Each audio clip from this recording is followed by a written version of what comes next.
Well, hello there, everyone. And hey there, King Bacon. How you doing, friend? Good morning to you as well. Hope you're having a lovely day. And yes, I am a nerd. So much of a nerd. I'm in fact here trying to make my own nerdy games.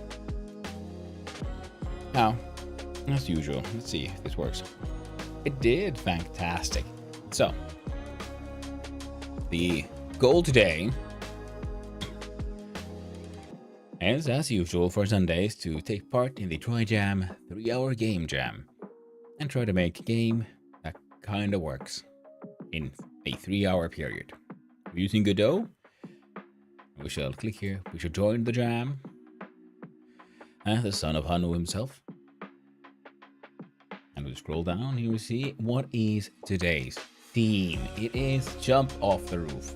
So,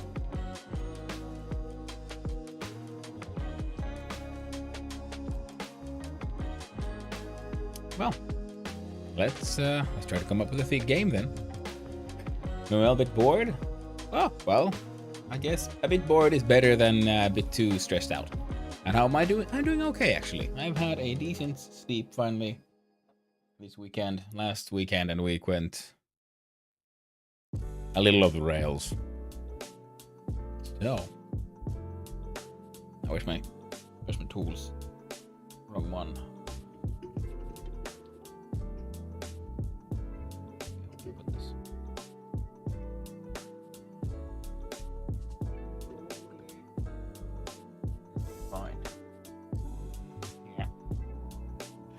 Yeah, otherwise doing okay. Got some decent sleep finally. And now I'm getting to force myself back on track and doing something that is actually useful. Not just playing games for, fun and profit, but also making games. So, jump off the roof. Let's see here. We'll jump into GIMP. Start sketching out some ideas. And as usual, if chat has their own ideas, I'll be happy to hear. Happy to hear and listen. That's fine. Now let's see if this machine still...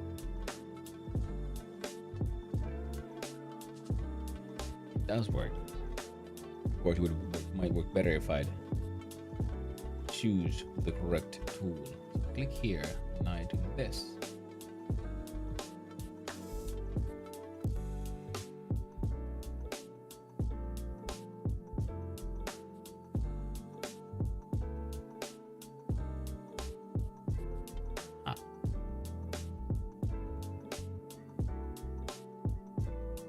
Alright, that doesn't really work. That's fine. We'll use the mouse. Let's use the paintbrush because it's nice and smooth. And our brush of choice shall be the teeny weeny one. Double check how it looks. Wada. Fantastic. A little bit of an undo, and here we go. So let's write it down.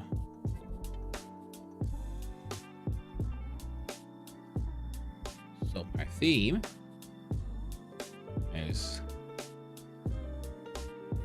jump off the roof. Okay. Now, what could there be? And I mean, the obvious thing here is some kind of platformer. There's no buildings, and you have to jump from roof to roof. So we'll have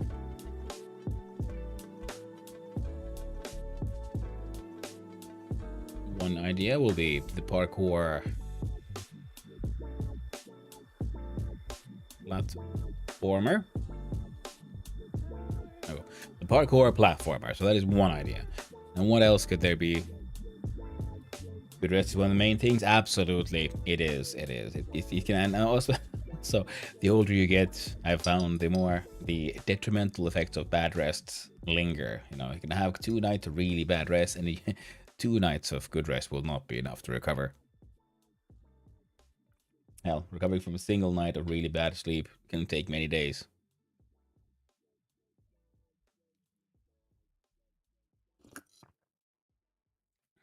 Now, let's see here. Another idea could be some kind of like bungee jump skydiving type thing. And because we're jumping off a roof, so that would give us explaining why we have a short window. Where, we have the character sort of like jumps off a roof, and you have to make it way down, dodging obstacles, and land on something.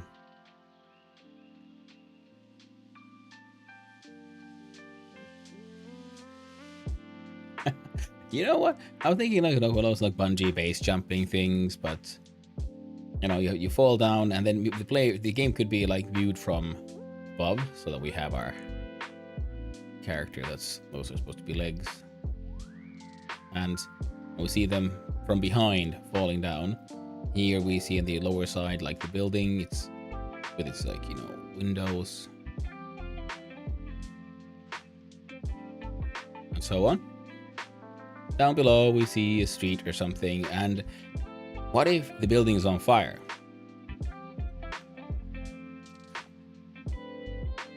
And these windows might like explode outward. There's a boom, and you have to control your falling character so that there's like debris sticking out, so you have to like not hit the things. So you go, left and right, and in the end, at the bottom, there's this target you have to hit. The good old classic, have some like the fireman holding the tarp. That could be one. So it is essentially time attack. So something happens, and in time you have to move your character out of the way. Mechanically, the playing field will be divided into, say, a few slots like this, and you have to be in the correct safe slot whenever something happens or an obstruction comes your way.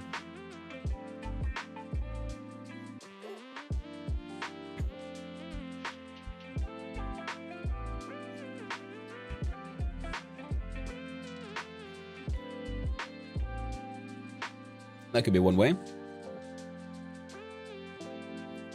Another thing would be if you fall down and it's a similar system, but it's divided into, say, this kind of grid. And there's also,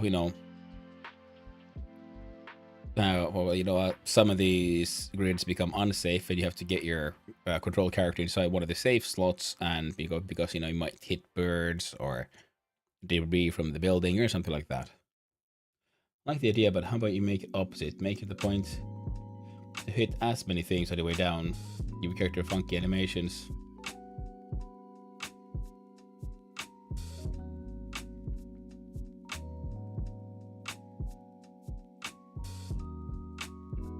Yeah, I see it.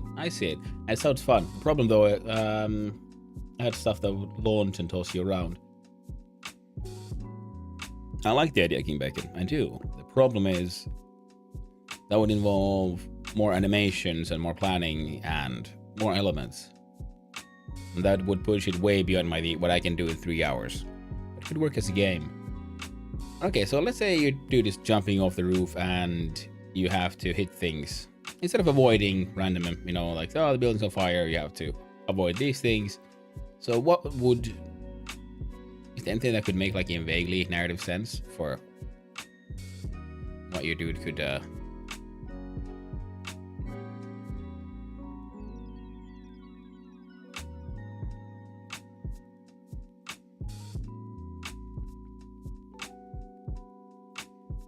there's something weird going on with my compad thing. Oh well. I don't know how much can be done in 3 hours. Yeah, I mean, the thing is just MVP. Like the minimum viable product. What is the basic core? Now here the idea was you'll have slots that you want to avoid and slots you want to go to. So my idea was you want to avoid the damaging slots to go into the safe ones. Like narratively, it would be falling down the building, but in practice, it is this, the game field is divided into these like lines, and you have to move your character in a sort of time attack thing, like, oh, something's happening, say here, and you want to get away from it, or you want to get to it in time. So there's like, like this area starts blinking, or somehow informing the player that you want to go there, or you want to get out, or like all three. Like 3 start blinking and only 1 is safe, so you have to make sure that your character is in the safe one. And then we try to make it look like you're falling down the building. Or then, we divide it like this way, and then there's even more complexity in how many places you want to go to or want to avoid. And I'm trying to think like narratively, why would I want to hit stuff? Is there anything I would want?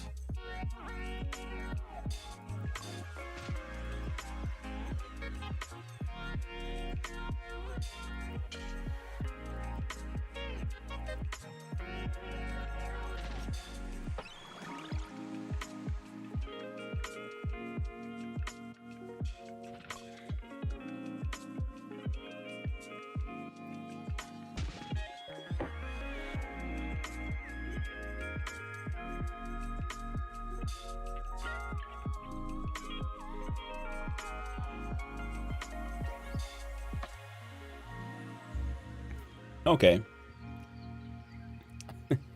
Here's a silly idea. Instead of we seeing it from above and we how to get in these stuff, so why don't we embrace this idea more? We see it in fact from the side, and we have a character that is just falling down.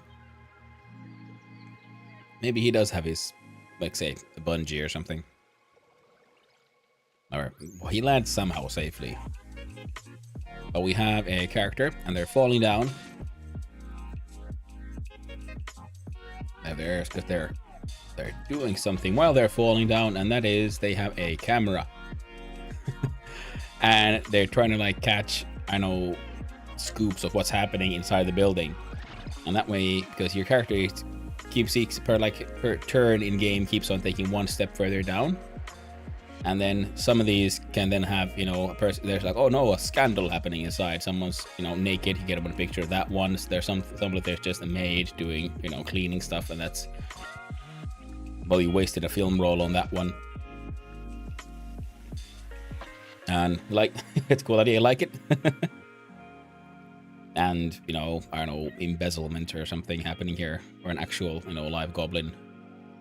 So we'll have to like to see what we can come up with for things we can, I don't know, do art for. And then the thing is, the background sort of keeps on looping up. Well, I mean, the background will probably like somehow like remain all the same. We'll do some parallax layer that gives a sort of maybe a cityscape being like reflected off the surface. That could work, and that way we can give the illusion of things going down, whereas the actual building doesn't really change. It's just the people like skipping up.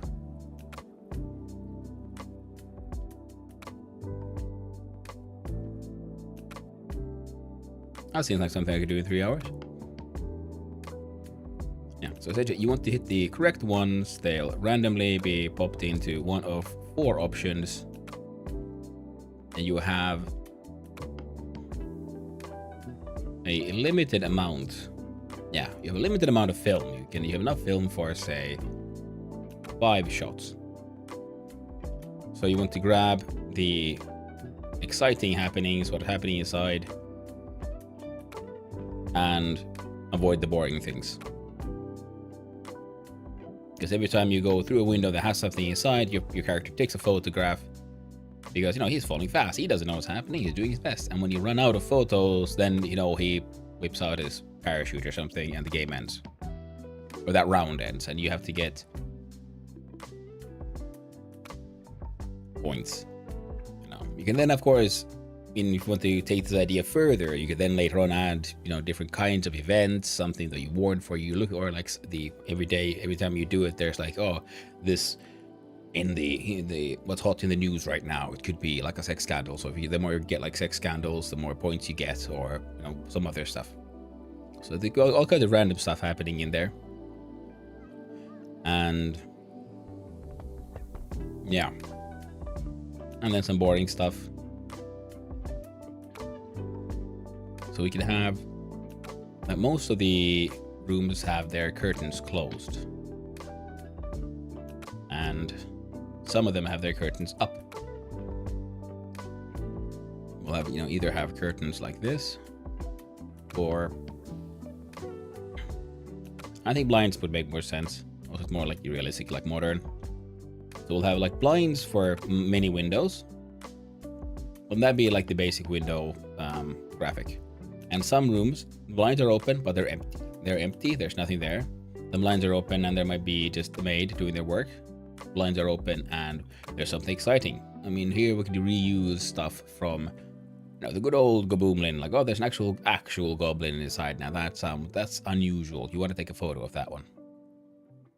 Actually, because of our limitations on time, I think we're gonna have to skip the sort of negative, like it's the red herrings where it's open but there's a maid. So we'll just have it open is the red herring. If it's an empty room, you know, it's not worth anything. If it's a room that has something exciting happening inside, then it's worth points. I think yeah, because then we have a sort of like the one room that will waste your film. We have one, and the others that will give you points. And for our demo purposes, they're all worth 1 point.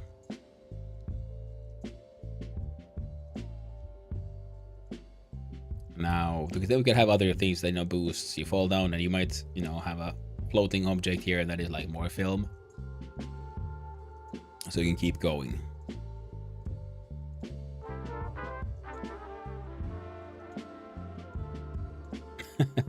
You could have the longer you avoid everything, there's a, like, yeah, your camera is solar powered. So, you know, the longer you fall and you don't take a photo, you might then get more battery and then you can take another digital photo. So instead of having Phoebe film, it could be those. Then you have your dude, and then he falls down. So we'll have one of him falling with his backpack and camera, and then we'll have another one of dude, you know, has his camera and, you know, parachute out.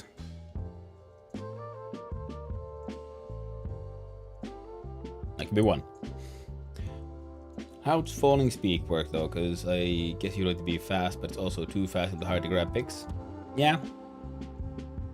Well, the thing is, you don't have to worry about grabbing the pictures, because essentially, from the player's perspective, what you're doing, you're just choosing in which of these 4 lines you are. So it's, you have movements for left, you have movements for right, and whenever you go across a grid that is open, that's when you take a picture.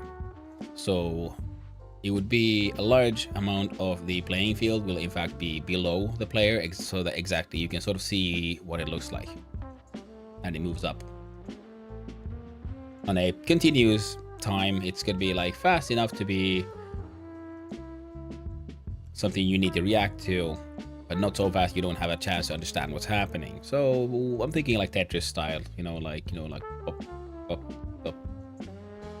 like 0.8 seconds. So we say 0.5 to 0.8 sec per floor. That's, yeah, sure enough. I think that could work. Now, of course, yeah, remember, we're trying to make a game 3 hours. It doesn't have to be a very functional game. It needs to be just basic. And of course, yeah, it needs to be the most basic demo that I can myself do in 3 hours. If I had a team, of course, yeah, we'd plan for this properly for many days, and then we just crunch it in 1 hour, which is many people do, and they make amazing products. I then instead start the stream with like, hey, yo, I did nothing to prepare because I'm a dumbass. So let's all work on this together. And I kind of like these, you know? I love seeing, because then I get reviewed by the other like jammers, and I keep on getting like the encouraging comments, but also between 0 and 2 stars for my efforts, and I'm totally okay with that, because every now and then someone gives a higher rating because they think something I did was fun or interesting, and that's, that's really cool.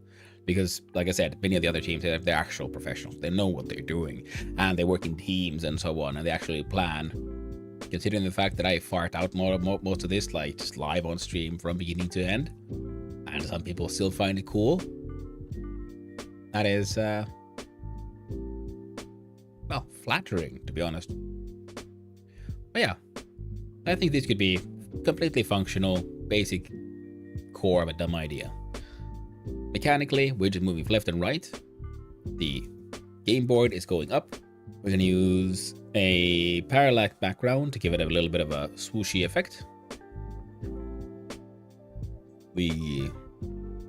This time, we're going to do something I keep on not doing, which is like, because I keep on leaving like art for last, and then I run out of time, and then we have to keep on reusing art. So this time, we're actually going to start with art. I'm going to sketch out some ideas before I start officially.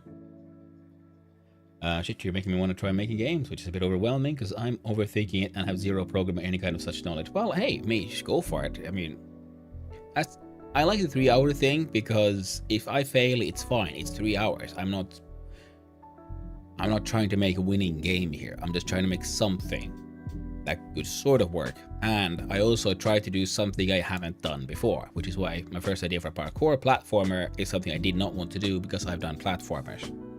because every time I'm trying to learn something new. And like they do say in the game jam thing, like you can go over the 3 hours, it's fine, and you can still submit it and get reviewed by others. And you know, the only thing is you have to be honest. Like, did you do it within the 3 hours? If you didn't, well, be honest about it, and then, well, you can't win the number one prize. But if you don't care about the number one prize, you just want to make something and learn, and go for it. Because I'm using Godot, which is relatively simple, but if you have zero programming skills, I mean, it's good motivation, because I found it in programming, if someone says like, hey, you can do all this cool stuff with all these tools, and I'm like, neat. But why would I? Look at all these cool tools for making an even better database and server structure and all this, and I'm like, okay, that's technically very interesting, but practically this does nothing for me, so I'm not going to retain that information, which is why I like making games, because it gives me an end goal to aim for, you know? It's like we're learning woodworking is easier if you're trying to like make a table or a bench, rather than just like learn woodworking. Let's practice drilling holes for just the sake of drilling holes, rather than, okay, let's try to make some like an interesting way of joining wood without nails, and using that as the goal, if I'm making sense. That's why, because the point was having a personal goal with what I'm trying to do makes it easier for me to learn, because then I can sort of figure out, okay, well, if I want this outcome, what do I need to learn to make it happen? And then I'll try, and then I'll fail, and then I'll learn, and then I try again. Or I try and I succeed, and then I'm like, why did this work? And then I break it, intentionally usually, just to even more better try to understand why did one solution work better than the other. So I think I should go backwards and figure out what I need to learn for a specific thing I want. I mean, that is one way of doing it, yeah. I mean, it really depends on your own personal way of learning, what works for you. For me, it is usually, I like breaking things to understand how they work. And also then I like, code along projects, even though I know a lot of people don't like them, but I like them just because it let me get at least a little bit familiar with the tools. The point is, they are an excellent like introductory first step, like the introduction to a project or an idea. They are not a good like teaching tool to how to learn how to make games, like code along things, because you can find them on YouTube. And I did a few for Godot, and that just helped me just realize what kind of tools exist, where are the correct buttons, what is the terminology for this or that. And then after that, I tried to then use the components I did in the sort of YouTube code along project, and try to make something different, something of my own. And that is why I immediately noticed, like, now I'm actually learning, because now I know where the buttons are. Now I need to actually figure out how they actually work. Plus, I think Godot also has some more visual tools nowadays, in case you don't want to do like actual like coding, just like Unreal or Unity have. Because they both have these coding systems where you don't actually have to learn how to code if you don't want to. But you can use I think Unreal has the blueprints function, I think they're called, the system, where it's like visual coding, where you just like, okay, where you have like little boxes like if this, and then you just link it to if this, then that, and so on, and what leads to what. So you don't have to learn like coding if you don't want to, if that's not in your interest. So because many of these engines have inbuilt tools for it to sort of simplify the logic into more visual base. Okay, I think I like that too. Whatever I do, I like to break it apart and understand it so I can figure out the best way. Exactly, yeah. I feel the same way, King. I feel the same way. And the good part about coding and developing and making games, okay, I might try that at first. Coding sounds a bit too much at this point, at least. Yeah. I mean, if you got the machine, I think you have a pretty good, better machine than I do. So, I mean, Unreal is a very good one. It's just the coding base is large, and I need a better, honestly, I just need a better hard drive. Like at first I need a new power source so I can get my RAM to actually work. Then I need a hard drive, because I have like a 500 meg hard drive. That's why I can't have all the things installed. I need more space on my machine. I need so many things. But yeah, okay, what I was saying. Oh yeah, and that is also what I really like about coding. Because if you like breaking things, you also know that it's not nice when you break things that you can't fix. And that's why, and then when you have something, you know, I can't fix this, so I can't break it, so I can't, so it's much more difficult to figure out how it works. In coding, the material costs are zero. It's just information. So breaking things is easy, it's cheap, it's free. You can just copy, just remember to save a version of your old stuff. Like, I haven't been using Git for any of these projects because I'm just doing it 3-hour mini versions, and I really should start using Git on my more long-term things. Which, Git is just a way of saving your project in the cloud, if you will, in GitHub, rather than just on your machine. Because it's safer that way, because then it's saved in multiple places, and you can access the project sort of easily, just with any machine that has access to the internet. And you can share it with people. But that's, if you're not that into like actual coding, yeah, I don't need to do, that's not something you need to get into. But I think Godot also has some visual systems. I know it has at least for animation. But I'm not entirely certain, just because I've never used those tools myself. Because I want to focus on learning more coding.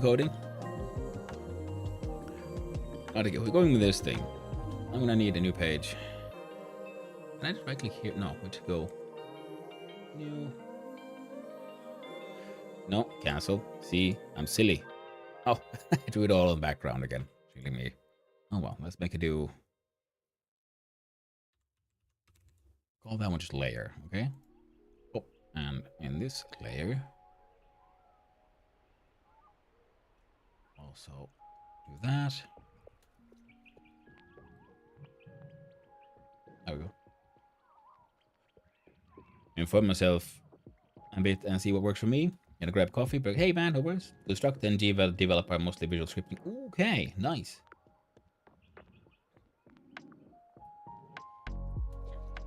Well, hello there, yeah, and of course, hello there, stranded traveler. Hope you're having a lovely day, and Onsik as well. Hope you're having a most delightful day, my friend. Lovely seeing you around here again. So, päivää notta pätkähti. Yo.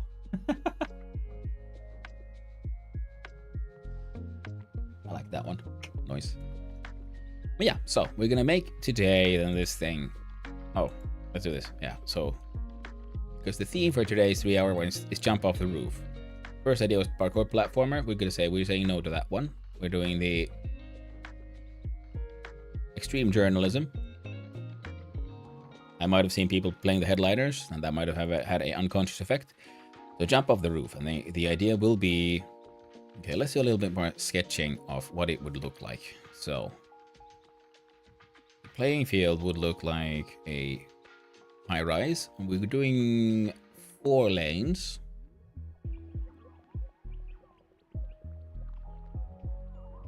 Now the idea is it's a grid, and we'll make them look like windows. Some of them will be open, most of them will be closed. And how are they open and closed? They're closed in the sense that they have the blinds down. So we have to do some art for this. We have to do some art for the building itself, then some art for the windows when they're closed, and a different one for one that is open. So we'll have just there. And then you can see inside the room. Now, depending on can we see anything else in the room, it might be a good idea or a bad idea to take a photo, because then we'll have our intrepid adventure journalism, who is all crouched up and to the front, has a camera and his parachute, and he'll be falling down, and he'll be I think, yeah, second to top lane or like row would probably look the best. So then we have the building continues up, and the idea is you're falling, and we'll simulate that by simply having the contents of the grid moving up every time, every super say turn. Use that term, right? So similar, it's a bit like reverse Tetris kind of thing. Like, instead of things falling down, things are going up, because our character is the one who's falling down. And whenever you are on the same piece of grid as a open window, your character will take a photo, because he has to just react to what's happening. He can't see what's in there. So you have, as a player, have no control. All you can control is in which lane you are. So do you go left or do you go right? And in that way, you want to avoid empty rooms. And then you can see here, like, some rooms then would be open, and there's something happening The window is open, you can see inside, and there's something exciting happening. I don't know. Someone's doing something. We'll try to make art for this or reuse something.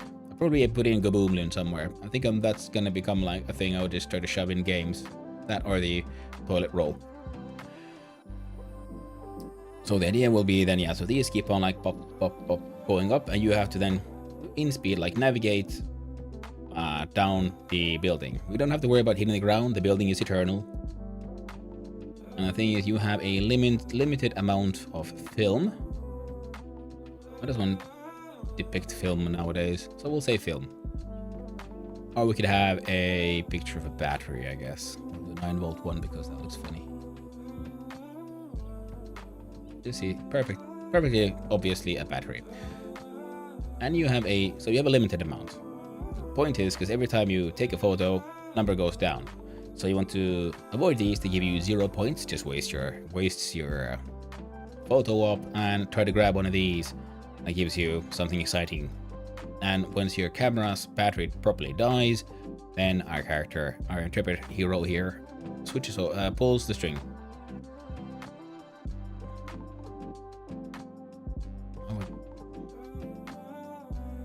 And he has his camera in hand, and now he has his parachute open.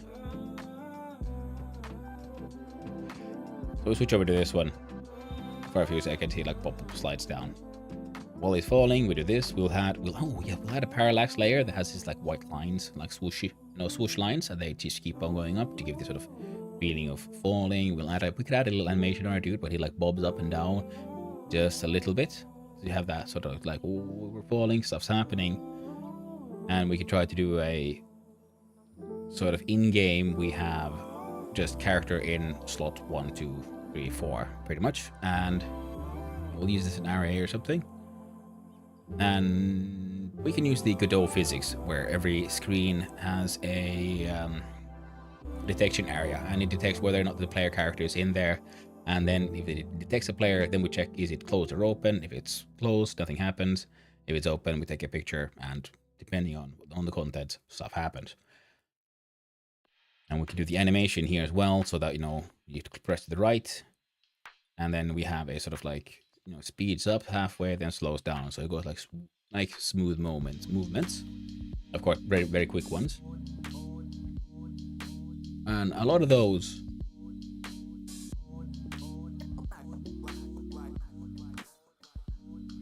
can be done with like the bobbing up and down, his final animation slightly floating off with this. Could be done using what are they called now? The tweens, right? But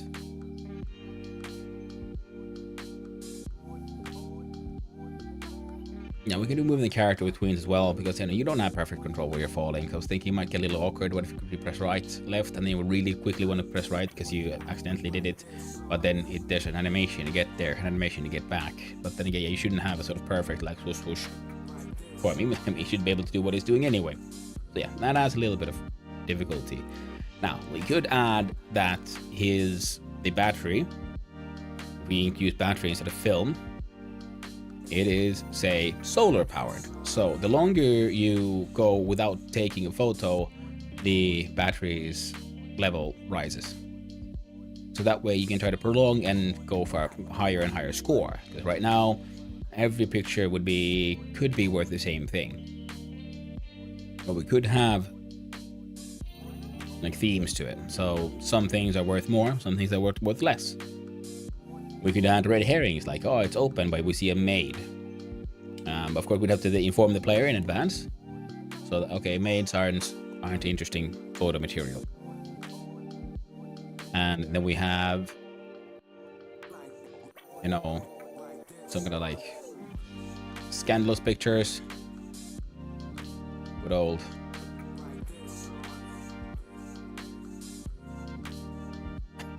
Giant hair, big lips. Big fake tits, girl sex scandal ladies in there. You could have something weird. We can add a goblin. You see one of the goblin in there. Well, that's unusual. That's worth a photo, and so on. So different kind of stuff could be happening inside the rooms. You know, this could be a fun, again, another one of those, could be a fun long-term project of just coming up with art for this.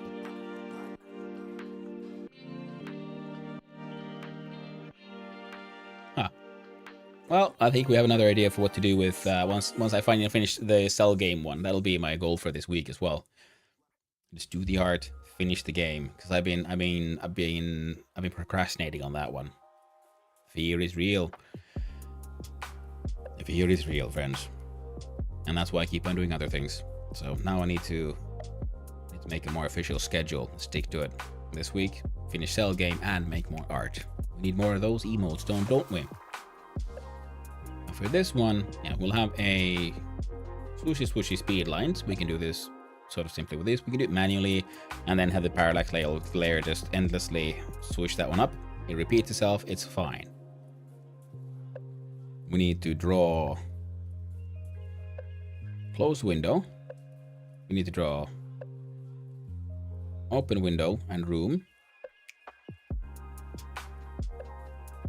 And then it is within these that we then place other assets, because we can have this one and then we'll have assets to take photos of. We can use, I want to use Goblin. My Goblin in one of these. So we can use the, I don't know.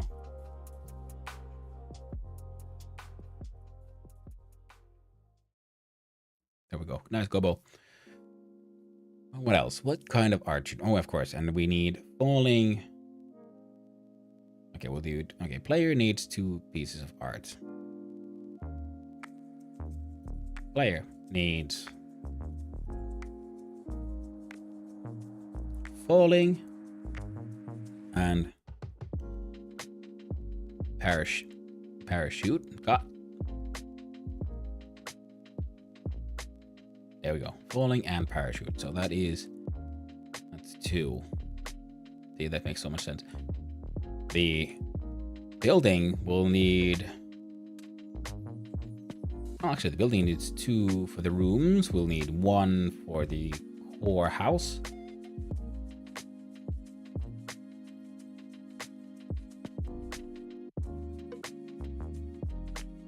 Yeah, that one is nice and solid. So we'll need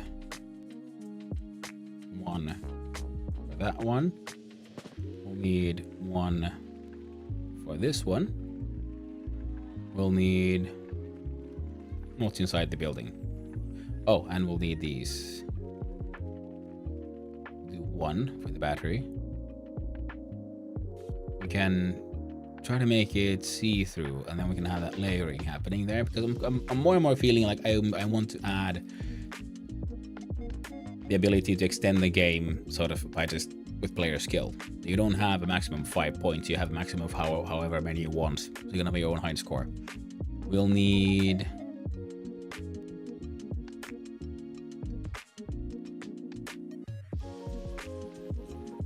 gonna have a nice just blue background, I guess. It's fine. We'll need other things. That is 1, 2, 4, 5, 6, 7 already. And then the actual assets.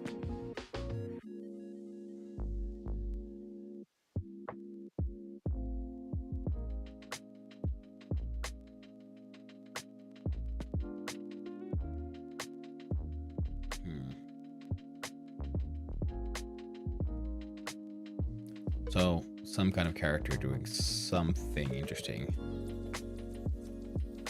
What could that be? Now, what is... I guess we could make the random famous person in a bikini. So we'll have a bikini shot. That seems like kind of crap journalists would do.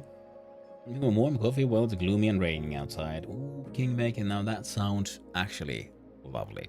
I like storms. I like heavy rain. Well, okay, let's put it this way. I like heavy rain and storms when I'm at home and it's nice and comfortable.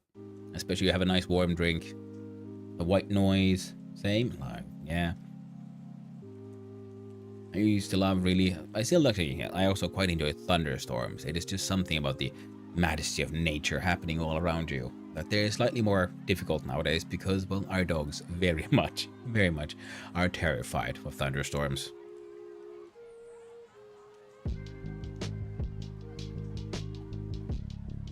Just and you say it, yeah, noise. Great minds think alike, my friend. Alright, so we'll have a okay. Game-wise though, we'll have bikini shot, and we can have. You can't have like overt sexual themes, but you know your basic model like nonsense that could work. Then we'll have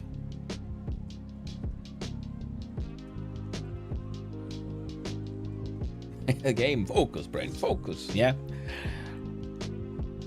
And this is why I need to have my like time for like sketching and planning stuff out before I start the 3-hour timer, because it is loud. You know, planning your things is good. It's what they recommend. It is one of the things also they make a point of that. That is one of the points of the jam, is to emphasize the importance of a good plan before you start creating stuff.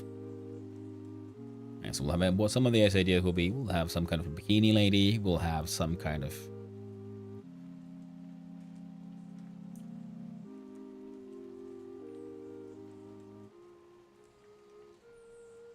I don't know, other famous person.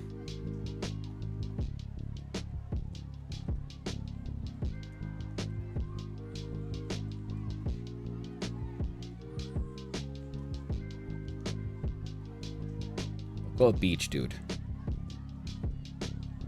We'll have like at least, you know, this dude wearing his swim trunks. He's got his abs out. He's hanging out and he's got like, I don't know, beautiful flowing hair, and it's got shades because it's cool. So that way we have male, female, both low in not too heavily dressed, and that is exactly the kind of high quality journalism that what a person who jumps off a building would be partaking in. Okay, so there we have it, and we have 2 models. So there'll be another 2. So what do we have? We have 1, we have 2, 3. 4, 5, 6, 7, 8, 9. We have 9 pieces of art we need to make. Check this out. Thanks for the info. Nice. Like it when people help each other. Go chat. Alright then. So, we'll do another quick sketch of what these things could sort of look like. First, we'll have the people.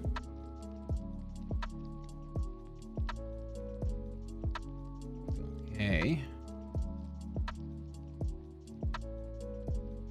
Bring back the brush. For the lady,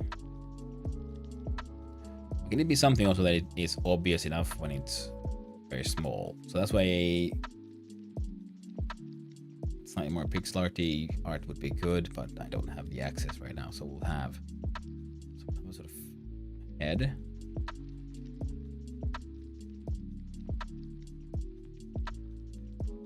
Have hips.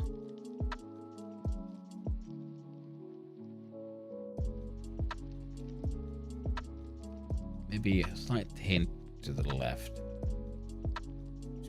So we have a hand on the hips. Another hand goes to the face.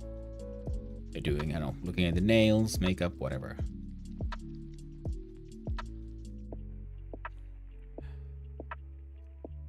Because of course, because it's dumb. So we've got to do something like this.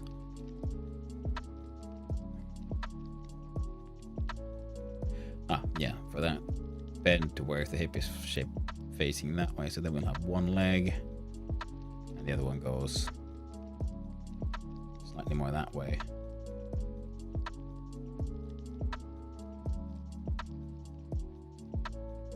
And we have a sort of core human sort of shape.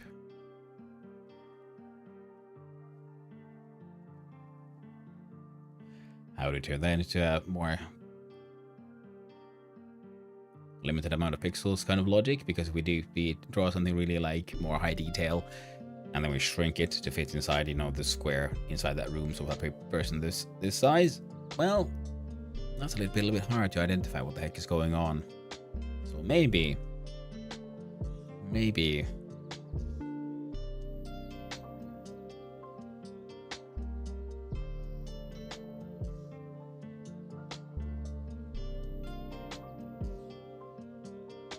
Maybe we need to make it even simpler then. So what if we forget the fact that they're half nude and we have Gaboomlin, so we have a goblin. He's there hanging out as well, just because I like now sticking him in all my games. And we'll draw us up one more new character instead. I like the idea of having shades.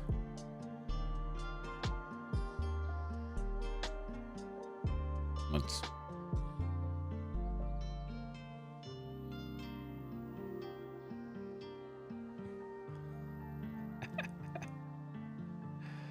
Alright. Bear with me. So I'm also thinking, wait, can I use this chance to quickly also work on some of my sillier... some of my emote ideas? So the character would be, you know, good old... thumbs up or whatever.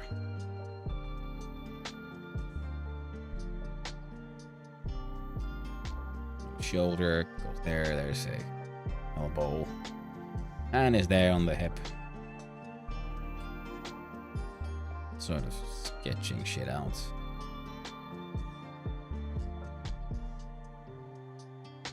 Good old power stance. Just wide legs. But it's gonna be sort of pixelated, so legs, so shoes go directly sideways. Joy of sharing. What is it? The creative process.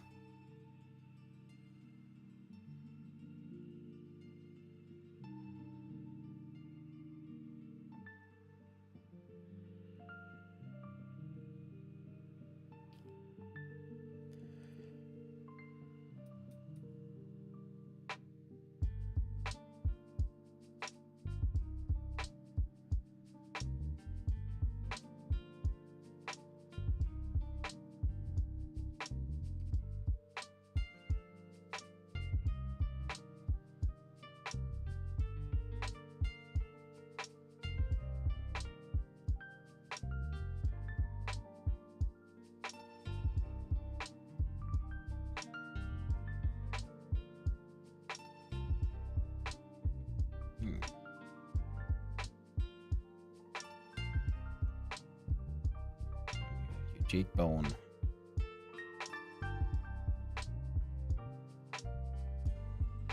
No mouth.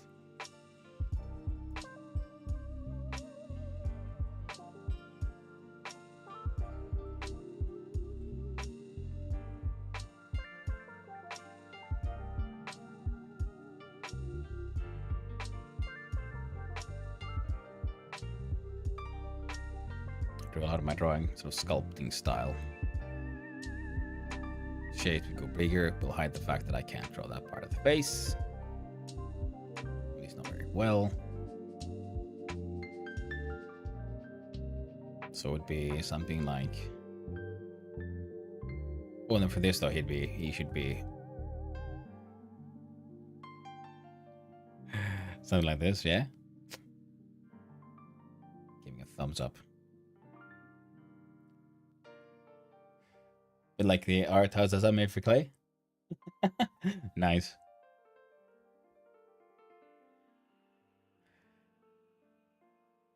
Well, I gotta say, I'm touched if you're honored to be compared to Haza. Yeah, actually, I like the fact that he has his like bad art redeem, and he's obviously, well, I mean, he's been doing it for years, I guess, because he is actually one of those like secretly talented, but he would half-ass his shit.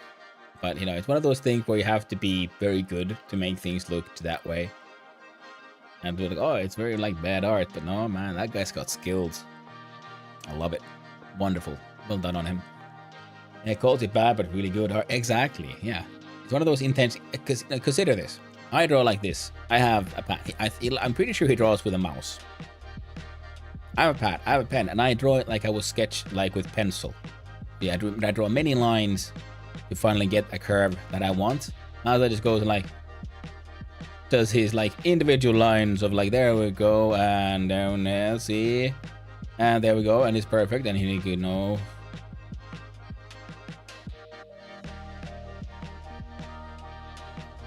And then he's, you know, and then beautiful flowing hair.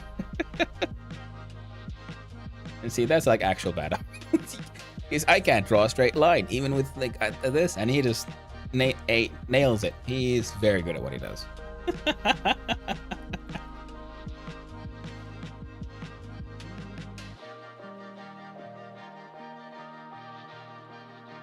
Terrible indeed, yeah.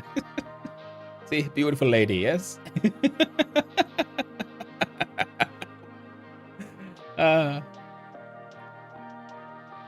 It's like with art on PC, same here, and that's why I want to do more of it.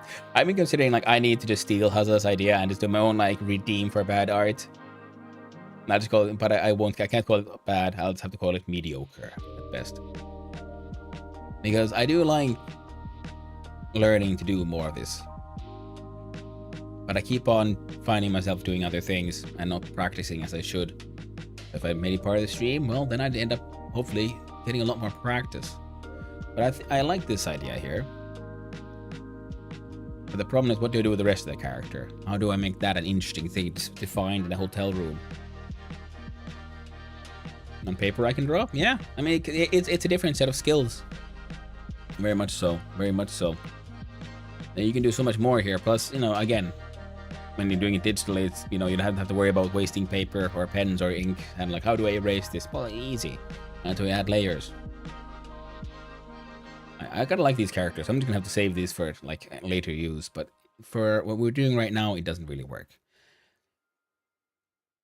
So, what we could do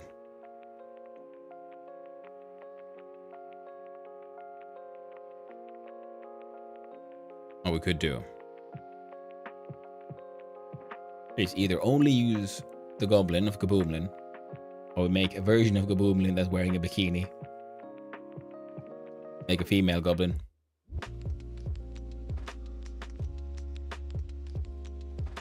And then you'd have both of them there. No, that's dumb. That doesn't really work.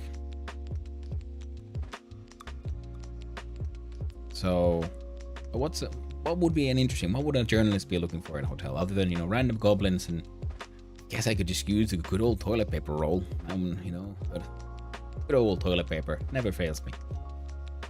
So we could have.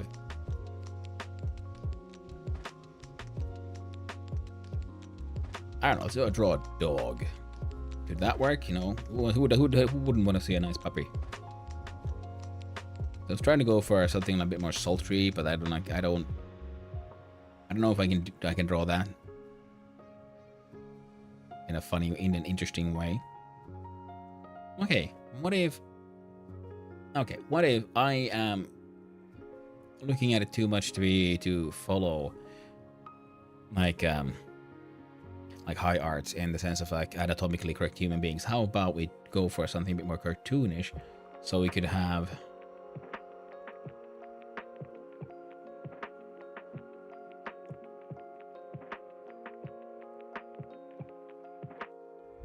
like this, followed by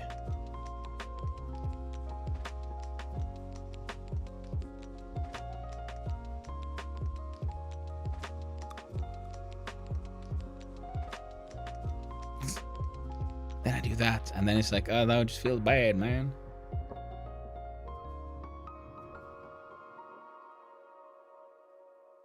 And you know,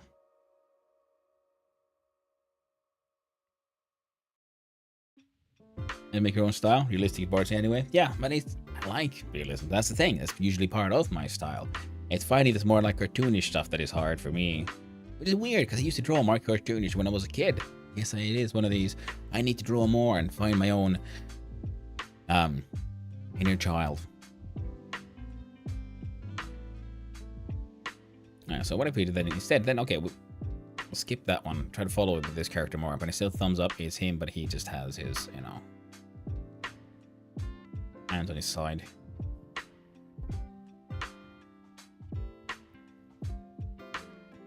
Or just some other cool kids in town. Wait, no, that's a show. Or band? I can't remember. It was a thing back in the day. Cool kids in town. When I was small. Now they're coming upon us. So we'll have like And I can't do cool spot either, because that's very trademarked. For those who remember Cool Spot, the game sponsored by 7-Up. It was actually a pretty decent game. I liked it on Super Nintendo. Cool Spot was indeed very cool.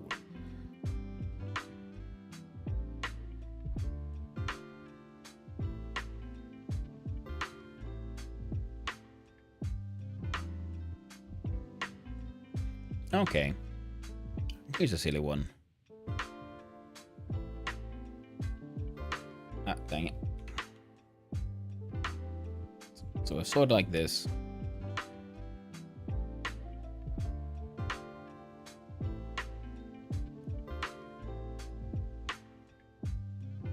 Big head.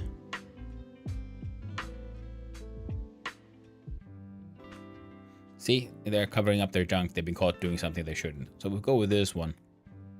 It'll just be more fleshed out, I guess. So you can get it like curved back in there.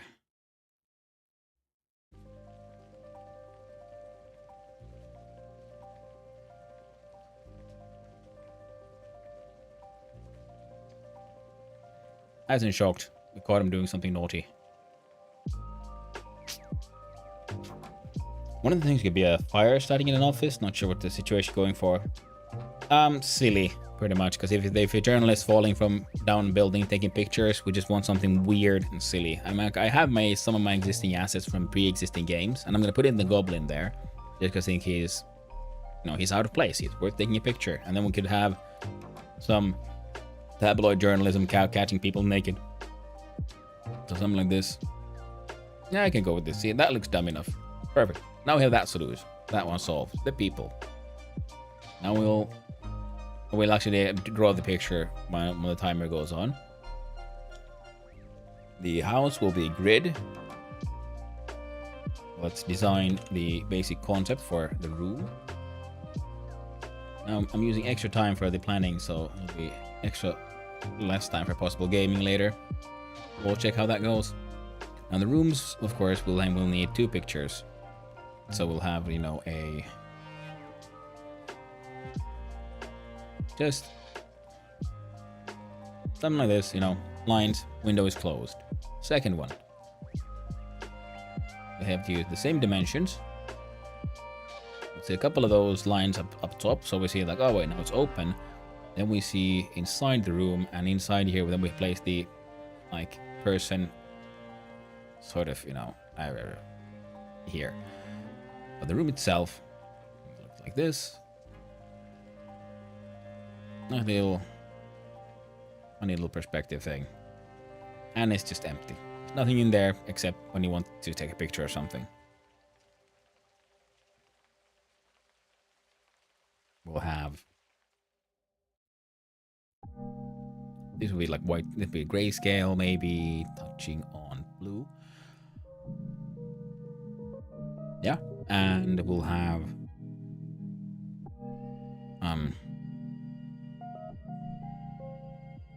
white, but sort of pinkish white walls. So we'll go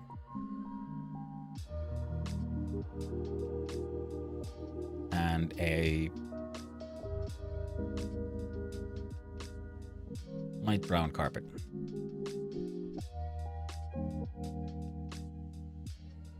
And a red-brown door.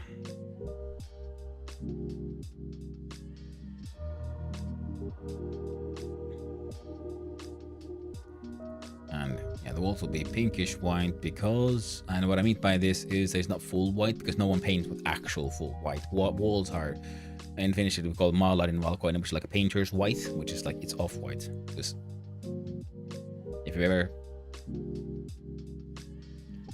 I don't know, tried to paint wall or seen a wall that's actually like full-on titanium white, that thing is awkward and unpleasant to watch. People prefer some warmth in their wall colors. That's why usually walls are slightly tinted into pinks or yellows. But just a bit. So it still looks white, but it's more pleasant. It looks less plastic, more natural. Because yeah, again, in real life, very few things are actually straight up hardcore titanium white. Alright, so I think we have the rooms thought out.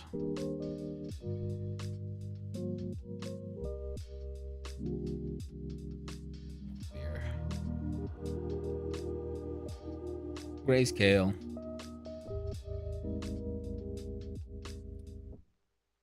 Blue tint question mark. So there we go. Those rooms. Okay, now I'm gonna find these. Now what else do we need? We need to figure out, oh yes, the player character himself.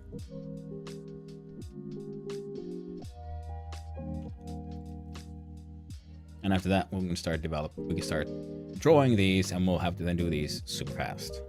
Super duper fast. That is why we're doing it the sketchy way first. So you can have the ideation done when, you know, I have free idea time. Not on the clock when the timer is running.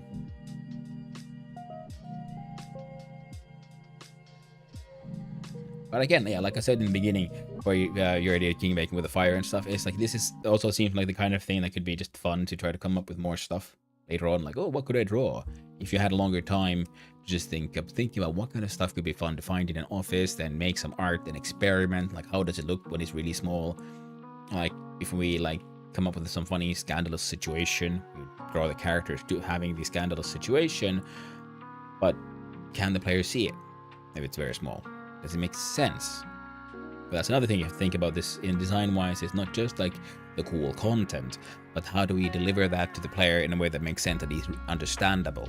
It needs to be very quickly obvious, and especially when you have things that are, the player sees that is very small, how do we make it obvious very quickly of what is going on?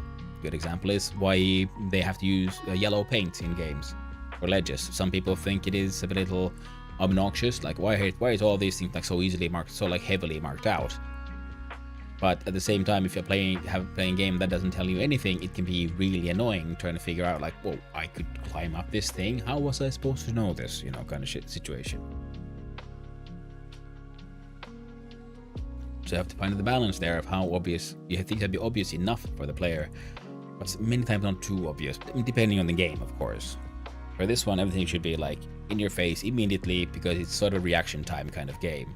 There shouldn't be time for the player to, it shouldn't require time for the player to then consider like, what should I do? Should I go left or should I go right? Which one is better? Reaction time. Whatever you see, go for it. Quickly.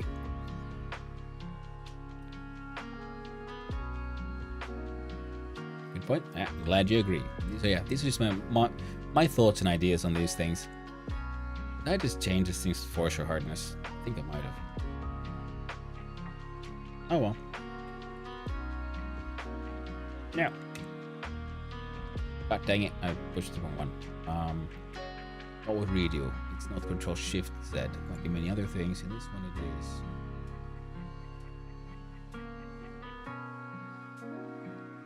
Control Y. There we go, player. Wow. The room first. Let's see what is the space of room we're working with. Yeah. I mean, the thing is, either way, you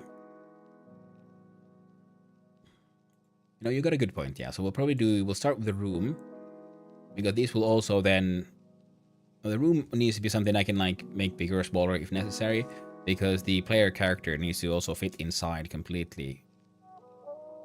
Just for the sort of grid-like playable system, make for it to be easier, so we don't have someone just falling here like generally over the lines, because then it'll be hard to avoid things. Whereas if we have it, see the players inside one of the grids that is the room while they're falling down, it's logically visually easier to move them around. Now, not the coolest, smoothest play experience perhaps, but it'll get the job done for what we need to get done in our 3 hours. So the player will have, I like this sort of hunched idea. We'll have his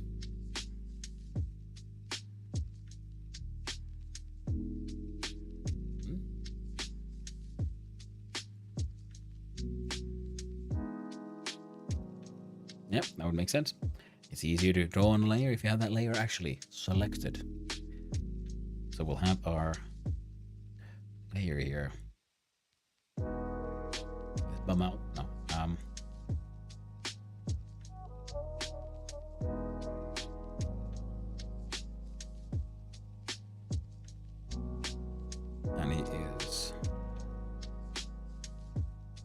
hunched. So only have to have us at a sort of a sitting position. And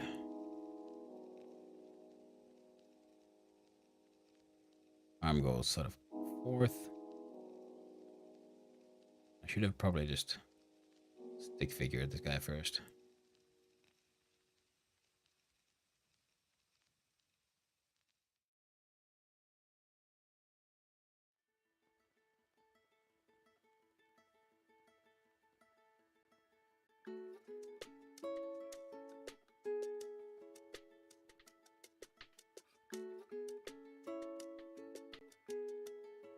Alright, that's what we need. And it can be a lump. We don't need that much detail. Other lump there. A little bit chest, stomach, thigh, knee.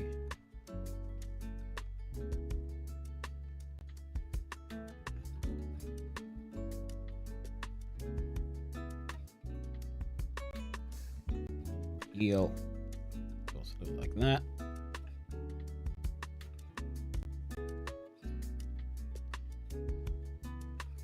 Shoes are a little big, that's fine. So there we go. Head is way too small. Something like this.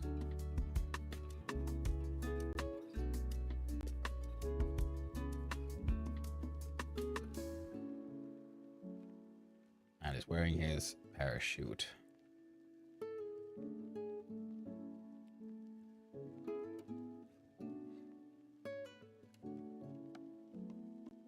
So, I'd say that works as a general sketch for his limbs and how that thing would work out.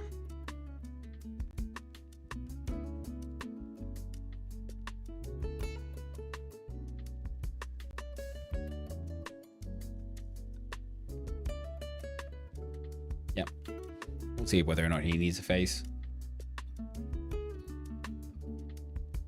Then, what would he look like when he's hanging from his parachute?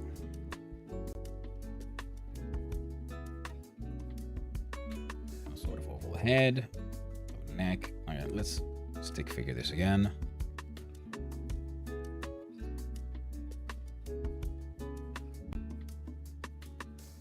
One leg, hang it, goes maybe slightly further. Slightly straighter down. I want it slightly bent. Okay. We'll have one arm goes. Hold on to the strap. The one goes slightly to the side, just hanging onto his camera. Then from behind,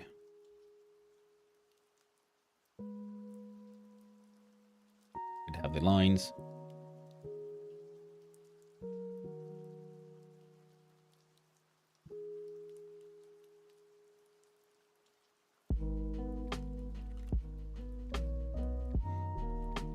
Now we'll have them in slightly different colors. One is slightly like darker because it's further back. One is lighter, further to the front.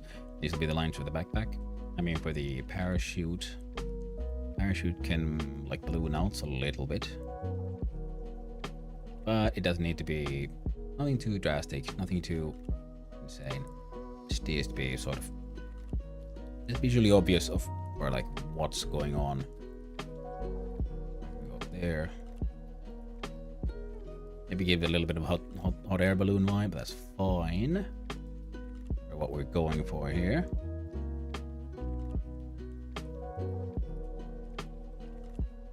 And with the arm structure, torso, arm as a lump, hand as a lump, hand as a lump. Shoulders go slightly further down from the neck.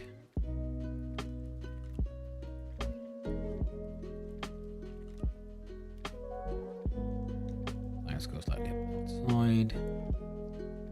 That thing's bent. It'll be behind this leg, so this leg gets priority.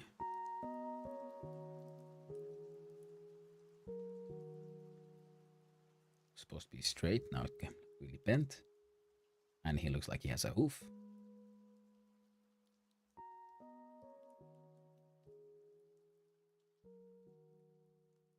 Something like this. Legs might get straightened out. Now, next question will be color. Now, what is this dude wearing? He's wearing, well, I guess jeans is the usual. So we'll go with, I'm gonna have a quick look see here, just the colors. So, more blue.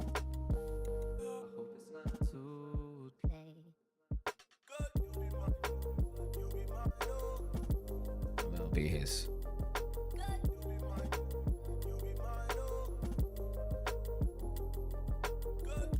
Alright. Pants.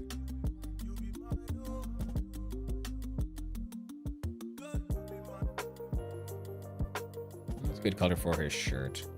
Green?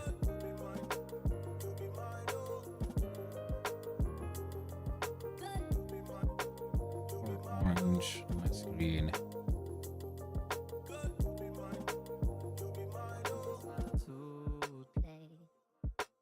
This is like slightly like grayish orange, and we have sort of like, now it looks like a decent color for his shirt. Or am I completely wrong? Or jacket?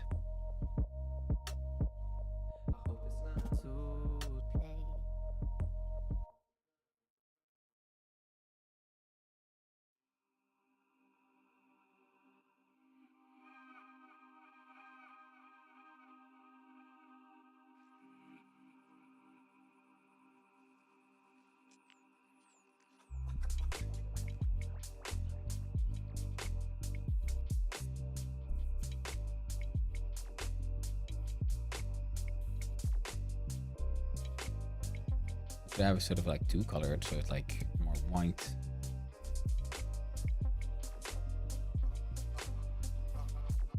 Further down, he has like one of those where it has an orange streak going through it. There we go. Designed an ugly shirt jacket thing.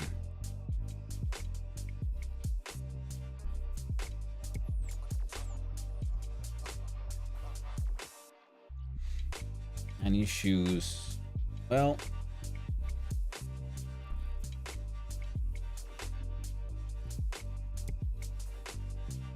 good old shoe color. Yeah, I think we had that figured out. Excellent. Now what do we need? We have 2 player things, yeah? We have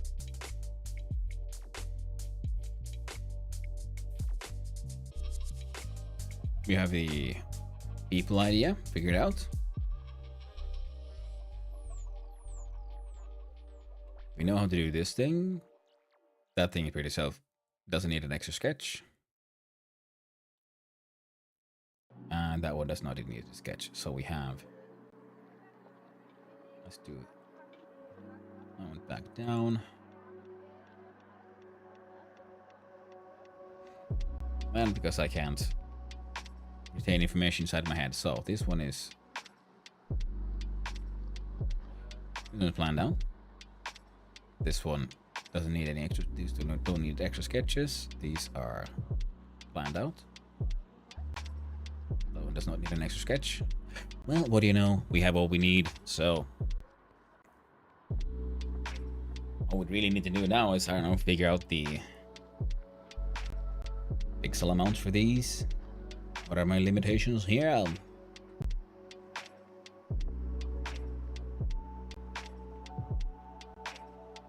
So I can make the parachute version be big, because it doesn't need to fit inside this slot. So it can be whatever size, technically. Whereas the spawning person needs to fit inside the same size as the room. So Then we could use this ratio.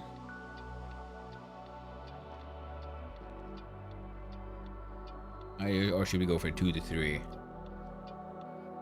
Let's see about if we do a new as pixels.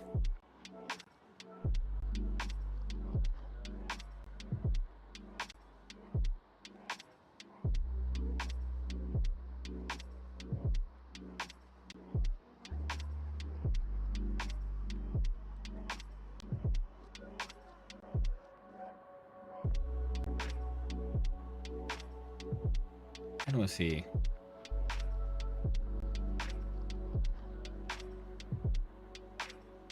That's wrong.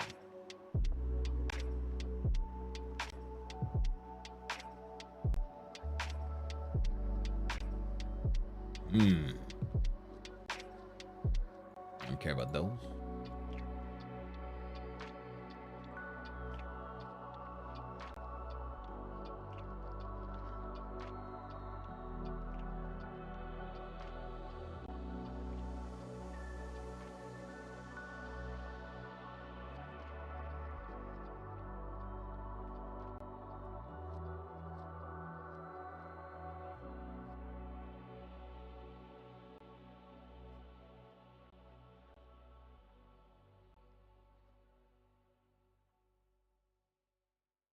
Otherwise neat, but I'd like it in.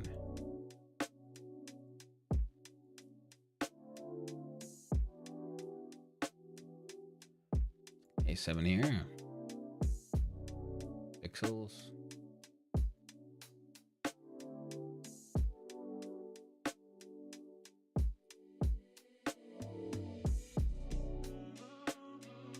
All right then.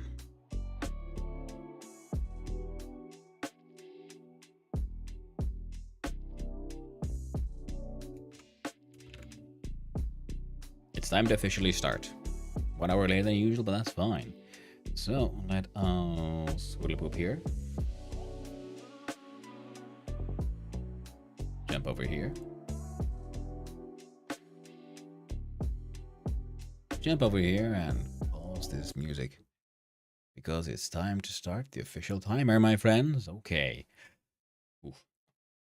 Alright. Gotta be fast. Gotta do our best. It goes. It's on now. Alright then. Layer 1. That stuff is done. I'm gonna jump in here actually and click on this. Do a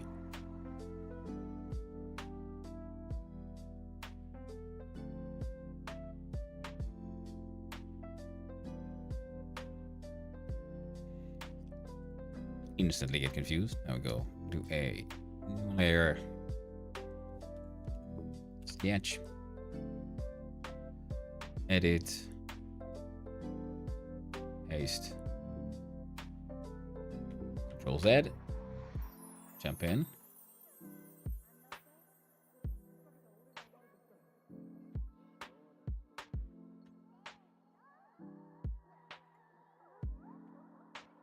There we go. Seems to work, although the pixelation, okay, it's all too big. It's fine. We have to squeeze it in, make it smaller. That's fine. That's fine. Think. Gosh darn the machine. Right click. Do I have here a edit layer? Scale layer. The problem is looking at it. You know what? Silly me. No, not at this point in time. The idea is fine though. So we'll look at. Oh, player copy became that. Okay, we'll do. F2. Square. Sketch 1. Sketch 1, my friend. You go down below all the layers, and your opacity. Your opacity goes down. And then it's an actual player. And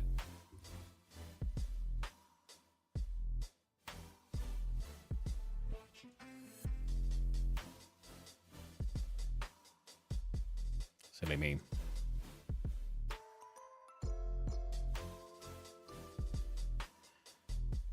Two.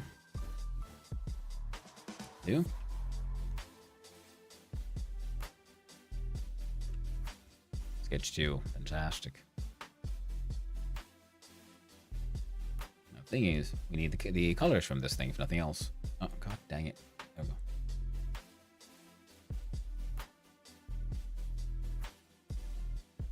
So, we'll do the dropper do.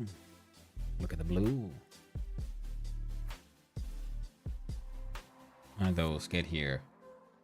Get the painting. Start drawing. Yeah, doing a room first would have been good. But okay, I'm thinking I'm going to use this ratio anyway. So I just need to essentially sort of be able to fill this sort of space. Now, considering that, I might want to make him more smooshed this way, which would imply... would be best achieved by moving the legs a bit. So we ignore our original sketch immediately.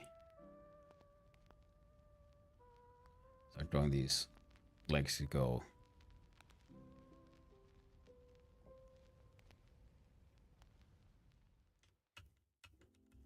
Like this.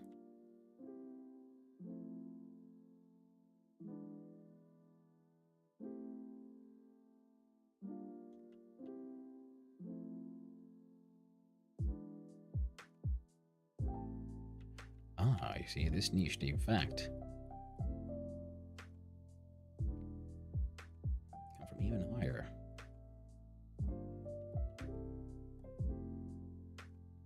There we go. That makes sense. See, because this is coming from here, this part of the hip. Right, the other leg is going all the way up behind this leg. And so, why is this?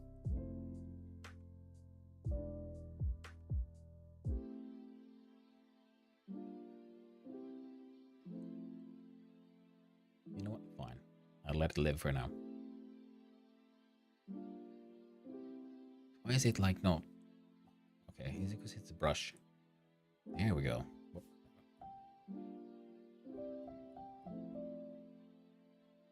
I will have leg end here.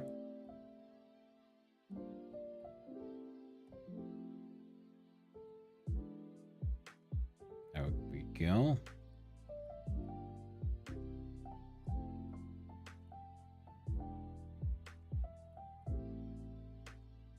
Next knee.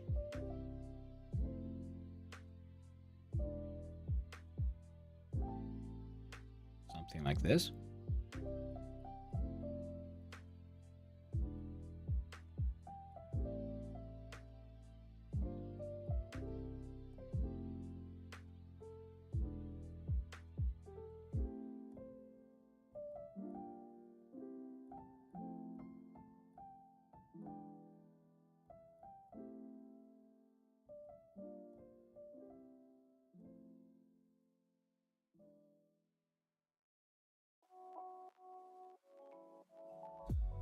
There we go.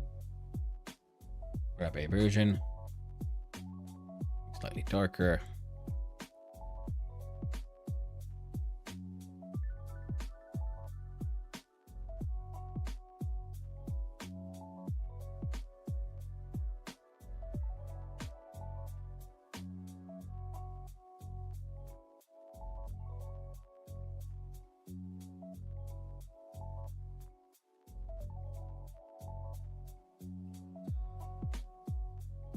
The most simple way of making it obvious that it's visually behind.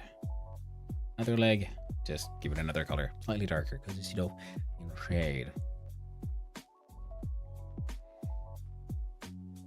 Nice and quick and quite simplistic. Then we'll have a look at and color picker.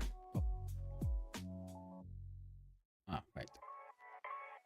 No, we got it. Go here. Brushy friend.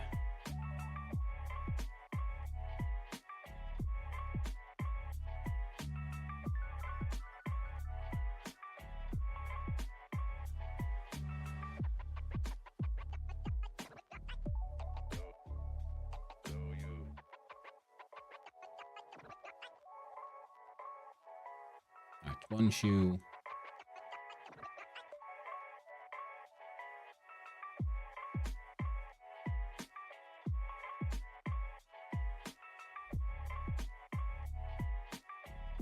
And his second shoe. And this one will do inverse. We'll do a slightly lighter version.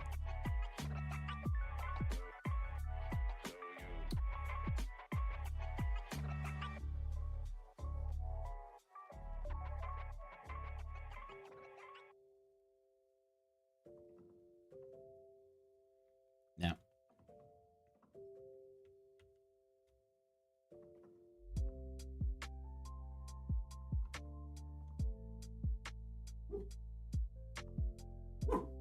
Doko, Shut the fuck up. Zelda.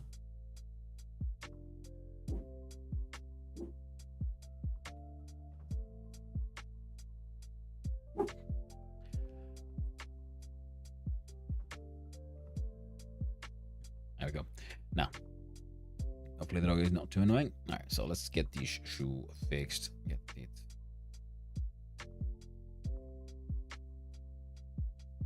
I feel like it's just not working. But again, probably spending too much time on this. So I would just do this and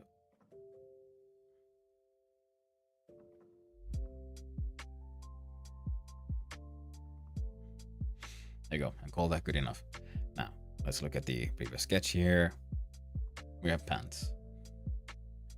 Color picker, something like this.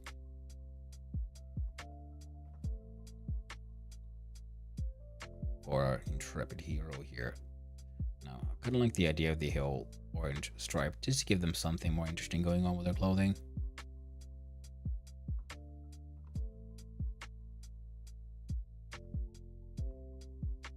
We'll do this as a sort of base color first.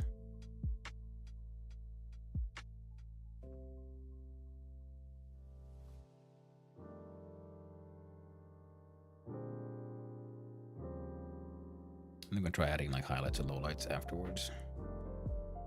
And other details.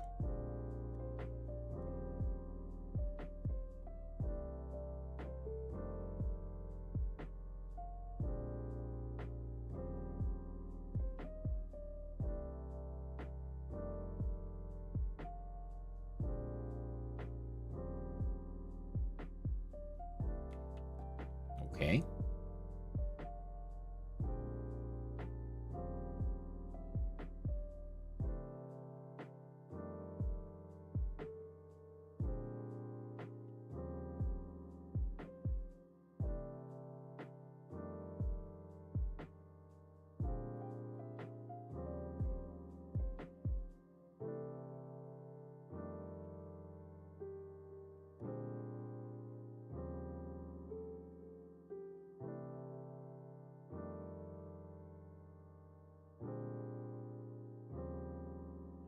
A little nuts, but it's okay.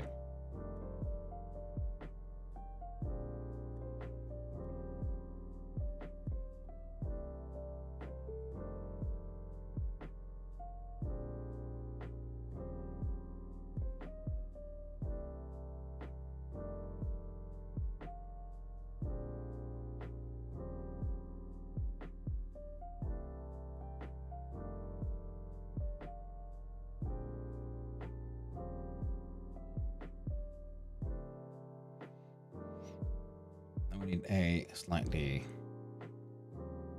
darker.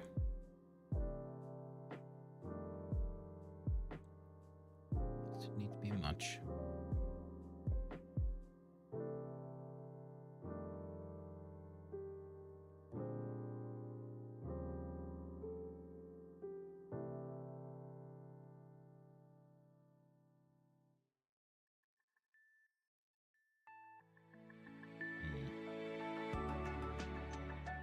Color choices are not the best here.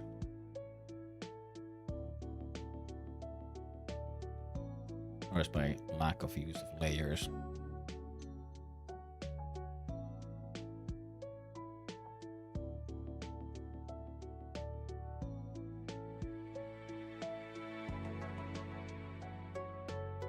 so easy for me, I've noticed, to forget that I'm drawing on a computer, and I could use layers to do some of these effects instead of trying to treat it like I'm drawing something more IRL,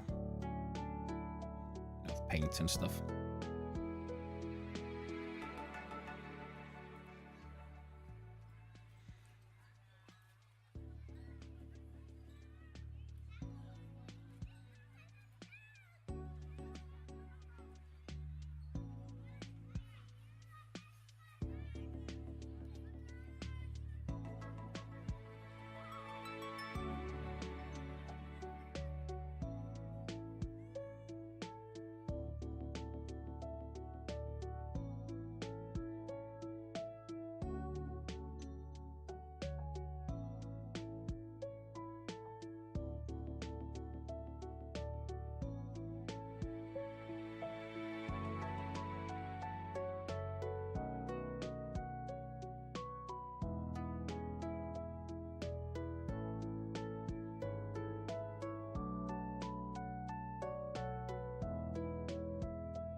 Trying out different drawing positions.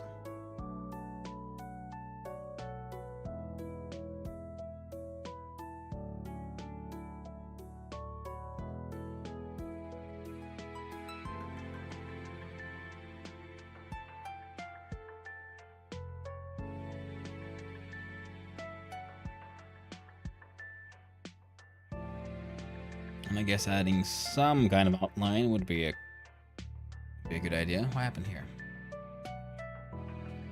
Nothing.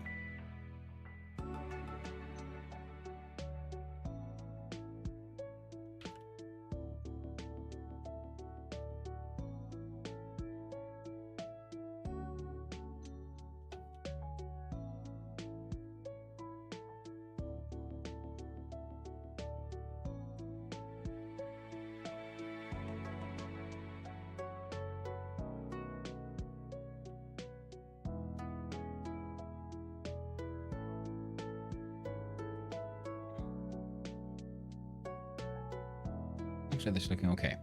So.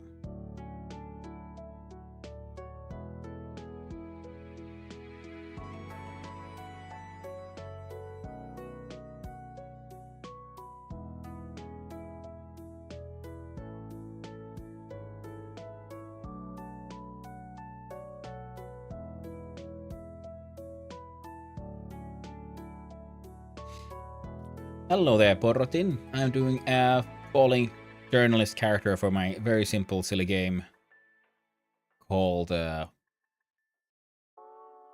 don't know, Adventure Journalism. Let's go with that one. It's the Trijam 3-hour game jam. What we're gonna do is, because we jump over to, nope, wrong one, here. So, the theme is jump off the roof. So 3 hours to make a game. We are using the unofficial, official musical timer, Trijam mixtape, 3-hour timer. And I'm starting by making some assets for this thing, because the idea here is quite simple in the sense that we have, let's see here. There's a player character. Oh, here we go, yeah. There's a player character that is like, he's an adventure journalist. He has jumped off the roof and he's trying to snatch pictures of what's happening inside some of these open windows on this high rise. You have a limited amount of battery that you use to take photographs. I don't have enough time to make that many assets, so we're making one new asset for what you can find in here and reusing one old one I've used. And the idea is, so you fall and then you take photos. If you take a picture of an empty room, you lose the photo, but you don't get any points. If you grab a photo of a room that has someone inside, you get points. And that way, once you run out of battery, the game ends, your character pulls out the parachute and he slides on down. That's it. And then we'll do, essentially there are these 4 paths where on every turn the rooms animated, the pictures in the rooms go up, so that we have a sort of like illusion of falling. We have a sort of falling, like speed lines will add as a parallax effect. And then the game will randomize where it spawns in a room, and then it will also then randomize does it spawn in an empty room or someone with something inside. And then every turn they go up, and the character is trying to move to the side, avoid empty rooms, and go over rooms with someone inside to get the picture. That's pretty much the core idea here. And we try to make all this work within 3 hours. I've used this time so far to sketch out some ideas, maybe have some ideas for the colors to use and so on. Now I've activated put on the music, and now we're doing the actual art. Because I decided to start with art this time. Let's go with brown or gray.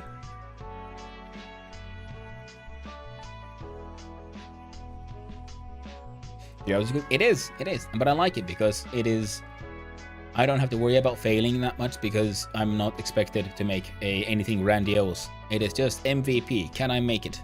I like that kind of challenge because it pushes me to break away from my own usual habits of overthinking, min-maxing, all that kind of stuff, and thinking, oh, well, what if I change this? What if I change that? And I find it very easy to waste time and making projects unnecessarily complex.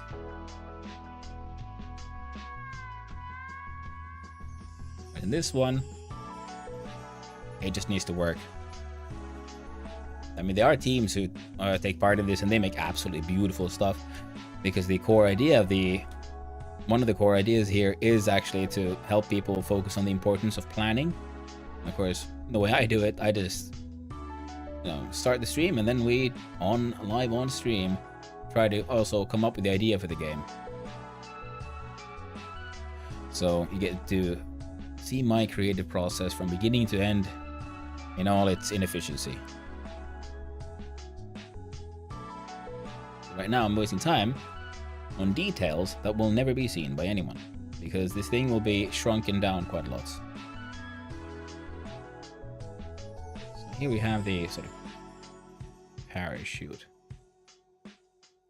Also, I am being very wasteful with not using layers properly. I really should. Oh well. What they say in Finland, nyt meni näin. Hide the sketch layer.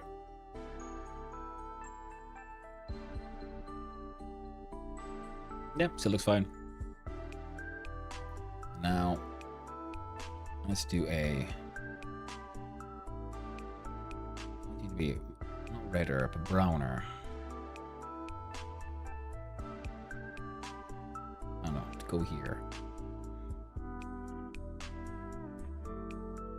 That's good.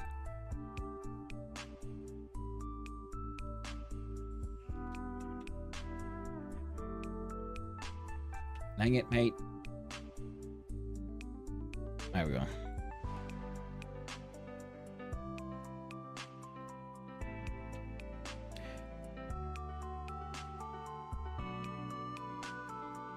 That's acceptable.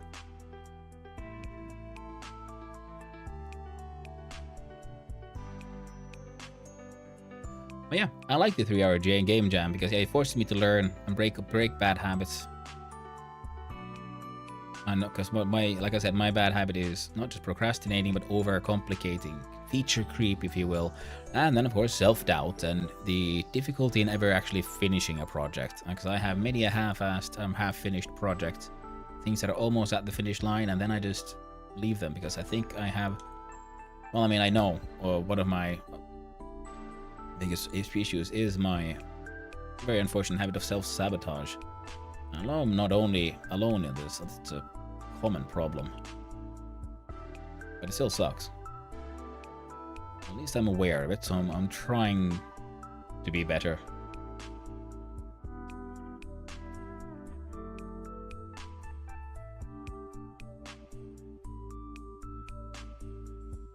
Just look at some highlight.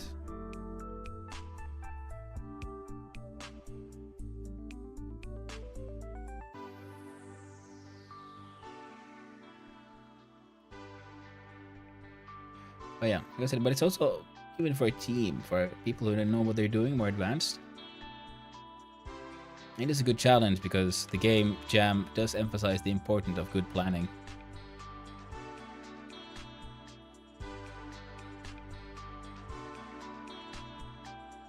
Because you have no restrictions on your planning. I mean, the theme is pretty much decided by votes on, I'd say, Friday, and they have it all weekend to come up with something. And then get it done. I just do mine on Sunday because it just fits my own schedule.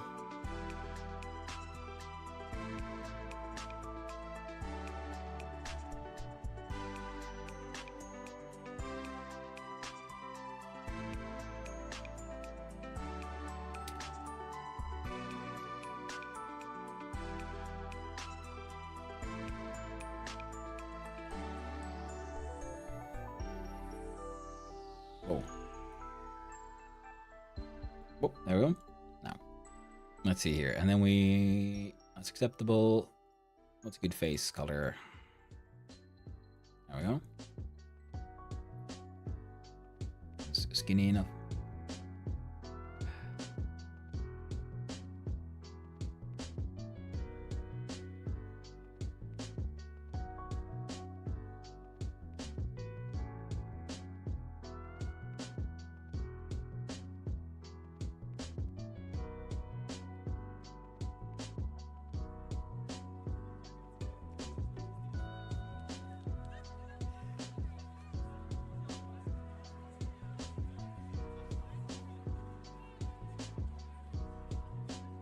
A slightly darker version.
Acceptable.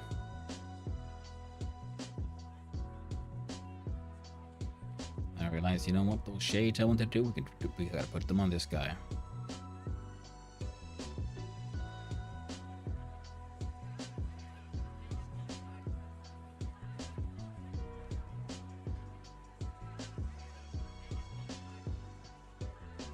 If they're not technically shades.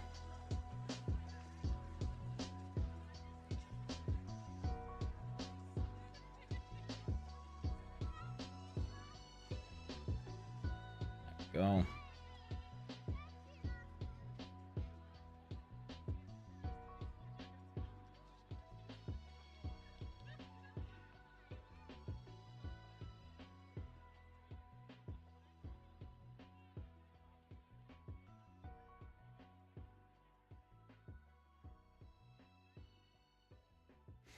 It's of course wearing goggles.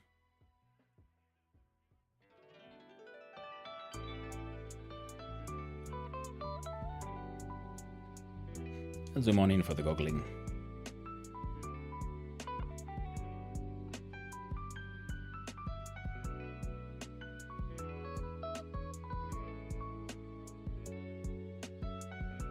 There as well.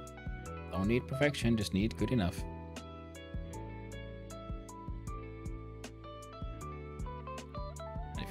If you wonder why I keep on repeating that, it is very much for my own benefit because I get stuck so easily on details. try to work on stuff that is not that important.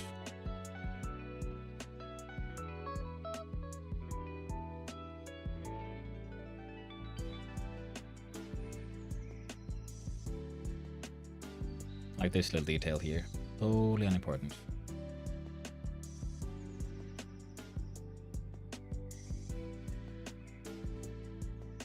Move the size down.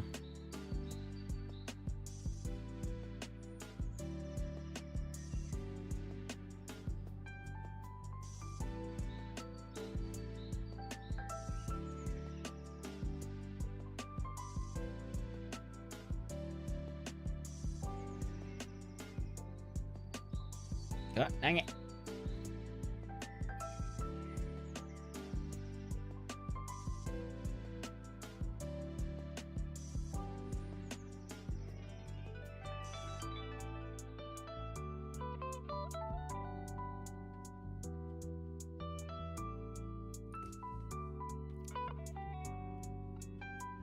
Oh god, no. Okay. Let's try it again.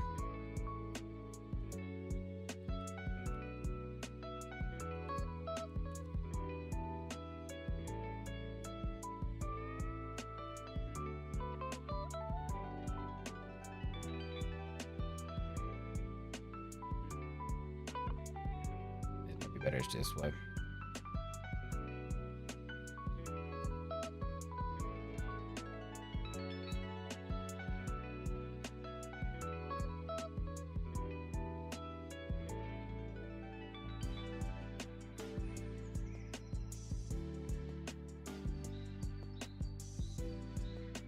Perfect.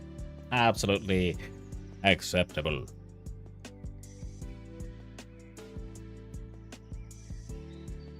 Yep, absolutely acceptable. Fantastic. So now we've got to come up with the camera. Good old gray.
Hide those see-through parts. More than anything.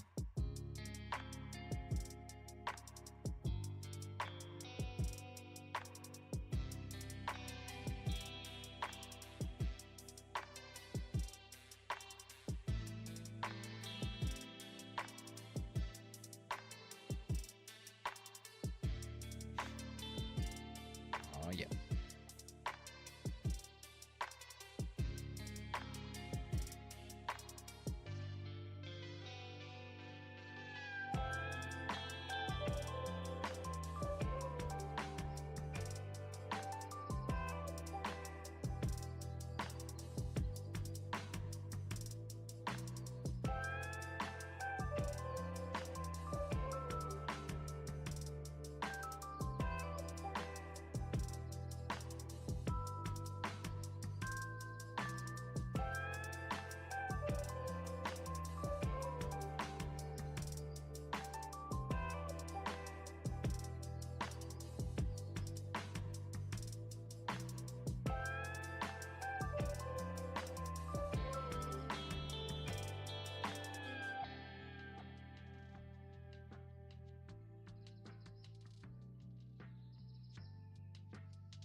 this.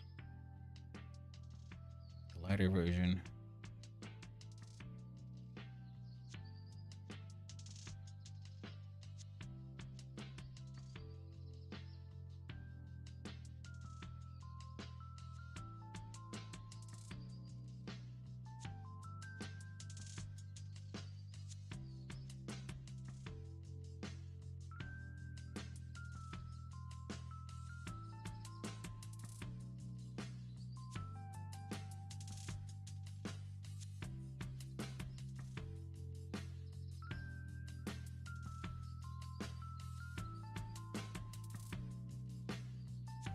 That'll hopefully do.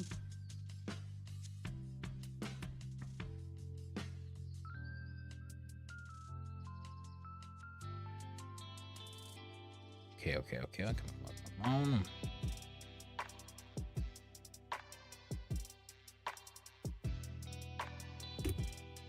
Alright, zoom out. Close enough. And then, of course, camera should have some buttons on top. And the classic red dots. There we go. Fantastic. Now here, I'm going to finally make use of something I should have done a long time ago. Namely, a layer. I'm going to grab this color. I'm going to paint it here. So this hand here. There we go. There we go. It's coming from in here.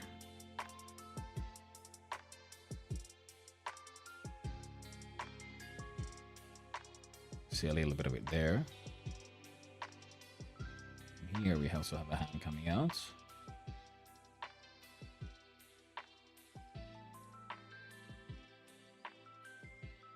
And it'll go over there. I'm gonna go jump back here.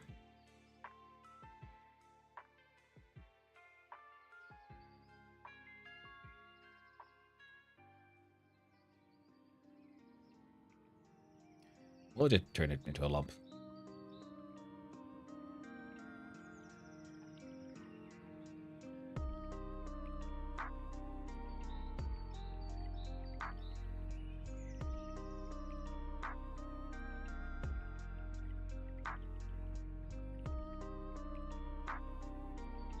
There we go. And we grab that. Go back to the further back layer.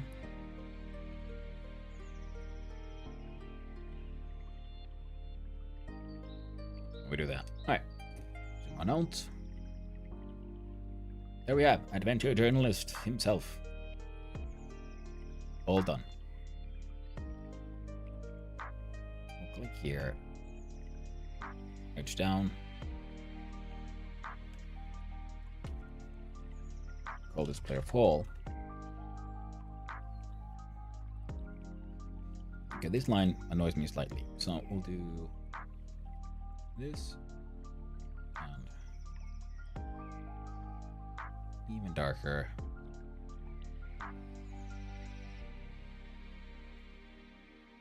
That should be small enough.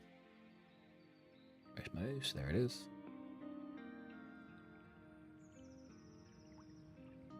Doesn't need much, just a little bit darkening here.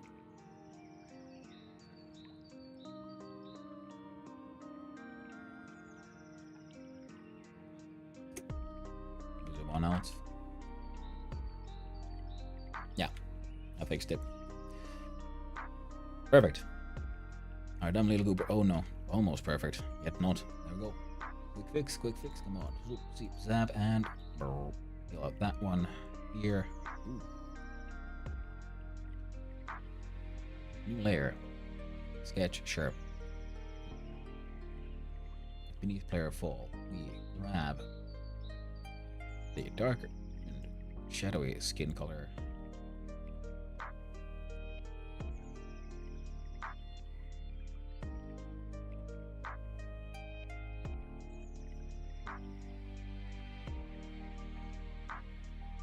Ah.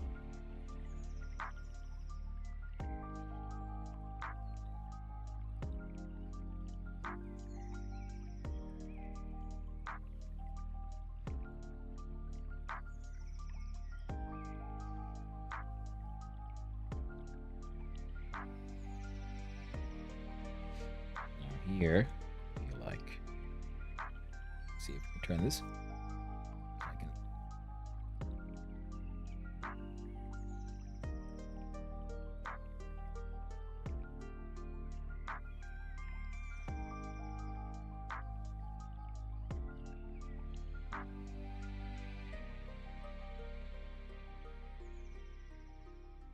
There we go. Just wanted that one. Well, he doesn't do much like Dave, but that's fine. And he's got a big head, but he needs that to be able to see all the things. All the things he's hunting down. Right, we have player fall done. Okay, cool. Now we do Jesus Christ. Now on to the next one.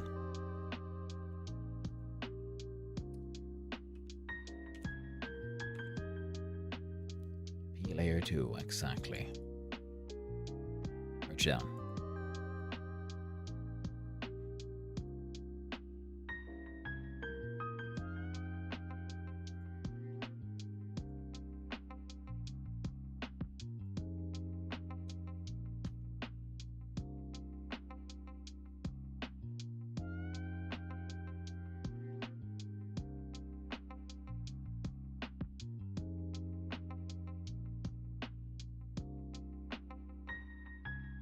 Excellent. Not that one, this one. And here one too. Turn opacity so it's slightly less. There we go. Now, gotta move this thing around. So it means this guy here.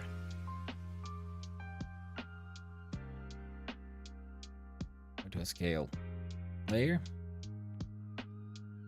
size by not pixels, percent, 60%. Oh,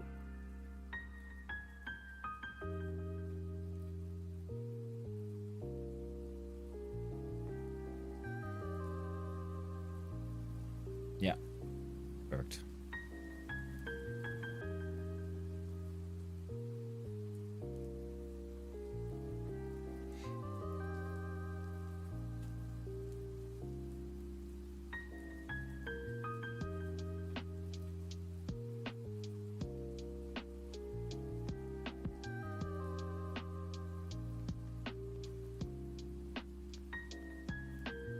Ah, right. Let's do first eraser.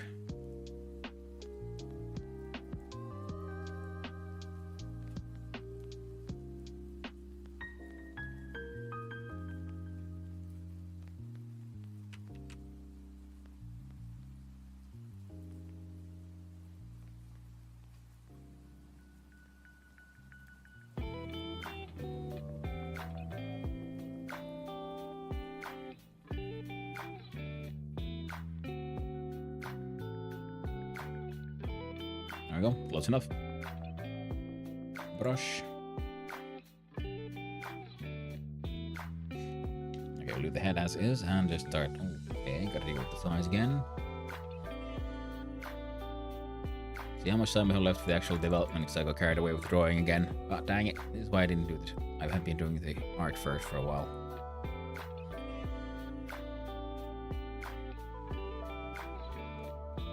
It's fine though.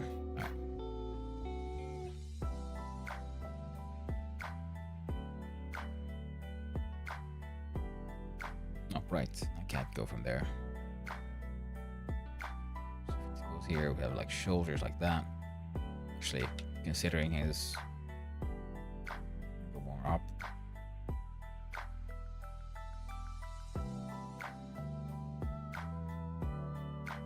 That's fine because that's, dude.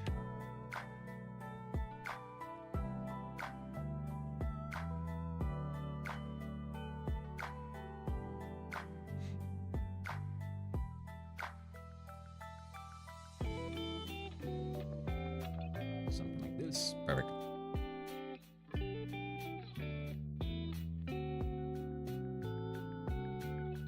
Then we'll go.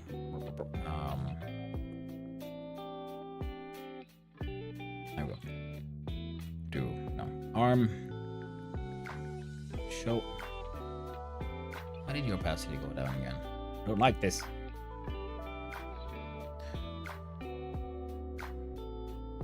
Okay, just quick. Good old arm. Arm. Arm. Arm. Okay, jacket. Arm. Arm. This one, I'll have to try the layers just because they can make things so much easier.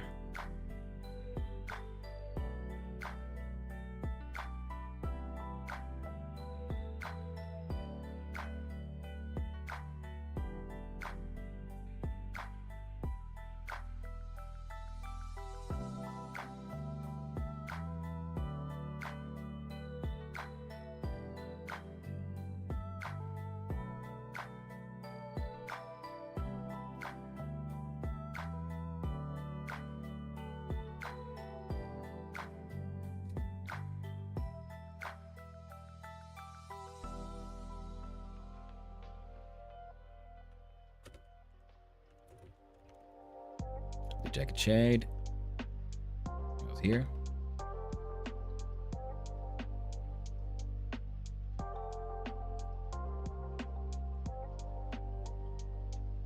Can we use that one for the more heavier shade?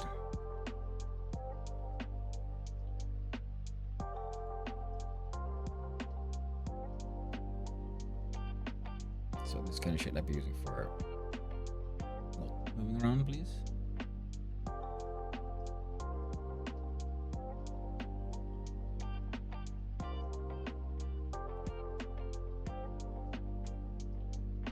There's some shade going on here. There's some shade happening here. Some shade here. Shade there.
Darn.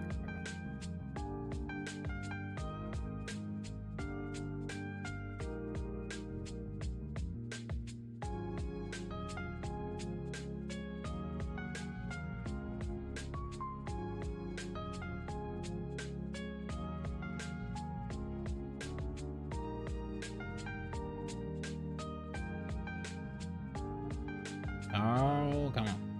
Making up all kinds of nonsense. Will this work? Will this make sense visually? Well, that remains to be seen.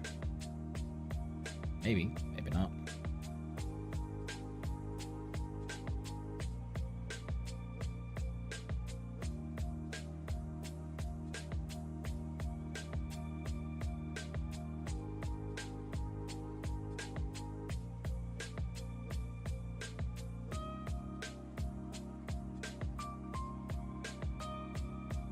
Oh, fuck.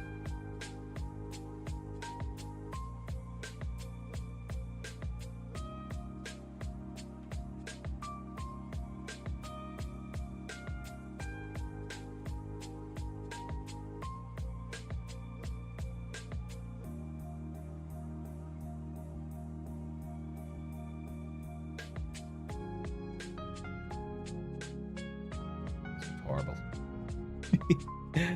Oh, it really does look horrifying. Oh well. It is what it is. What it needs to be is in the end simply good enough.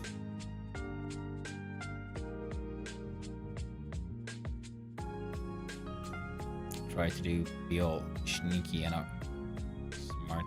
I failed.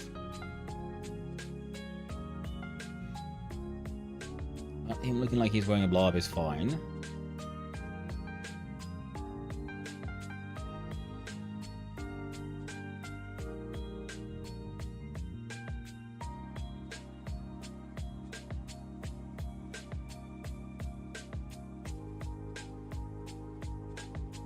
Turns out having an outline is a good idea.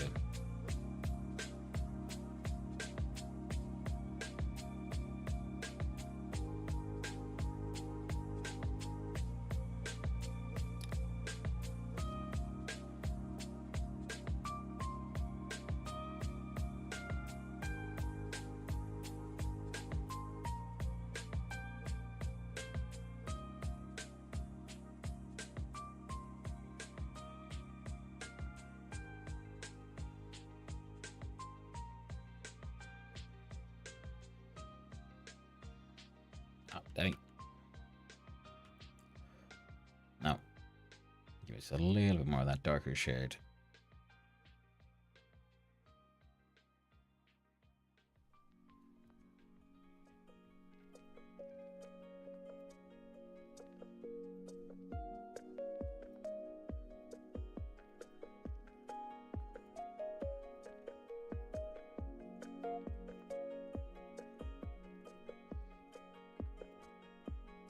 Alright, that's gonna have to be enough. We got time for this. No, the entire thing has to be scaled down anyway. That's fine.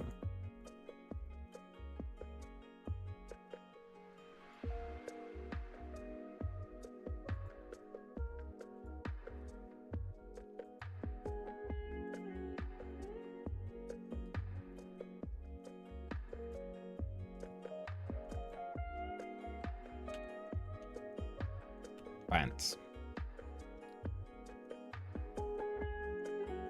One. Control. Okay. What happened here?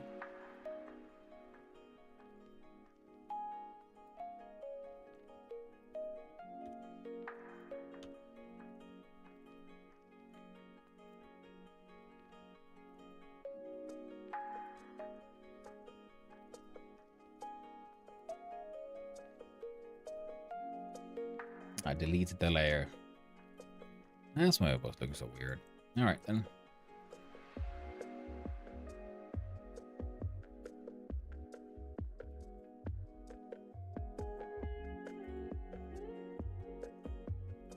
Can I move you both? No.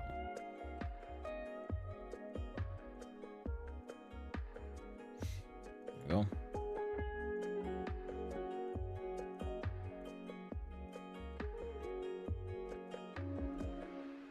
see.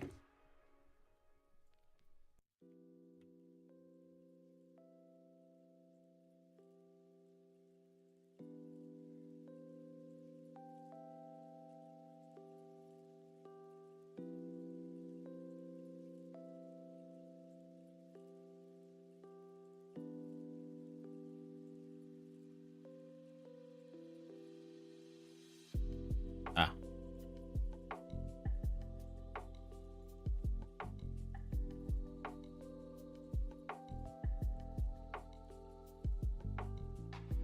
How about I just... Could we please just...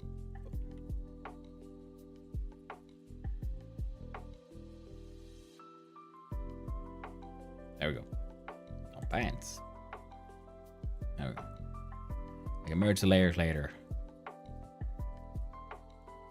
Alright, now we just need... There's this. Alright, so... I have to make crappy pants.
Okay.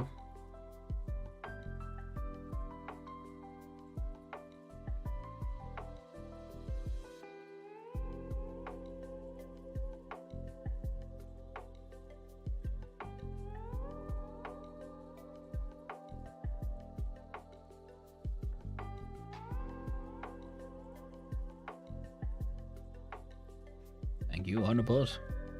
Keeping us all informed and active. Come on, come on, come on, come on. Gotta hurry.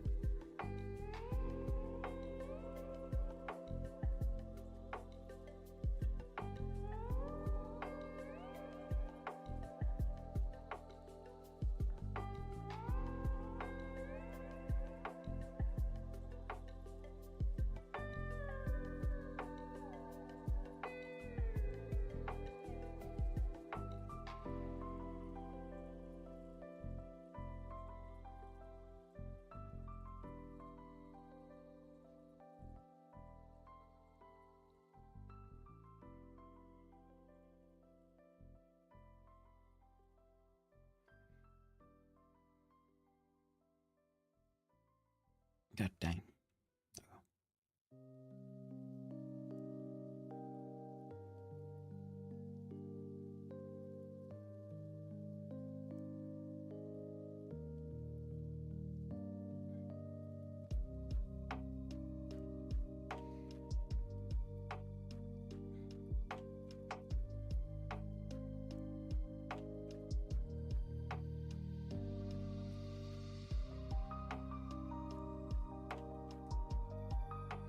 Now we'll see if this works.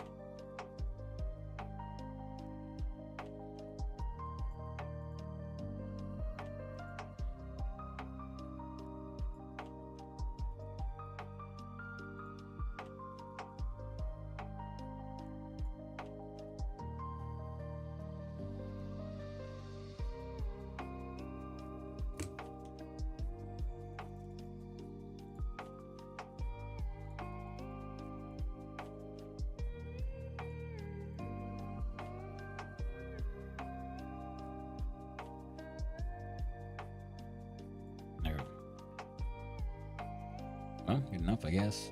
I'll have to finish the rest off by brush.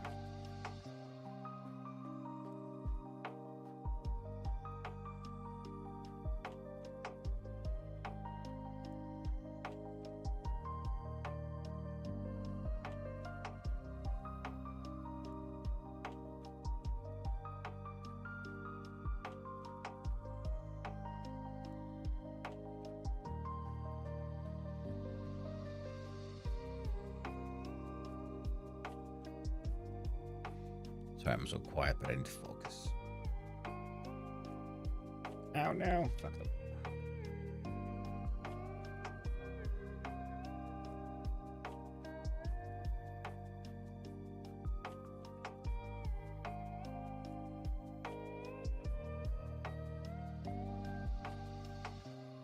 God dang.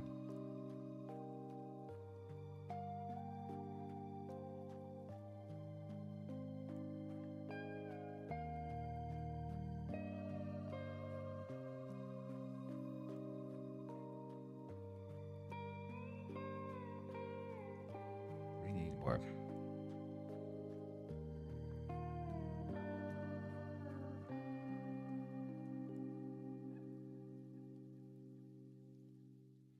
Practice.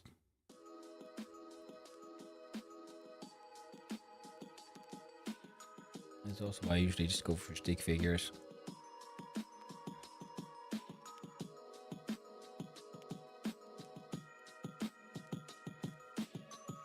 So I haven't even started on developing the actual game yet, and I'm just losing so much time on just messing around with art that isn't even that good. I was supposed to not have any intention of spending too much time on this nonsense, but here I am, wasting time on this nonsense.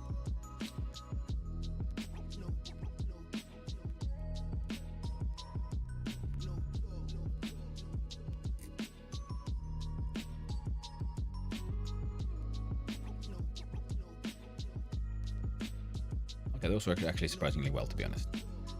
Fantastic.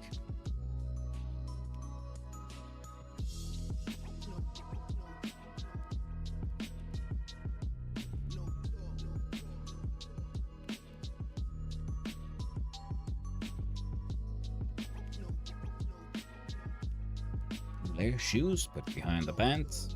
There we go.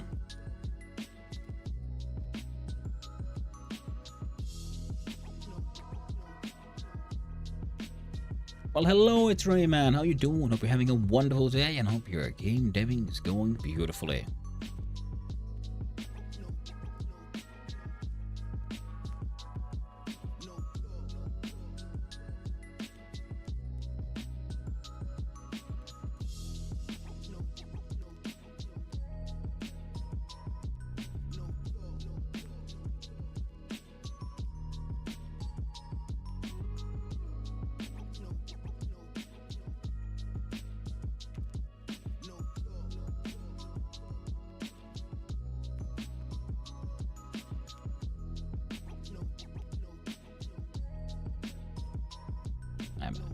That's better.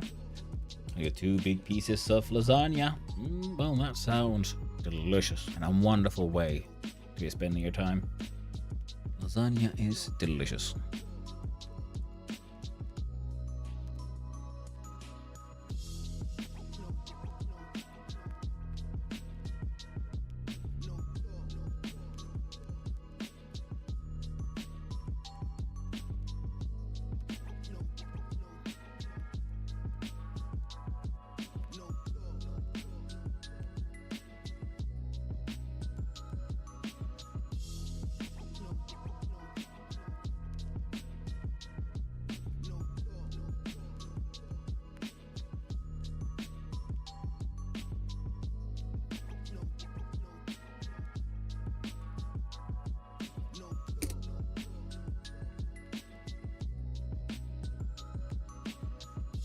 And a permanent max health upgrade. Ooh, nice.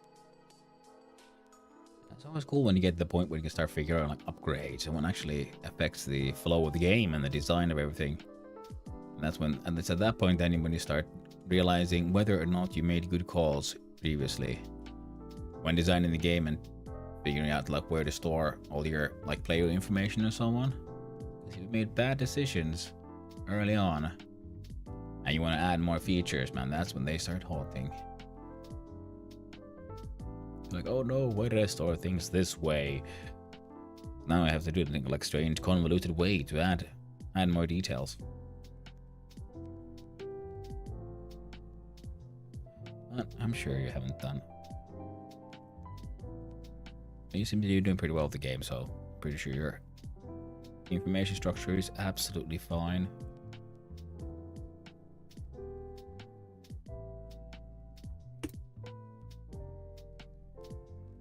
Alright.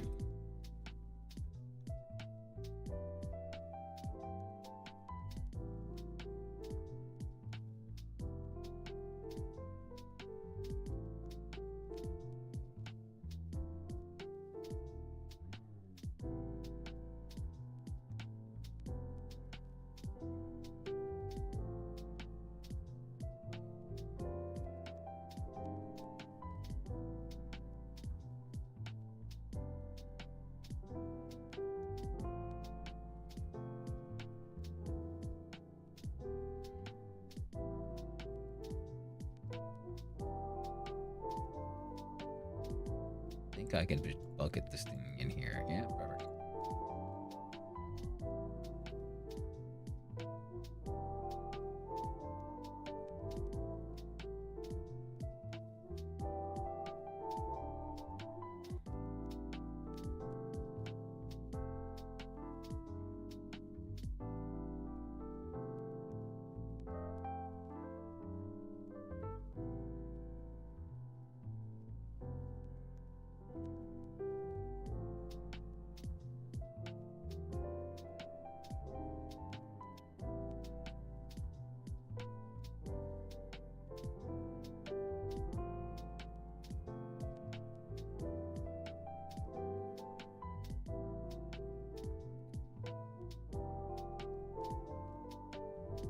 There we go. Perfect. You got shoes.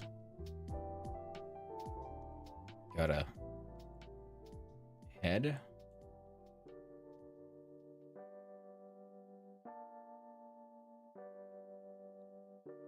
I can probably just place there.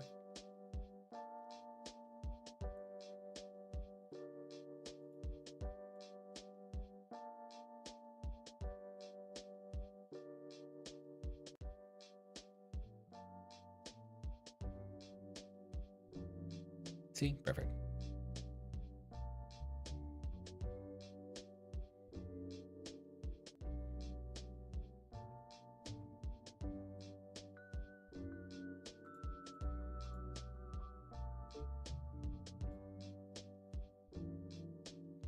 This guy.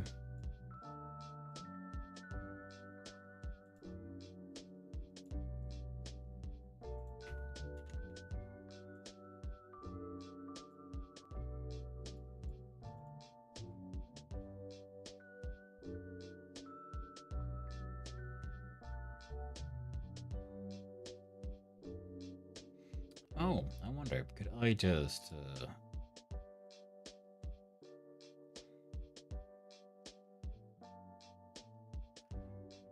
surely there's just a good old rotate here somewhere. Image.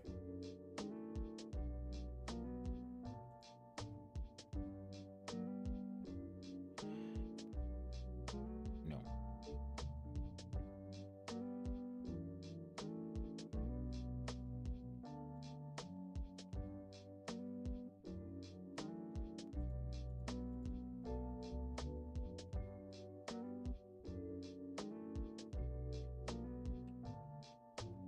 There you go. Doop. Sketch.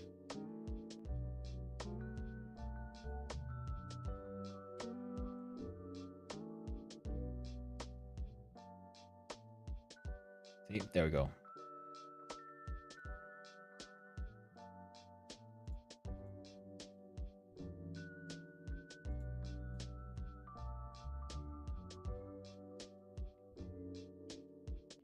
Okay, rotating it made it fuzzy, that's fine. I'm gonna just copy that. Some of this. Paint in some of that. Erase that stuff.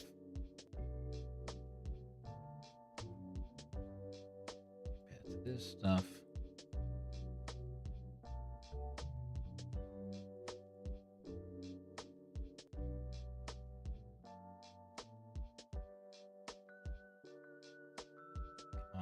brush, brush.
There, now we got a thumb and everything.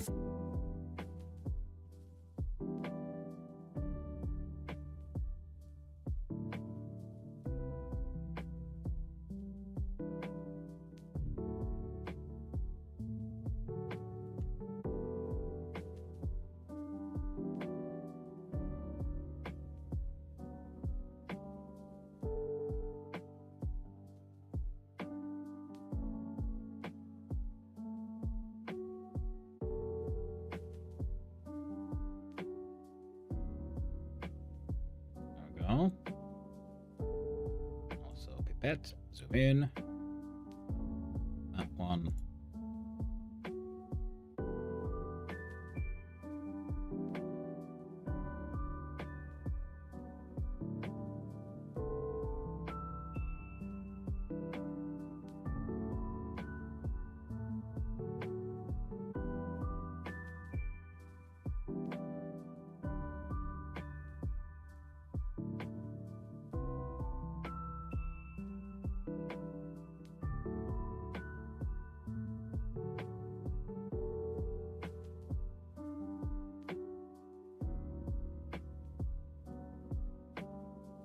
There you go.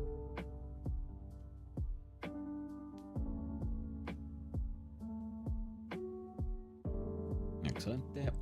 Have a look at it. Paint.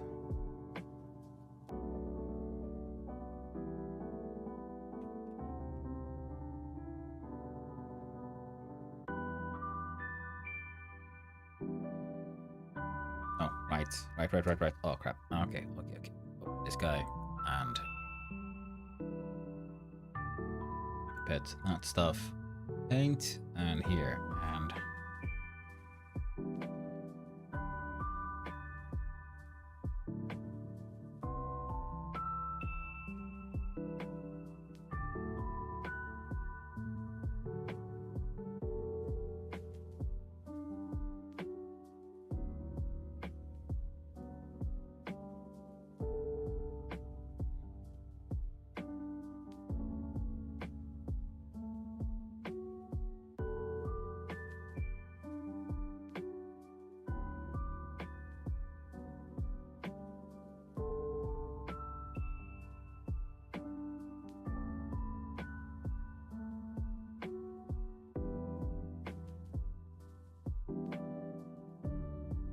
Maun.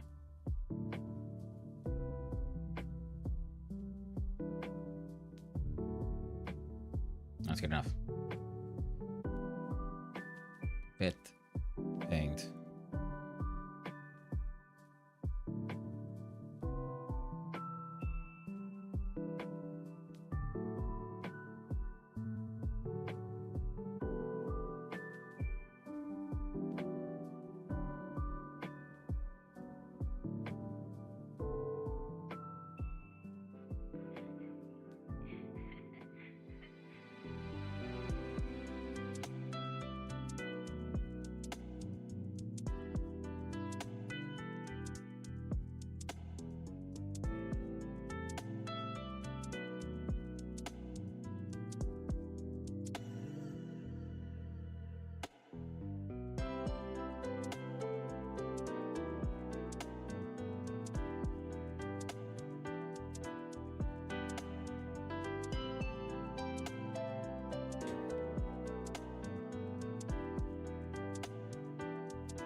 I can do it. Looks perfect.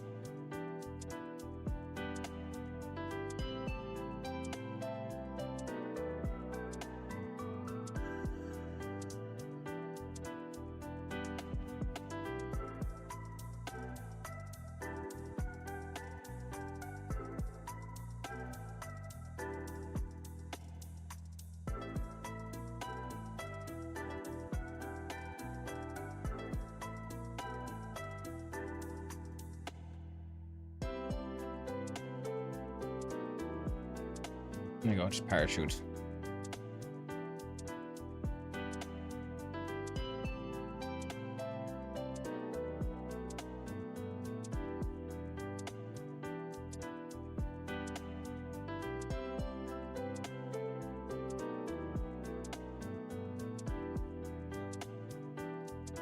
That was just sort of a, you can see from where we're doing lines.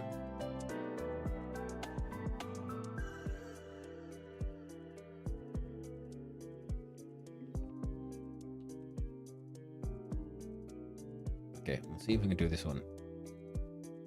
How quickly?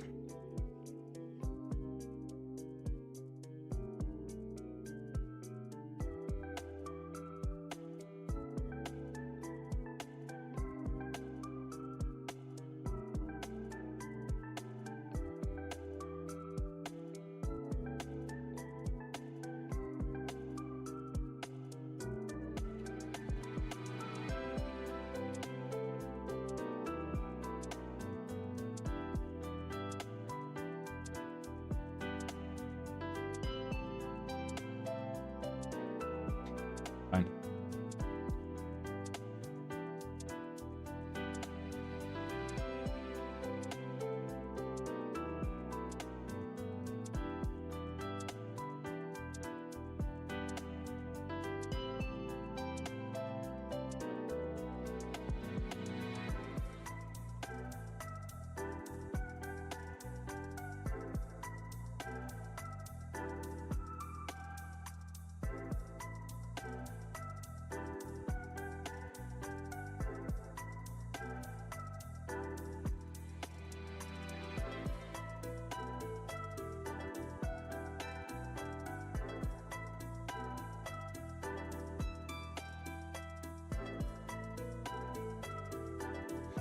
Fantastic. All right, so.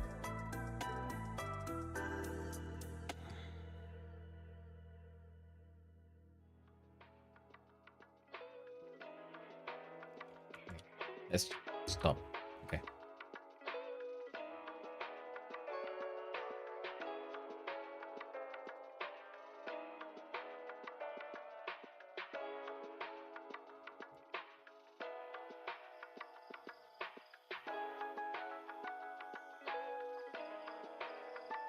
Parachute layer.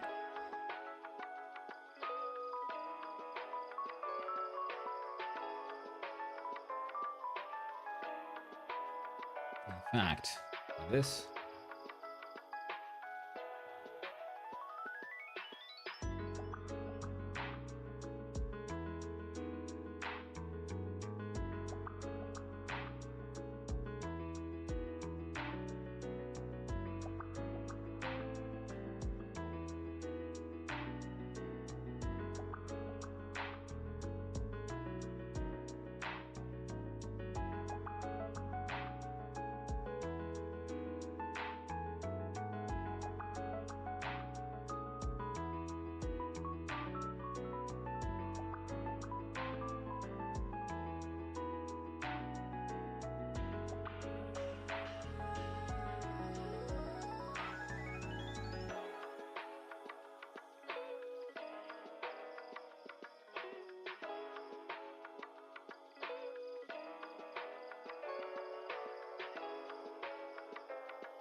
Alright, maybe this bucket will work properly now. Yay!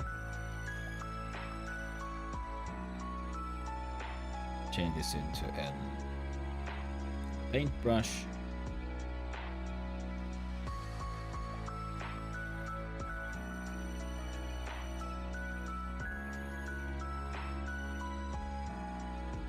Change this to this guy.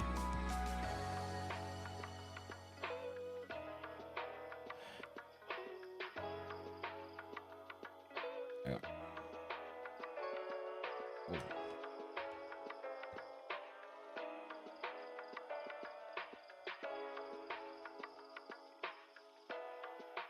Max out that hardness. Nope. Bring it down again.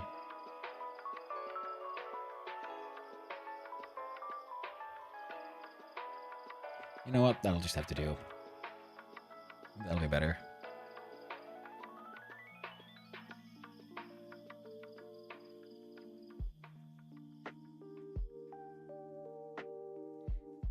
The silly ugly parachute, but it'll get the job done. That's the important part. Now we can do. Should be able to save. Trijam. 322.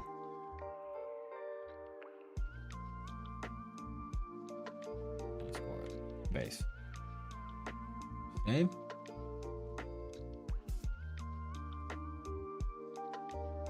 I forgot what that I'm nowhere near done. Room. Hot dog. I'm just spending way too much time on this art. Oh no. Because you see I marked that as done. That was not done at all. But it was done.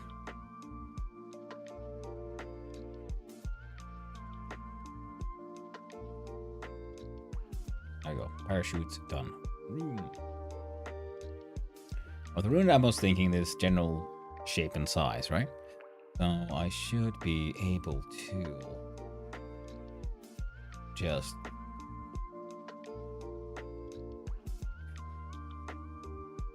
alright, sure. Let's go with black lines. There we go.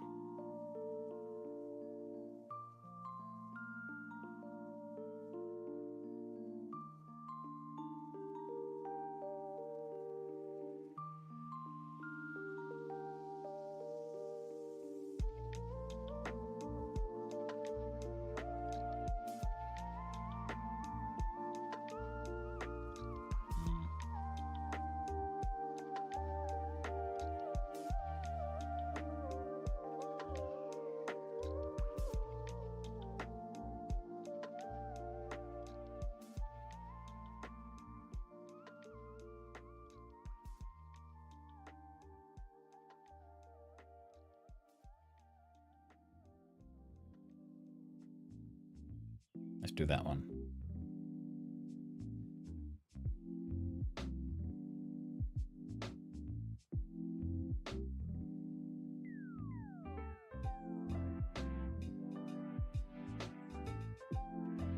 Okay.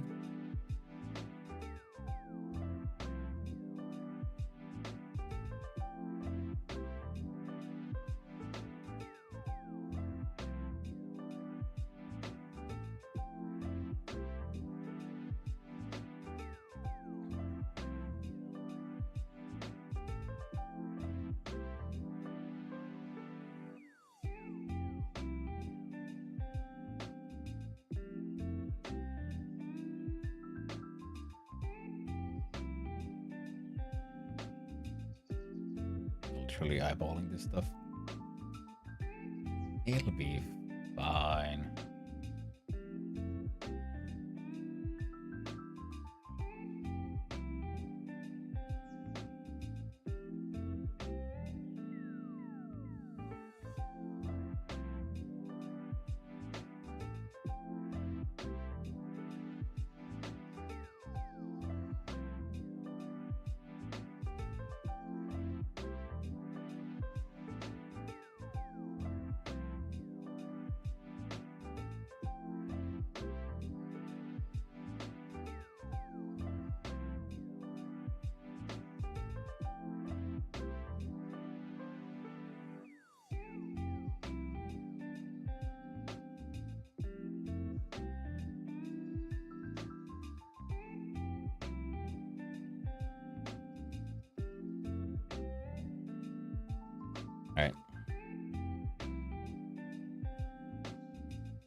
Damn it. Keep on holding the pen wrong. There we go. Let's try again.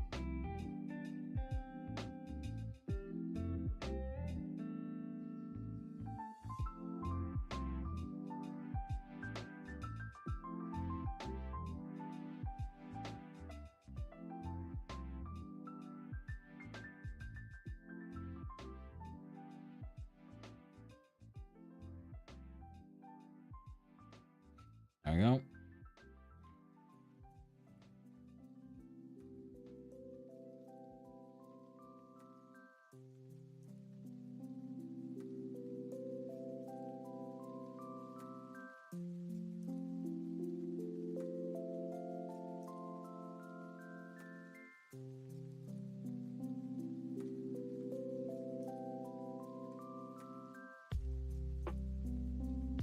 Totally making the fastest door ever.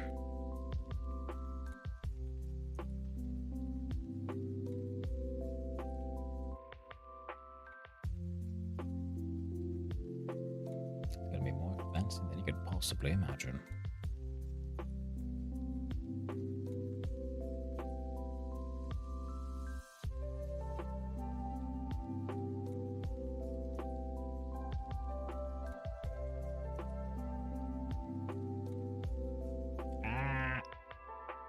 Come on. Should be using this pencil all along. Well, live and learn, chat. Live and learn.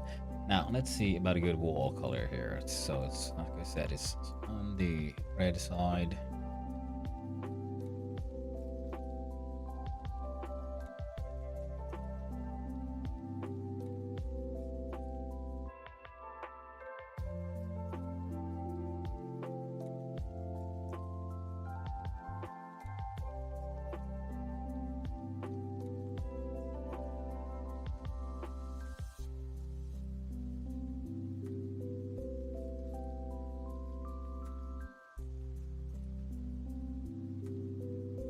There you go. The basis of the room.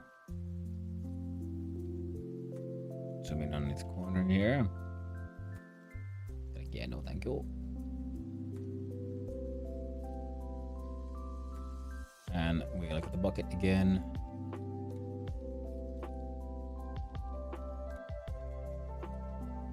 Nope. Let's make it...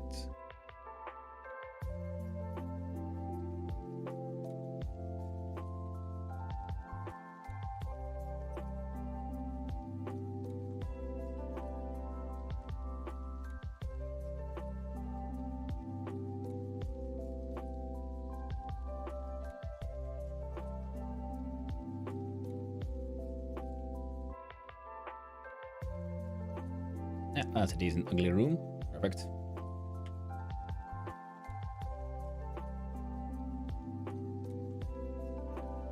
Ah, right, we need the blinds though.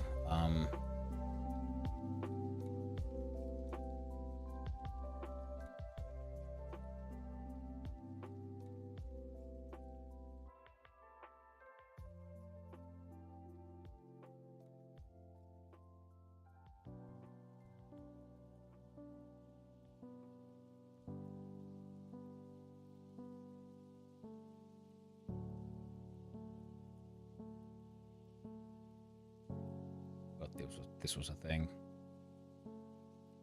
Night than never, I guess.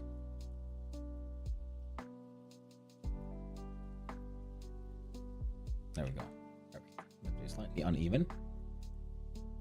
Me too.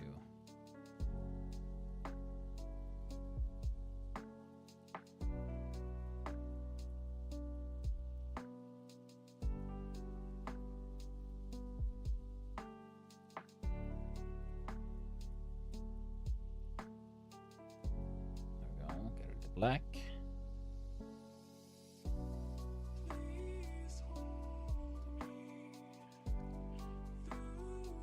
Come on. It would have been better if I would have added a new layer, you know? If only I'd learn, if only I would learn. One of these days I might, but sadly, it's not this day.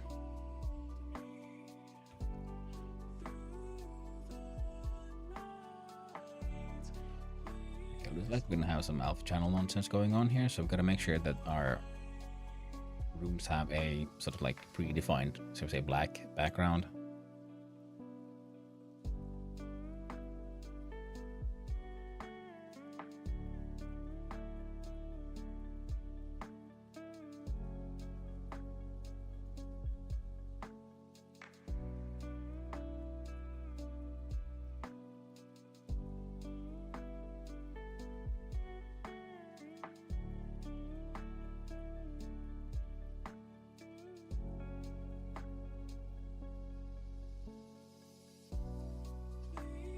Come on, there we go.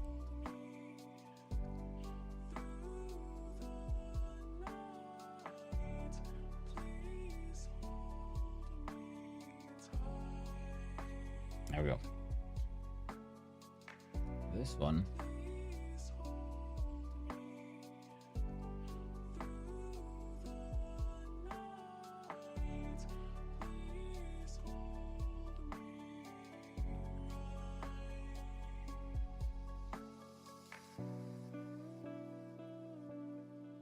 Dang.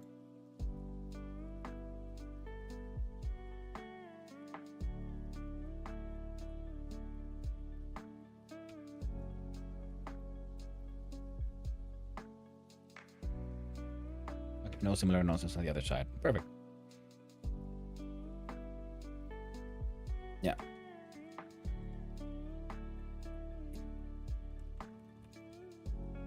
Blinds.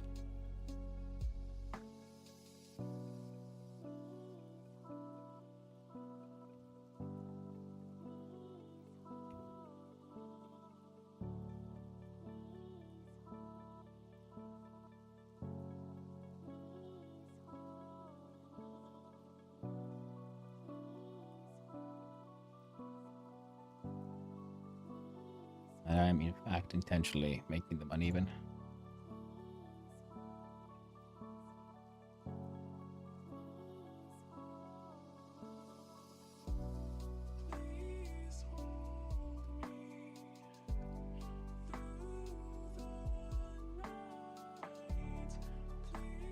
Like them mega white. I should have probably just made it white first, then draw the black on top. Oh well.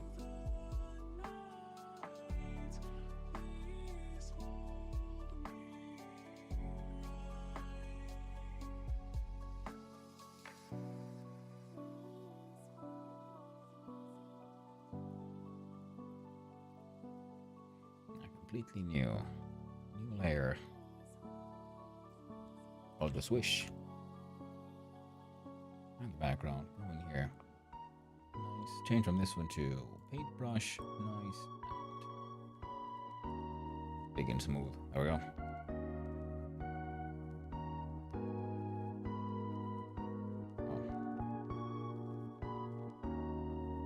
Oh, right.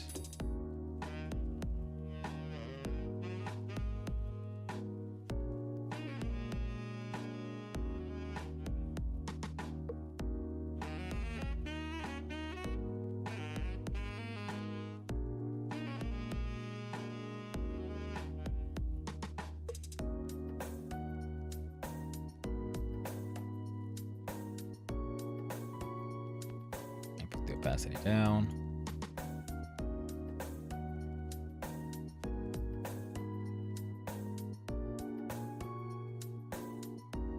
Perfect. Or at least good enough.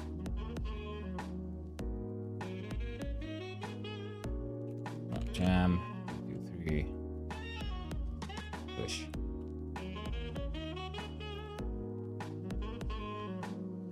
Export as.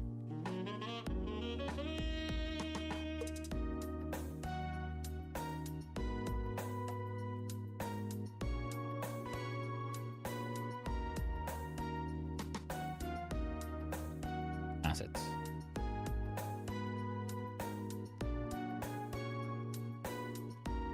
Push.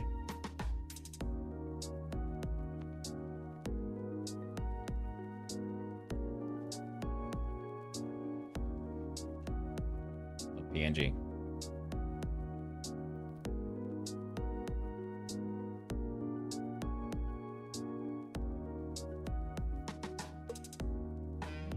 Perfect. Now the others, though.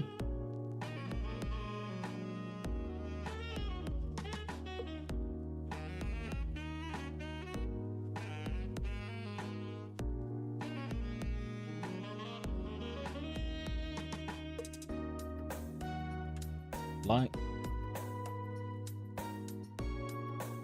stupid goober.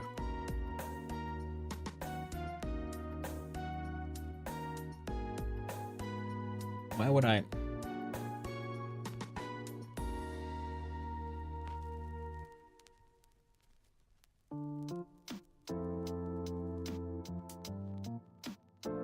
Like I had all this text chosen up here, and then it's like, no, you're obviously trying to name the file you're looking for. I don't even see the option here. Lines. Sport.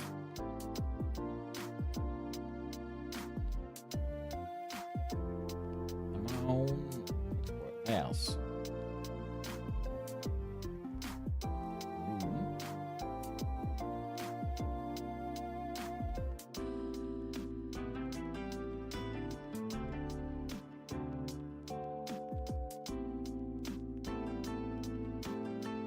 Content. Export as.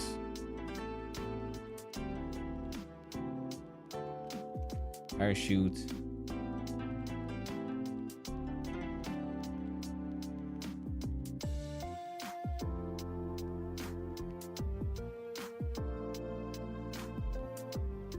Oh no.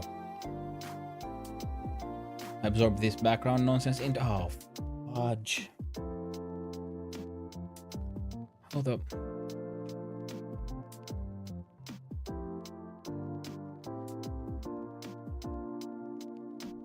How long can I go back?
Content. Export. Layer 2.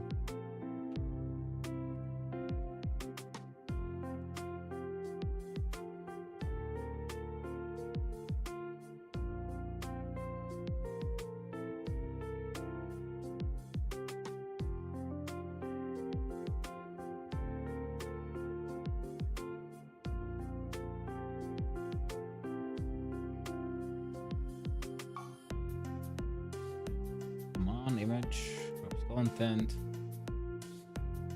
export as layer 1.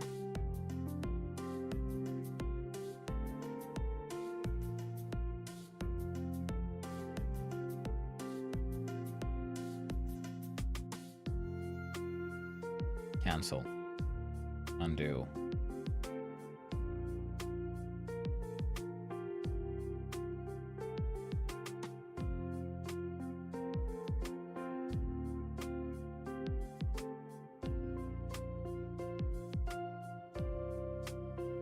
Export eraser, image, content. There we go. Export as layer 1.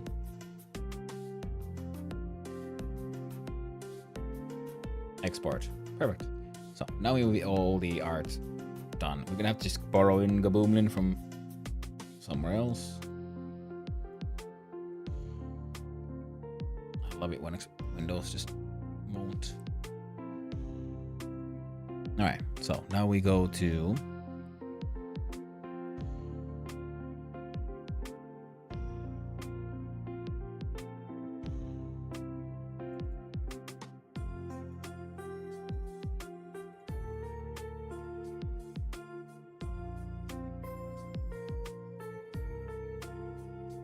okay.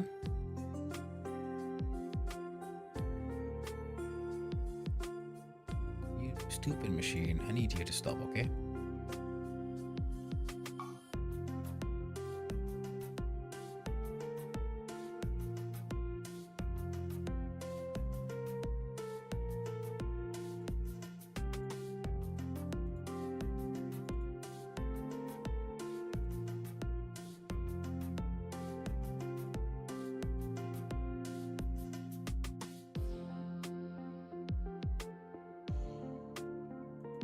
There we go.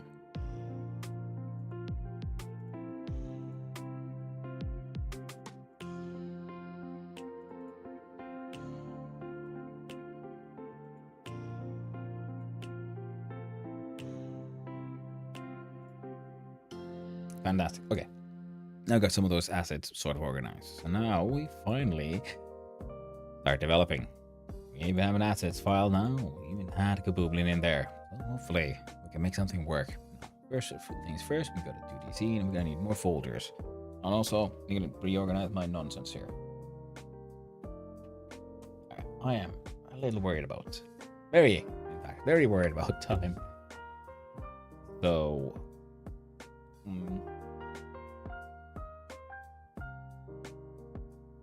let's call it scene. Scene will be the main scene.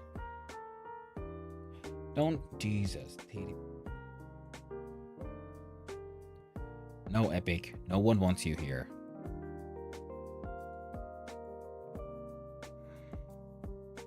Okay, more than halfway. Christ. Oh god. Oh god. Oh god. Oh god. Okay. Okay. We can still do it. We can still do it. Okay. So new folder. We'll do this. Player. We'll have a new folder called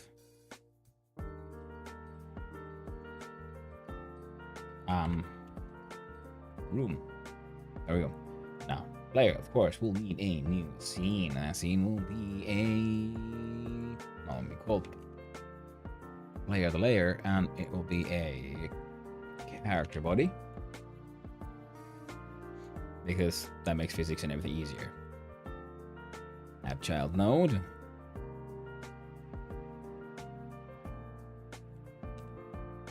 Sprite.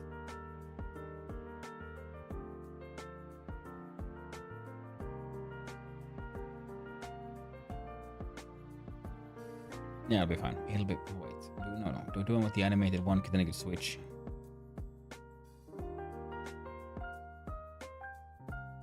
I do. Fine, we'll do it this way.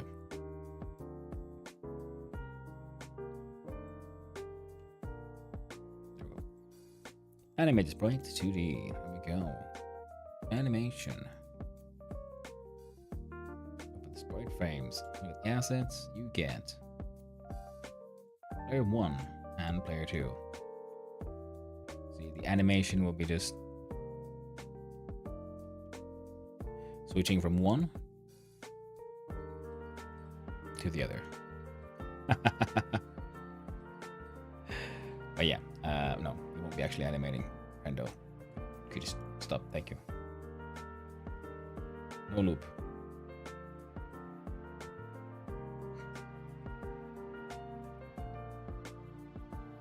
Animation dude, please go. Add child node. It will be a collision shape. Now, what kind of shape is the collision shape? Well, it is a rectangle.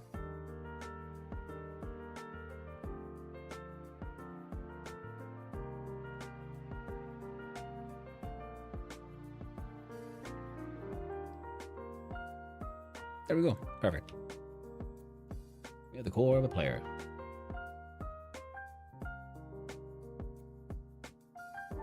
Even has code and shit. Nice. Now, next we'll need new scene, 2D scene. Call this one simply tower. Now, tower will be our base, our most base scene here, right? Now, for this to work, we'll have to then have a child node colored a rectangle, fill the entire viewport. Go a little bit outside it just in case. Fantastic. I'm gonna need to get up. Thank you, friend.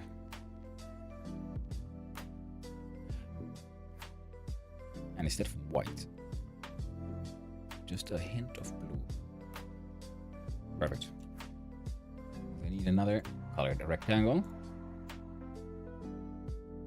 We shall fill out the core anew.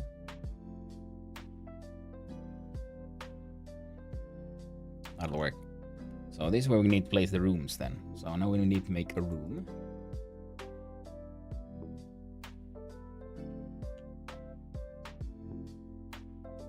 What does a room have? It needs to have sprite.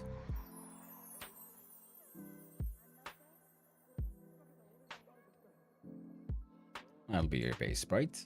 And as you can see, it is humongous. Far larger than we would ever need.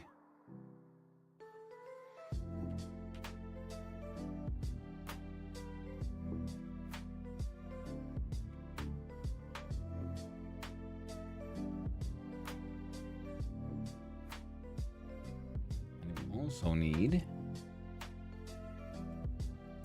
area 2D so we can detect the presence.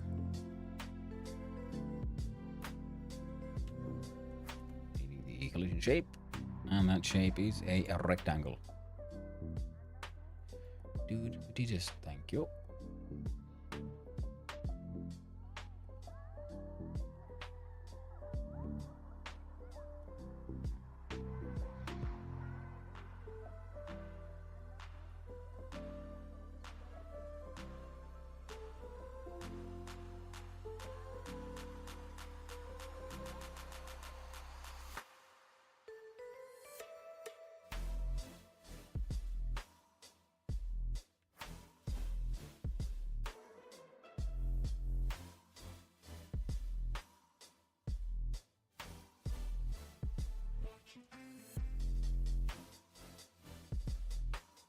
There we go. Perfect. Now, you. Absolute nonce.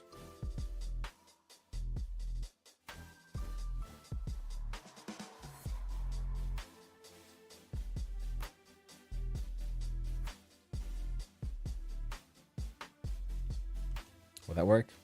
Good.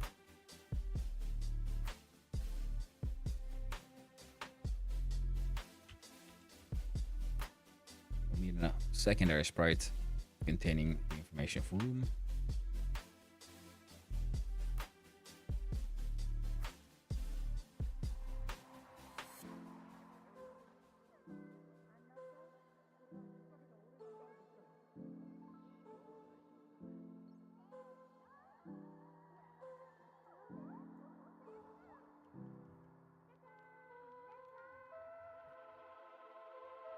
All right. So now, depending on which state it's in, we can have it blinds open, blinds closed. Fantastic. Room will need some code. Relationship 2D needs a 2D. Needs body entered.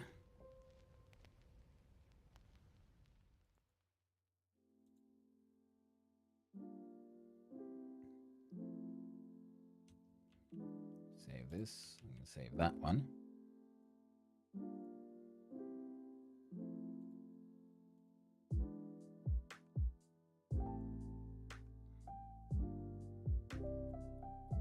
One, two, three, four. Okay, good. We can fit four next to each other. That's good. Now, to get them neatly organized, though, I'm going to have to add a child node, which should be a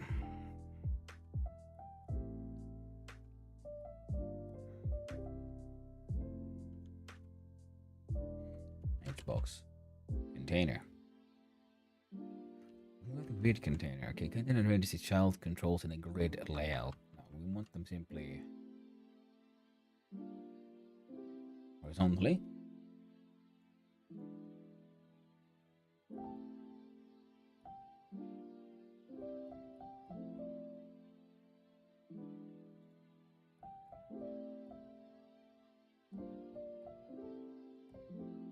I'm confused.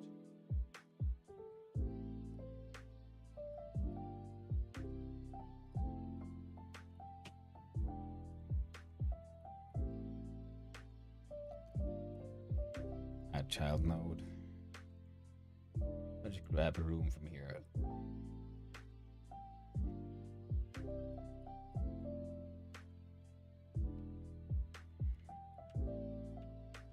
Okay, that's not working. Oh, okay.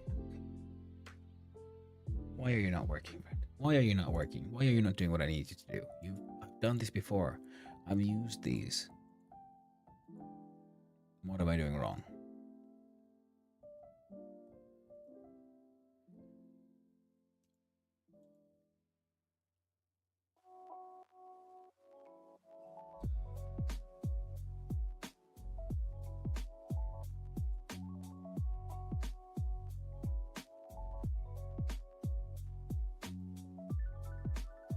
Okay, if that doesn't work.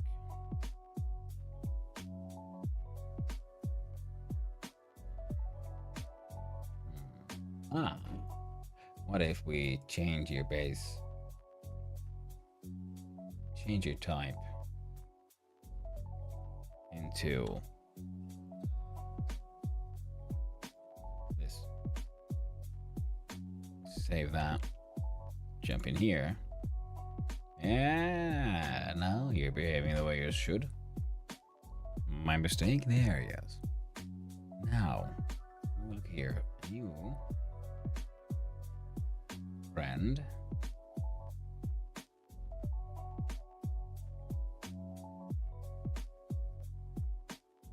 Okay, come on now. Come on now.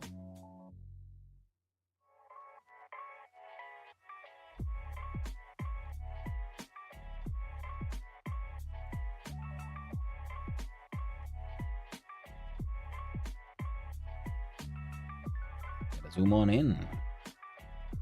Could you please stop being a nuisance like this? Thank you.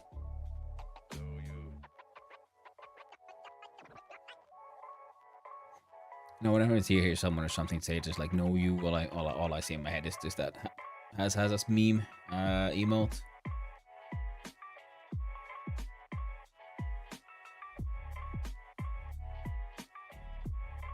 Okay. Fine.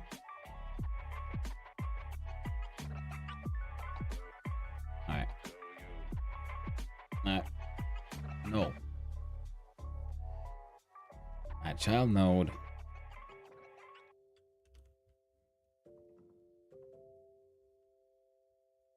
Texture director. Because these two can get deleted. We don't need them.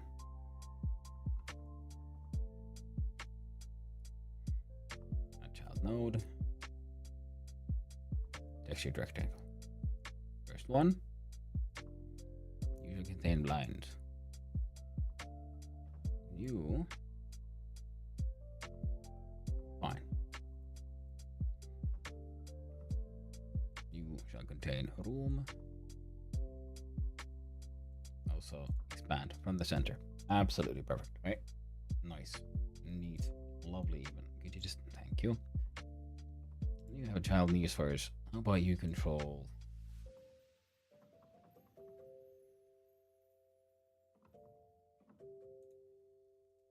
And we change your type once more. Here, into an straight up just container, right? Because basically for GUI controls,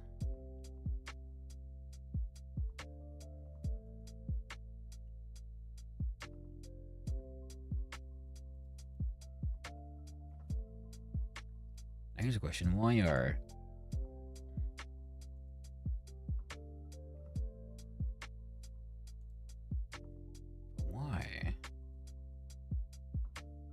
Size, ignore size.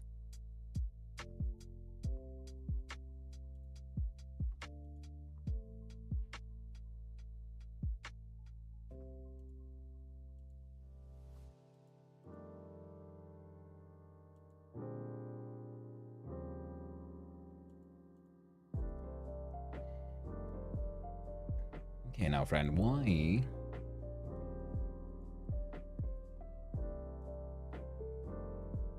aren't you scaling? Well, you should.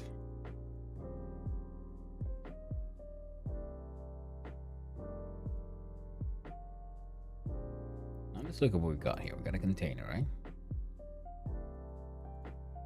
Aspect ratio. Here's the proportions of the child controls. Child controls in its center. Here's the margin around the child. Ooh. Yes.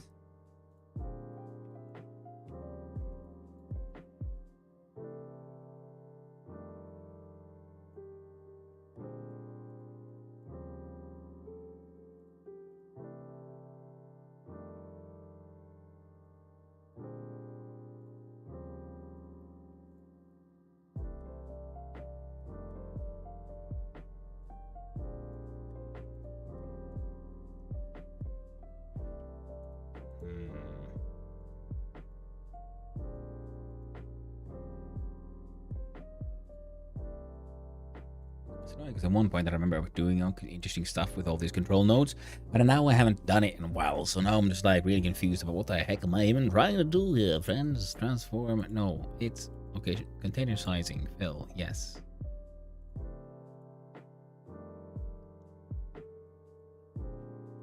No, not keep size. Ignore size. I want you to become tiny, friend. How do I make you small?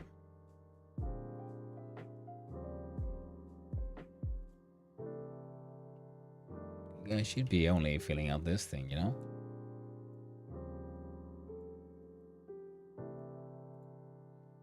Now, why?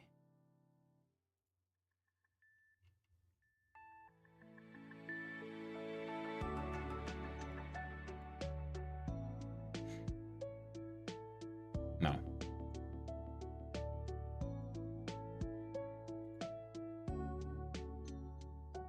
Okay, cool. Sure, but why isn't this thing respecting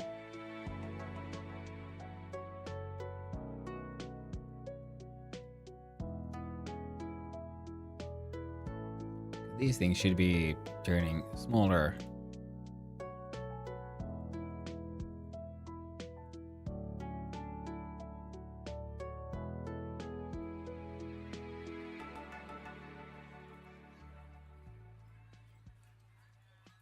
Okay, you're filling it out, but why are you filling it out so much?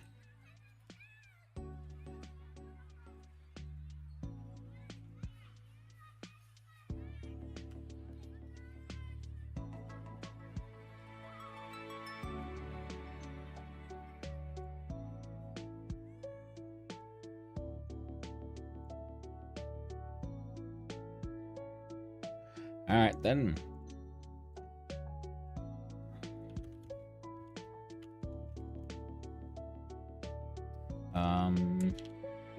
Picture container.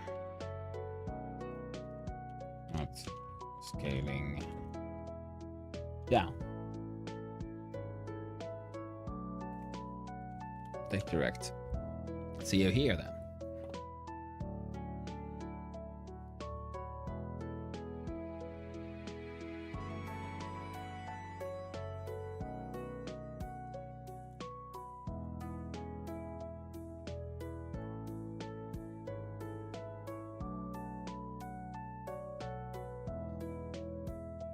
Box container controls size of its children.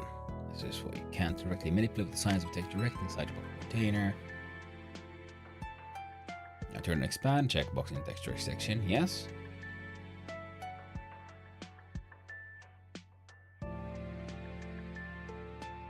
Min size, direct section.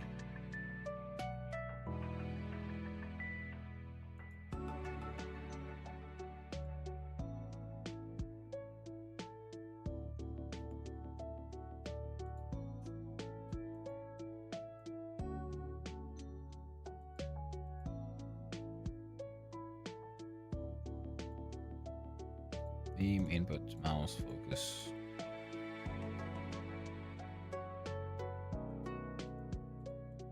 Was any of those? How about layout?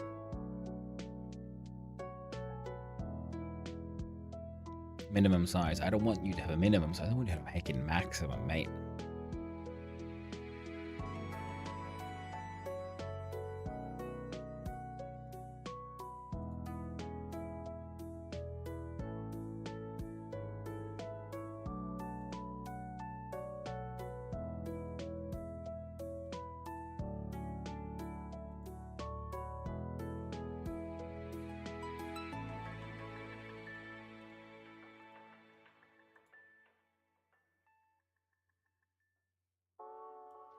I do feel like it is.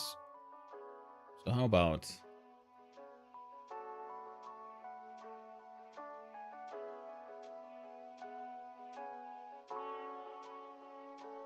Okay, friend. There we go. Change type. That was too close. Good to see. So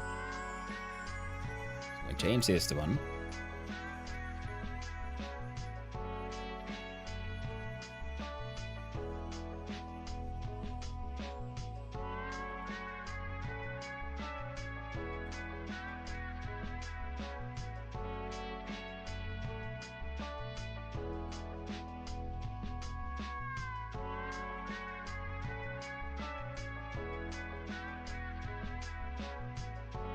Why aren't they behaving? Well, hey there, Shire Tone. Hope you're having a wonderful day, my friend. And yeah, we are enjoying the wonderful music of the Trijam 3-hour game jam timer. We have less than 1 hour left to actually code the game, and I can't get it to work. Like the most basic thing of resizing a texture. Okay, looks like we're not gonna make it this time, chat, but we're still gonna try, though.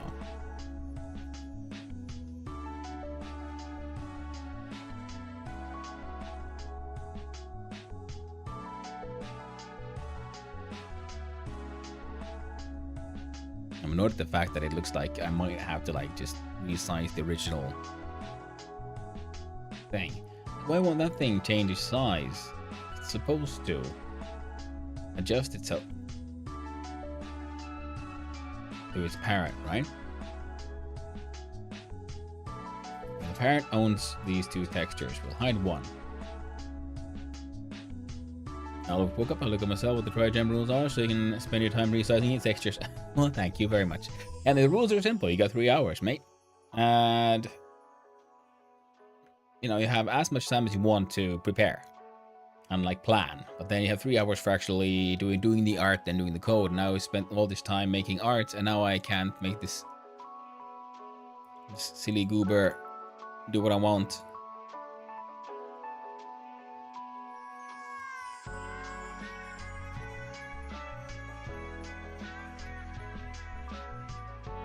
Right. Alright, do I just do it manually? It looks like I do. Except if I do it here. 0.5. Alright.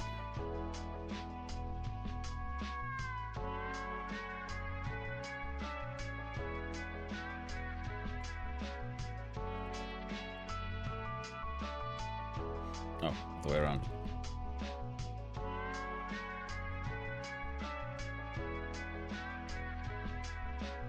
So here we have the size, right? Scale should be 1 to 1, 600 by 300. Now why, friend? I'll ask you to... Okay, now you do it.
Hmm.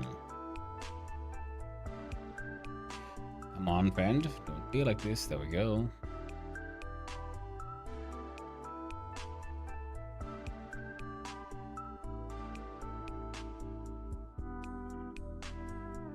Okay.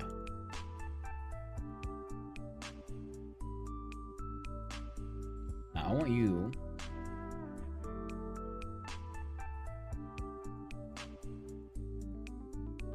Yes. Perfect. Now we've got a margin around it, right? So that'll be where the sort of like barriers around windows and things. These are the windows. Now I need to come up with the better room size shape, I guess. Now, gear transform. Absolutely delightfully useless information. Fantastic. That theme is dark. I mean, it's up to you how you define it. I mean, you know, parkour. I went with journalism. Oh my god. Let's do some math. So it's 1080 by 1920. 1080.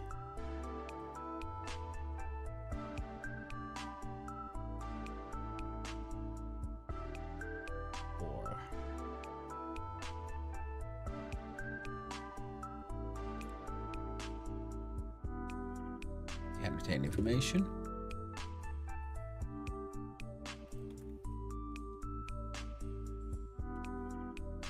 So 480 by 270.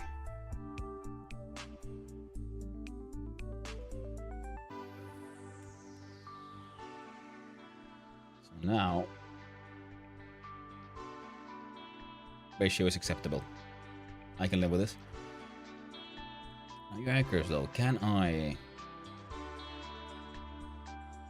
do this? No. How dare you? I would just did this. Just a good thing I brought it down. 480, right?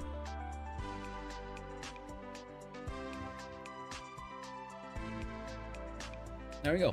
Don't touch it.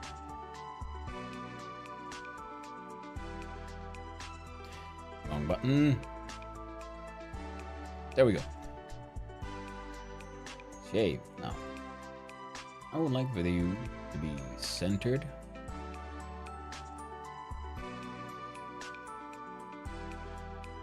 No, I won't. That's not helping. Do this.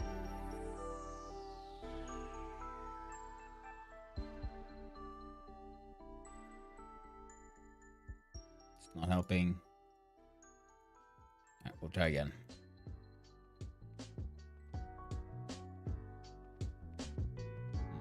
Well.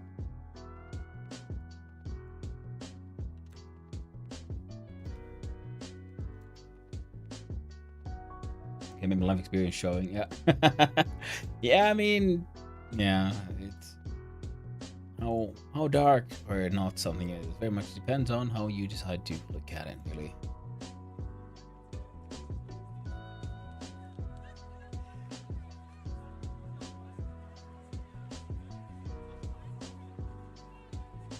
Okay, so room exists, room does stuff. Now, room also needs a potential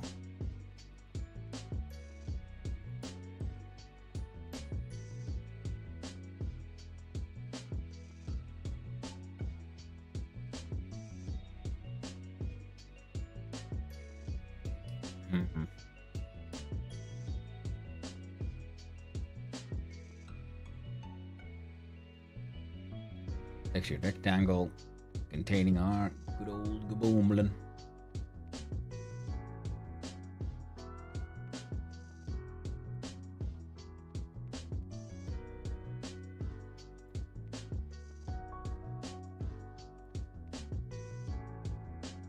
It's not perfect, but it gets the job done.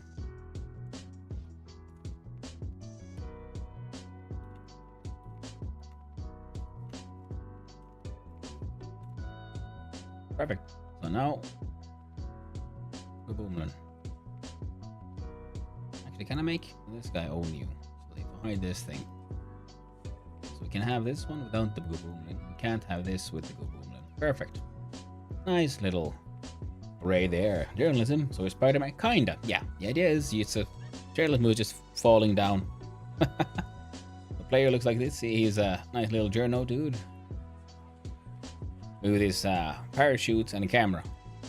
And he'll be falling down the side of a building trying to capture pictures of interesting things. So right now we sort of run out of time to like draw more interesting things.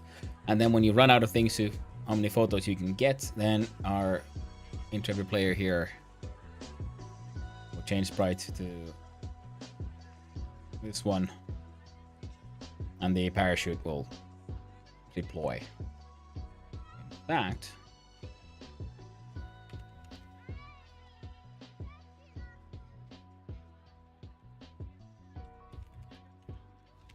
we'll call this one parachute, and parachute gets this one.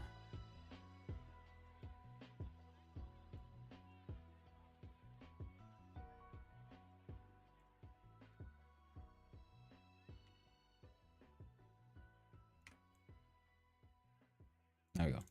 Parachute.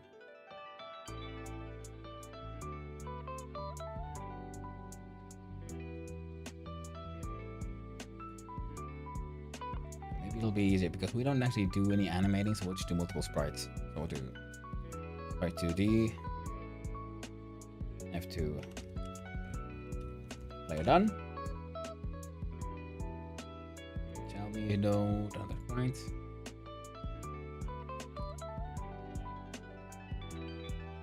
F2 player all. Welcome back from the ads, my friend. Hopefully they weren't too horrifying. Hopefully they were tolerable.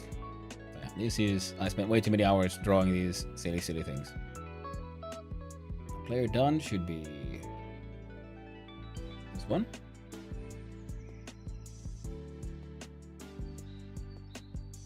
We can delete this one because it makes life easy. Because then we can just like hide these two.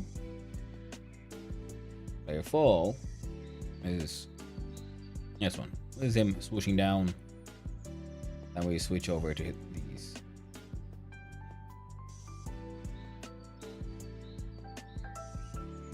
Collision shape doesn't matter for this one. It only matters for this one because we might be using that to figure out how stuff goes. Now we save. Look at the tower here.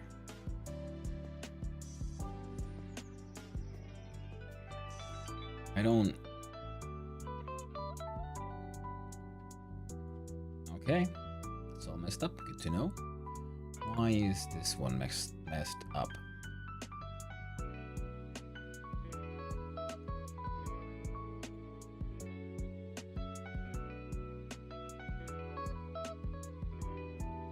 You there? Save. How about this?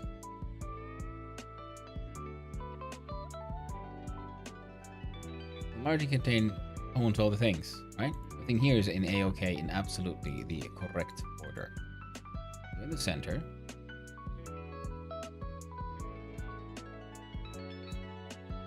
To expand them. Then there's a margin container. They'll put a margin around the entire thing.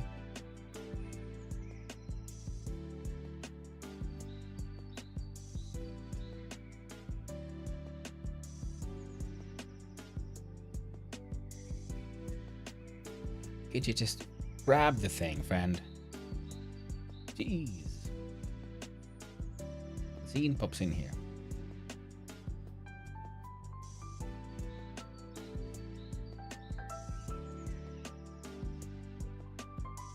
Both of these are visible, but not the goblin.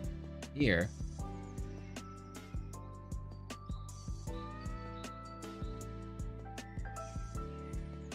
I see.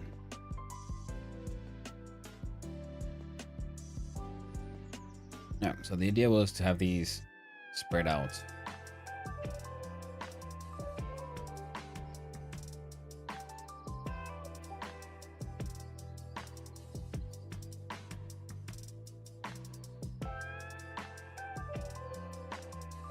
Delete that. So here we have these 4.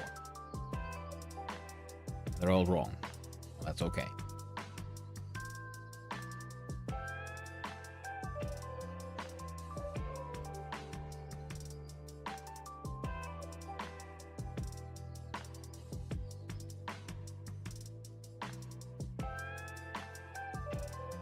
Okay.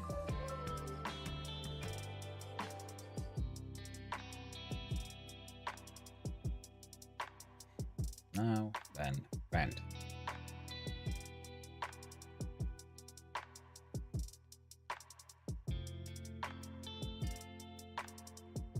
Ah. No, no, no.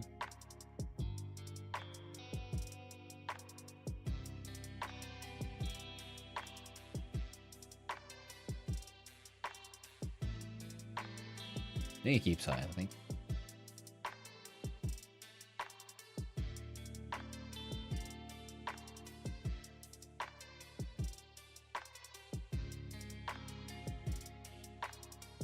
Come on, new one. Haven't even gotten into the coding part yet.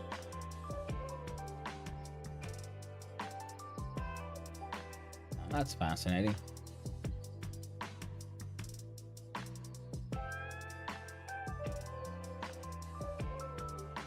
Why are you so tiny now then?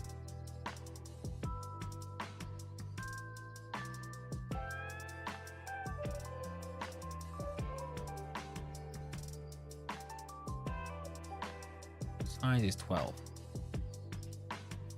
Is this a problem?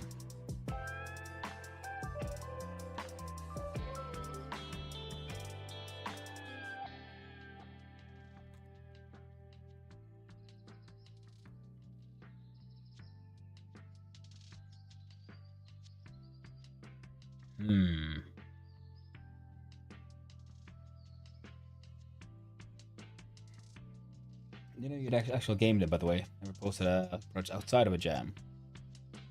Everything I have posted you can find on my itch.io, which should be in the about page down there with my other socials link.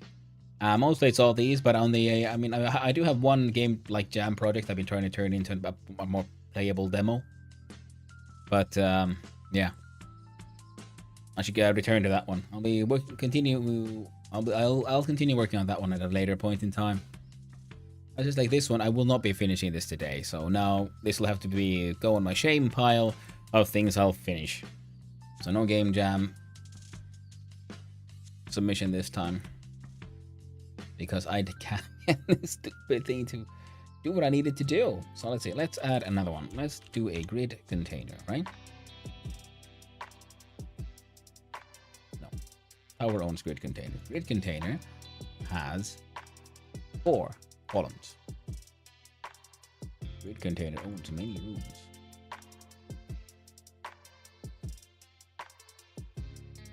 All the rooms.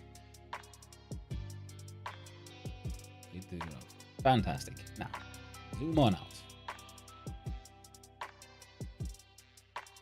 Grid containers here. We see all these interactive areas, and they're all messed up.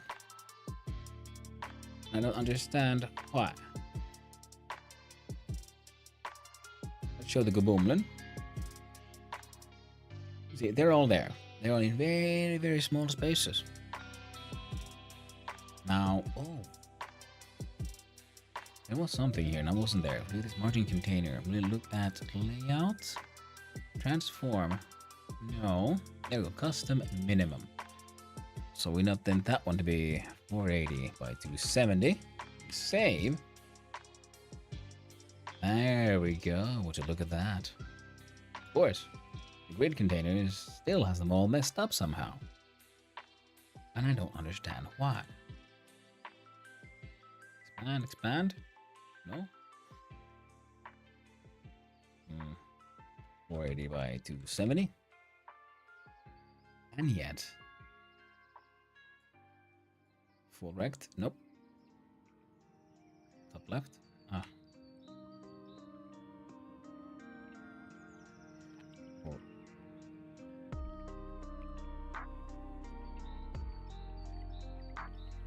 Light direction inherited. Custom.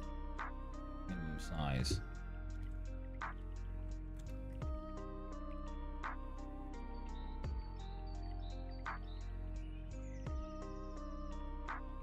Right.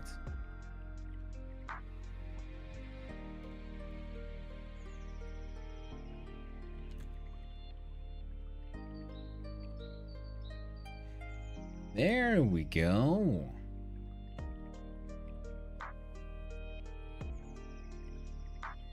Now, why are you still behaving so poorly?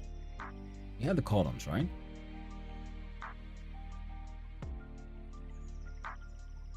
And the containers for room are...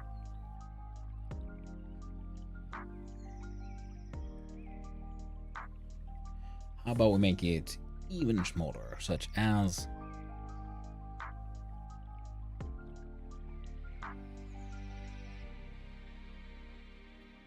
Look at that. I thought it would be 240 by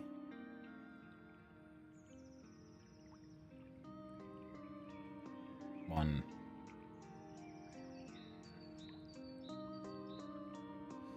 Let's have a 7 that's 35. 135. Look at that. It did nothing.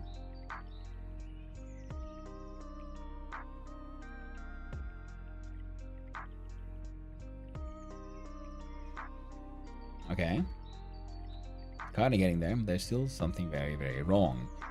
Is it my use of this? Should this be centered?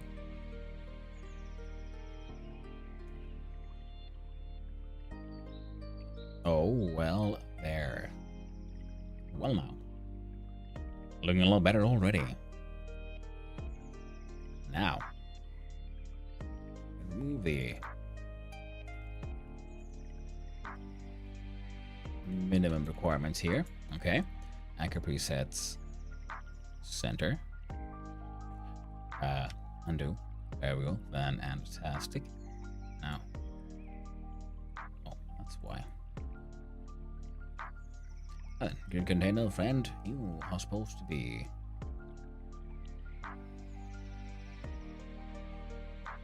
Dude. Let me click you.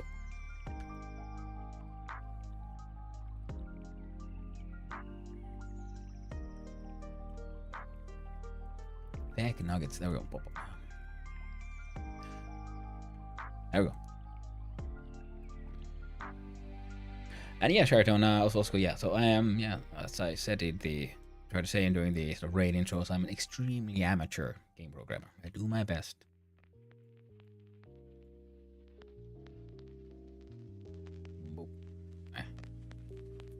Oh, right. You know what? No, that's actually fine. I can absolutely be outside. Asking this.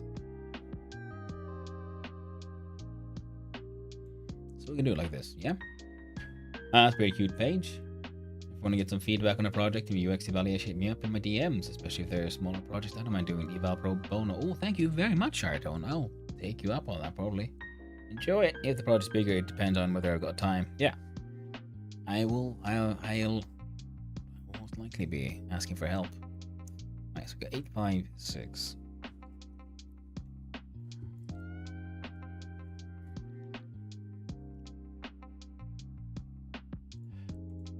I'm here doing a lot of nonsense because well, I don't know what I'm doing, so I'm here to have fun and do my best. So what was that? 856? 214. Yes.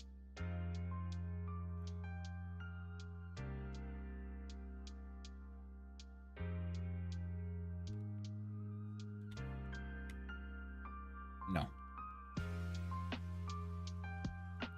Gosh darn, yeah, stupid goober. There we go. Minimum, custom minimum. Okay, width would be 214. Height.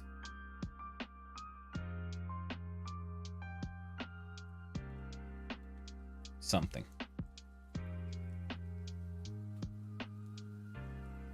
Now, friends, why aren't you behaving like I want you to? And hi, mouse button, Twitch and Discord DMs are open. Nice. I'll try to remember that, my friend. And also, you'll probably see me doing stuff like this in the future as well. Just feel free to comment. I'll take any advice. Right now, I'm just doing silly things. Failing at this week's game jam because I got too carried away with making this high quality art you see here. Oh, I do my best. Now, why? Here's a question: why are you so small? If you do the 214 and oh, wrong button.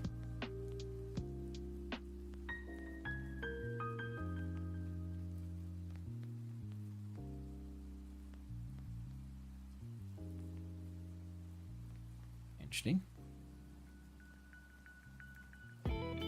That won't work. Makes sense.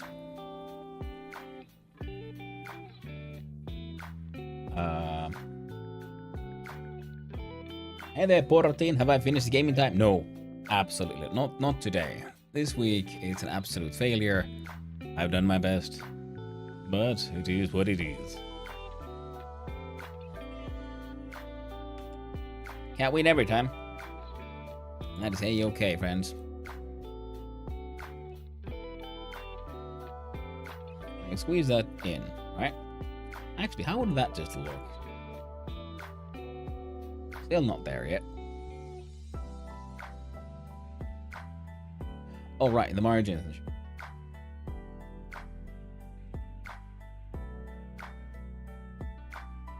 Huh.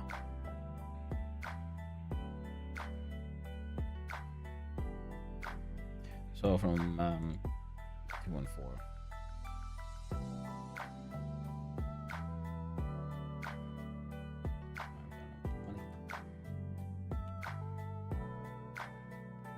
Here's a question, Brenda. Why?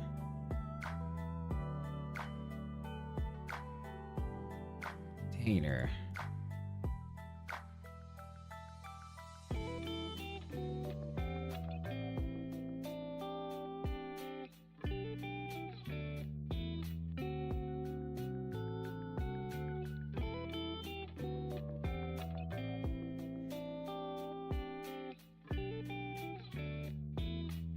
Okay, that's your center. That's weird. Save this. It continues being weird as heck. Why is that your center? Makes no heckin' sense.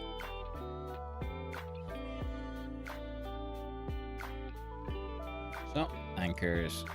Full rect. Top left. Cool. Margin container. What about you? Your anchors should be top left. Shave. Looking a little better.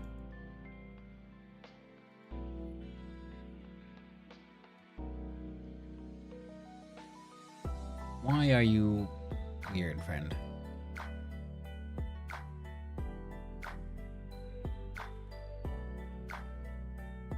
Yeah, no minimums.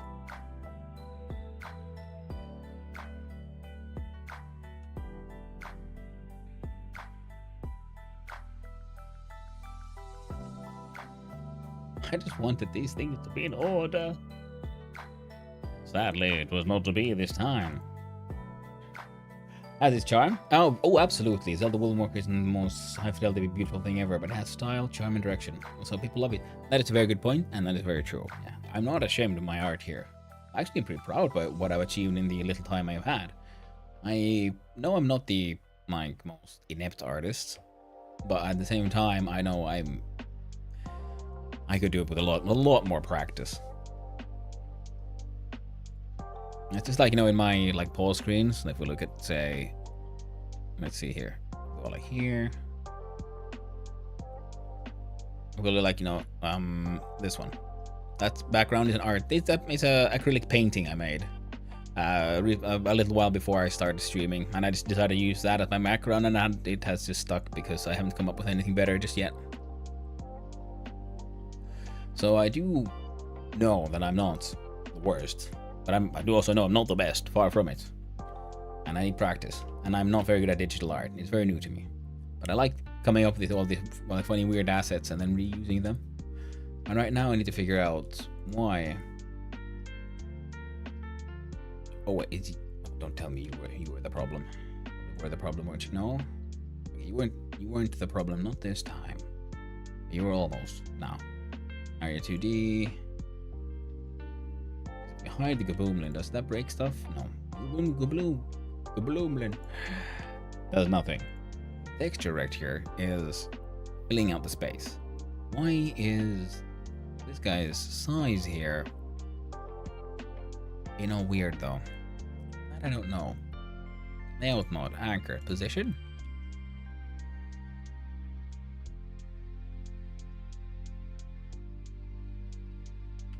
Anchors.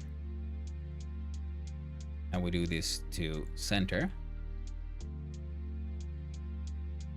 Essentially it works fine, we just need the picture to become smaller. Okay, so we'll just do roll freaking scale. Give me half. And what do we get? Not the right size. 0.7. Wait. Talk about these back at. Why? How is that, in your opinion, in the freaking center of you? In what world is that the center?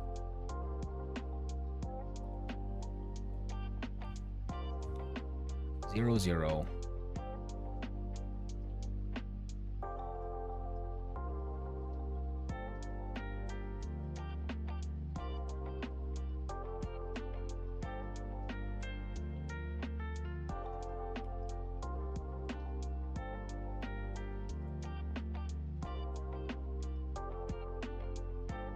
I don't get it. See, even like throws the position off. There's something weird. Something really heckin' weird happening here, and I don't. How about we do fill on those? Shape. Anchor preset. Center. Power.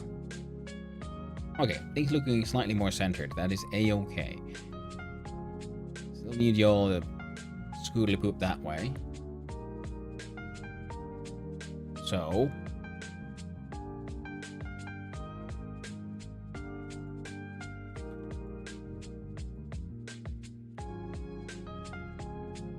good, that didn't affect anything there. Larging container, what are you up to? Your position is centered from there.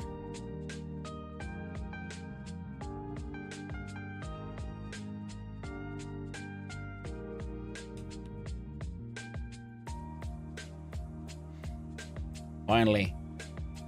Oh, hot diggity dog. Okay, okay. Now I just knew it was smaller, so. Can you do 350? No, you can't. I don't know why, but it says no. Let's smoosh that one down.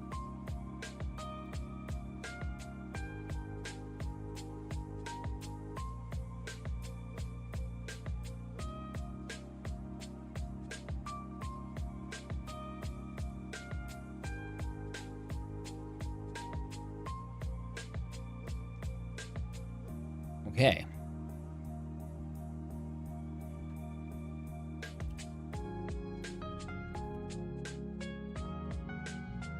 Scale down the entire thing.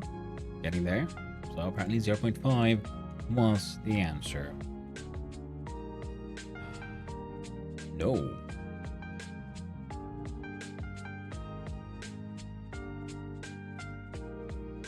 0.58.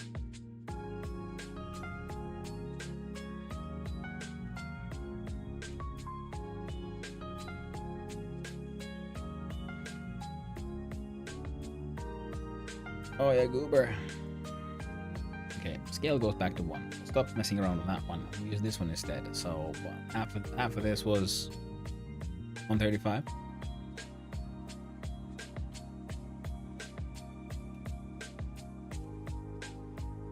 Half of this is 370, so that's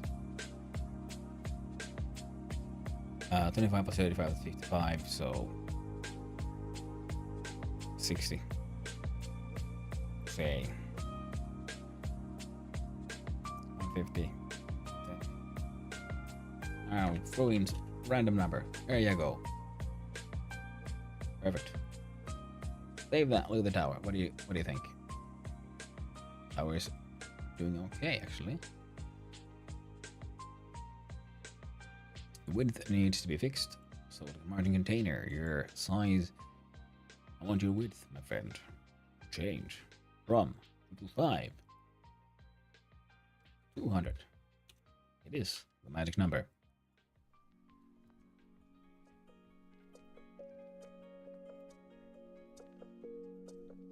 Oh, frankly, it looks like if we just fill out that space, it'll be good. Neat.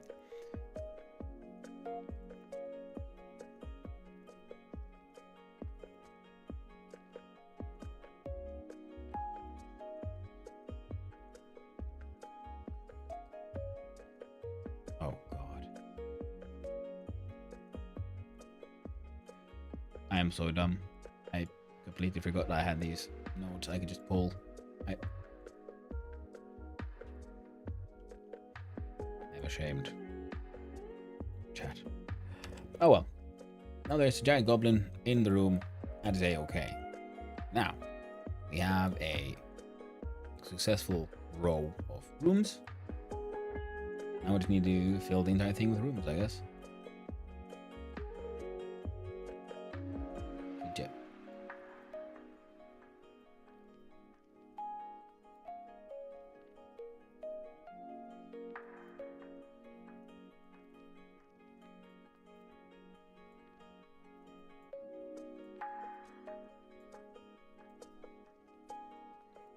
Now, it's dumb because I'm gonna have to just delete all these. I just realized. What a fool I am.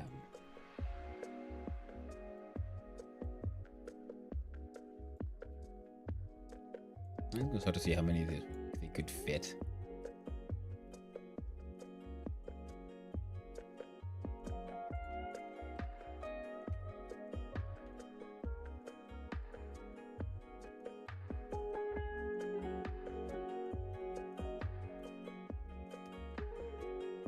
As it is,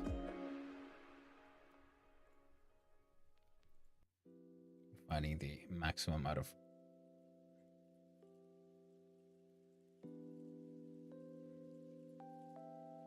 rows here.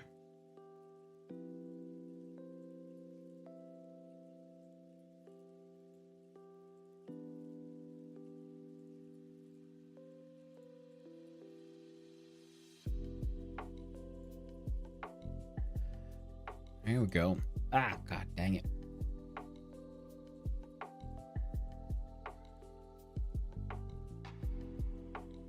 Something like this would work. We hopefully have enough time for the player to see what's happening and sort of react. And the room.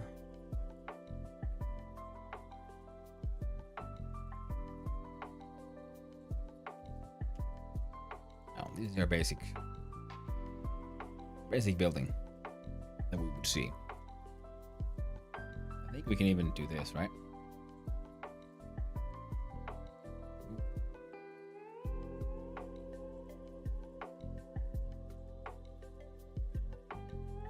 You're right.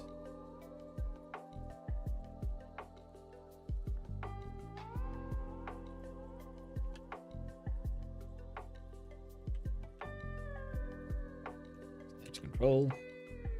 In fact,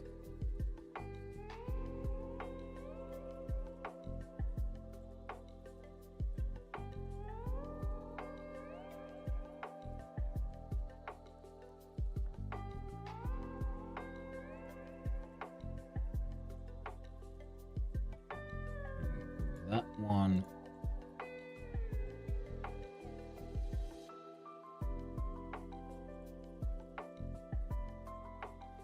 Disconnect all and reconnect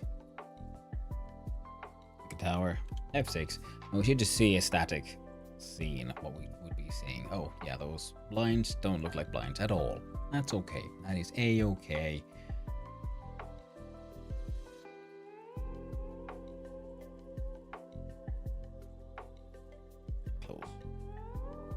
Discard. There we go.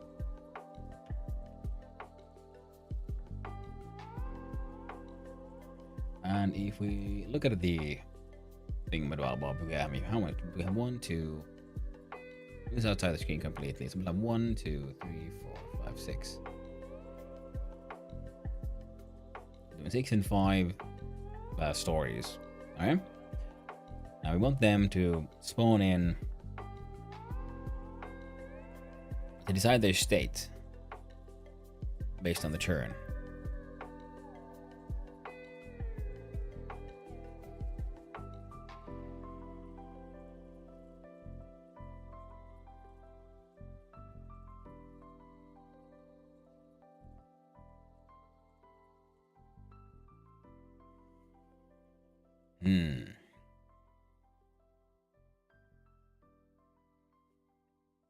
We shall try something different. So this was the grid container.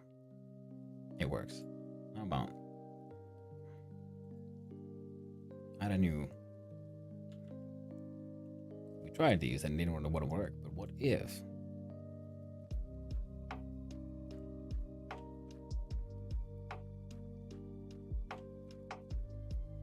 Control A.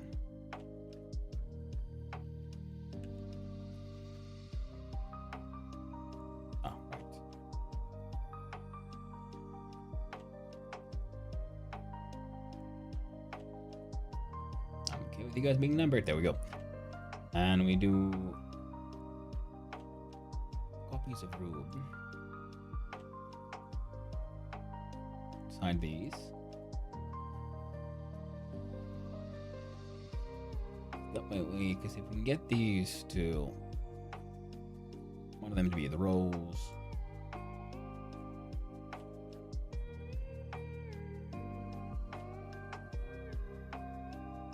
Other one to be the columns.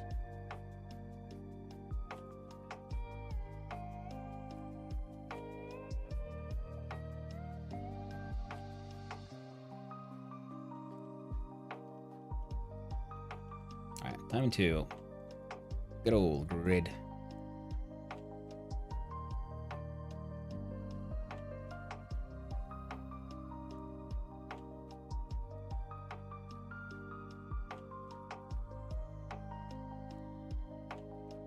Grid to the rescue. Ooh, that was already on the grid. Fantastic. How about you guys?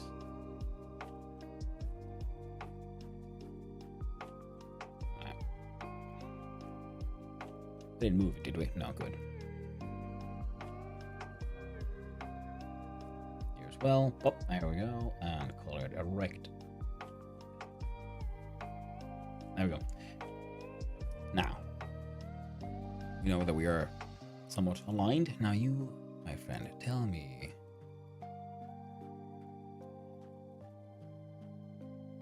How do we get?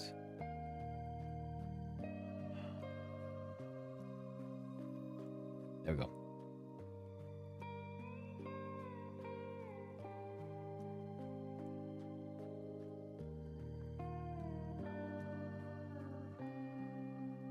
You are owned by none. So why are your anchors like all the way here? Oh well. I'll ignore that one. Alignment from the beginning. Like cool, yeah. But why are they so on top of each other? Container sizing. Shrink center, expand, does nothing. Transform, up left, full rect.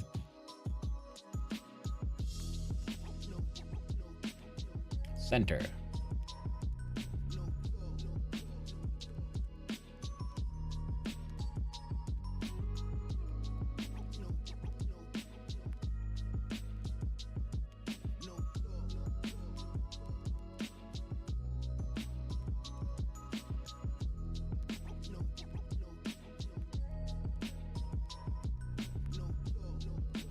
God damn you, stupid. There we go, friendo. Oh, here we go. Expand. Lever. Container. Ah, are you the problem? You probably were. There we go.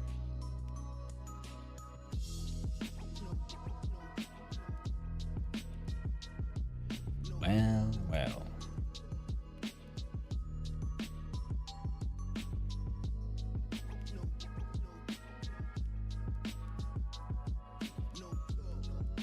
Now it's starting to look a lot better now, isn't it? Well, if nothing else, I'm learning a lot about these UI elements, and these will come in handy with the cell game, because these are elements I have to use in order to make, well, the UI. And other effects, because last time we learned about the parallax backgrounds and all the neat things one can do with that. And this time, yeah, it definitely seems like there's... Here we go, so we do 5, right? And we'll do 6.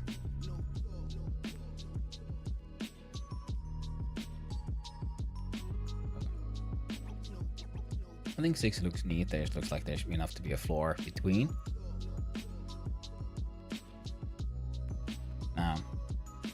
And they're all organized. So now we can have things moving up in this row, sort of far more easily. So we can have a function that goes through the that goes access. Sorry. Through the VBox container and goes through the rooms. The rooms. Well, you should probably be 1. We could even create the entire thing via code, and that would how I like usually doing things. Wait, yeah, don't. See, almost made a mistake there.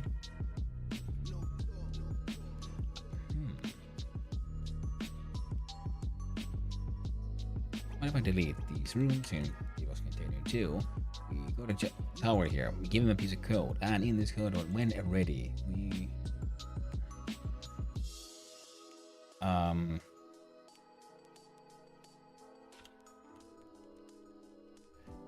rename these column 1, 2, column 2, column 2, column 3,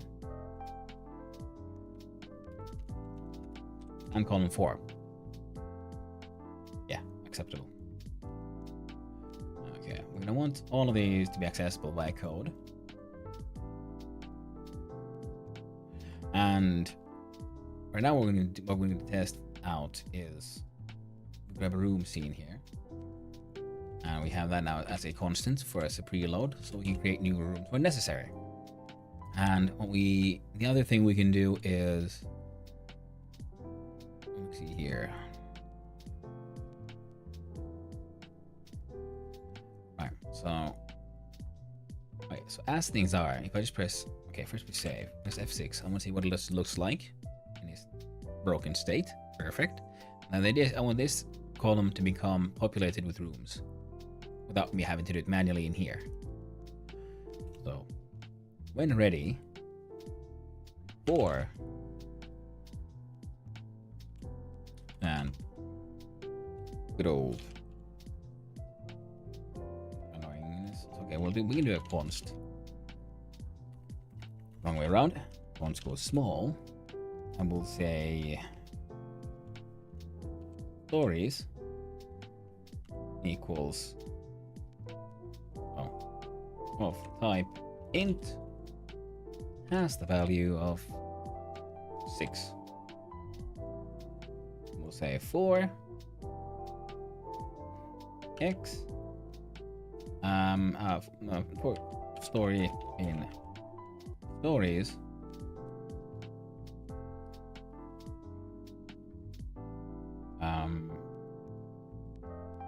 or new underscore room equals room dot instantiate. Yeah, we'll totally code it all in just 10 minutes. It's gonna be great, guys. It's gonna be amazing. Oh, I gotta say, this is the first time I failed this badly. It's an experience, a humbling one, and also, yeah, to take care of. And maybe not start with the art. But the good thing is, if nothing else, I got myself a couple of new assets made, and they will go in my pre-made assets library, and then we can reuse those in future projects. because the game jam allows you to use pre-made assets. You just also they'll say who made them, and I'm interpreting in that way that, you know, if I have my little box of pre-made assets from previous game jams, I can use them as long as I credit myself. And well, we're getting there. So new room instantiate, and then we'll do, if we want to just test, we'll do column 2 dot add child new room, or sorry, in stories. I'll just go for story. So for every story, we add a new F6, and in theory, it should get populated. Would you look at that? Isn't that lovely? I love it when it comes together and things function the way they should. So now we could do for column in column columns. Of course, we're gonna have to add that one now, don't we? So we'll do another const columns of type int at the value of 4. Now,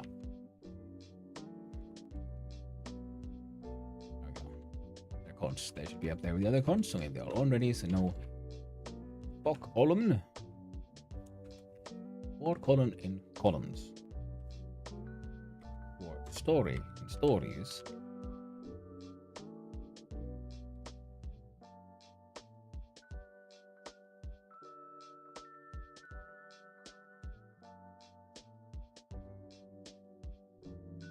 well, that's done. Now, how do I do this mathematically? This is, I've done this before. Now I need to remember. I could just, I can literally, I know, use the number in the name somehow, but I can't remember exactly how one did that. So I guess,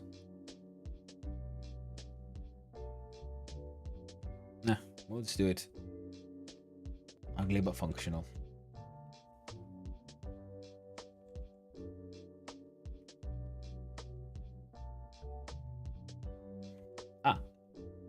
Now we know. We'll do func add underscore.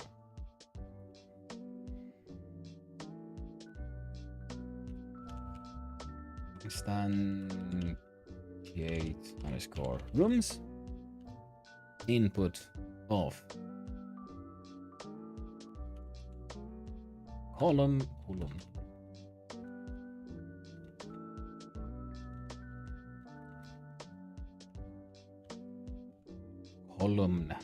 took me a while, but I got there.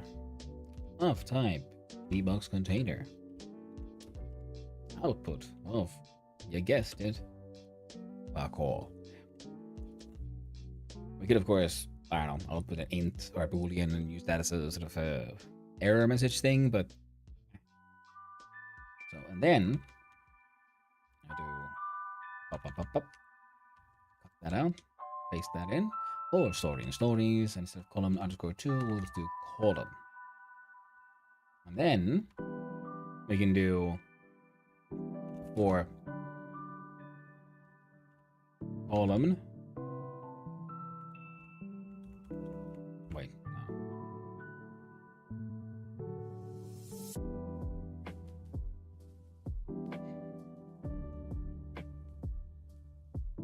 Instantiate rooms. Column 1. I end up doing it in a silly, stupid fashion, because I like things to be able to just build in a nice modular fashion where things just flow into each other. This is the kind of thing that makes me itchy, like, oh no, I'm just like, you know, don't repeat yourself kind of things. Something like, well, how do I do this in a nice and elegant fashion where I can just like, hey, yo, prepare everything, and it just does this to function? Well, I mean, there is, of course, a simpler function, which would be to create the columns by a function as well, instead of like in the scene. But this one should still work. So if I Don't do it, friend. I go. Delete. But doing it also everything that way, it does run the risk that all we'd achieve is things with the settings all messed up. Like, oh well, we created the column via code and we got it to work, but it's in default settings. All the adjusting we've been doing for the past hour would just be thrown out the window. So I'm gonna leave these because I know they work. Now press F6. We should, in theory, have rooms. Now, what we could do is like a room, and the room could have, I don't know, variable state starts at 0. Probably you'd want to turn that into enum or something to make it more like readable, more obvious, like what's what. So what we're gonna do, if I remember correctly, if I just turn this thing on, yep, it'll override. So I don't need to care about this one. So we'll rename this one to open room. Now, we will then have 3 separate states. 0 is our standard. And how do I make enums now?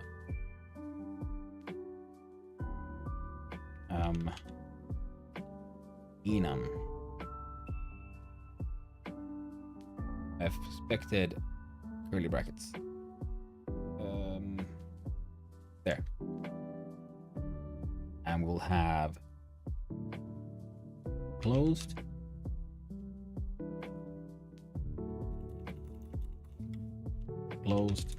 open, occupied. Gosh darned. No. Because in enums these are now 0, 1, 2. How did I...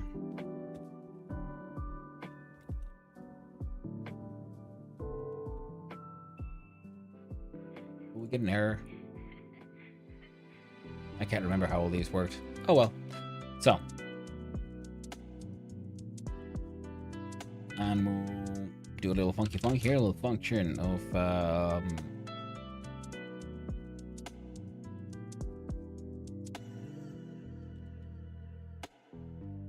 randomized state. No inputs, outputs are for now just nothing. So what it does is we'll take a variable. We'll just call it the gamba, which equals randomize int in a range from 0 to... We don't want it to be fully 1 in 3. We want it to heavily prefer a closed window. But if it's open, there's a 50-50 chance. So we could say from 0 to 5. If I'll do it here. The state equals state dot close. If gamba equals 4, state yate state equals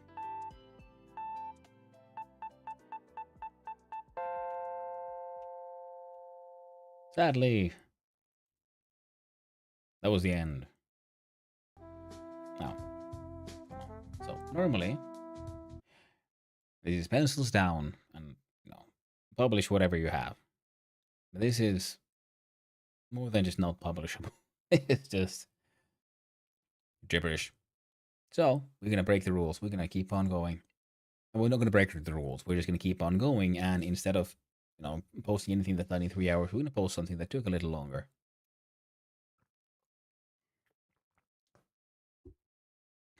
Either that, or we just don't give up. We do something else for a while. What am I doing? It's what I'm doing. If nothing else, I'm gonna mess around for a little bit further. I'm still having fun here. I'm still learning, so.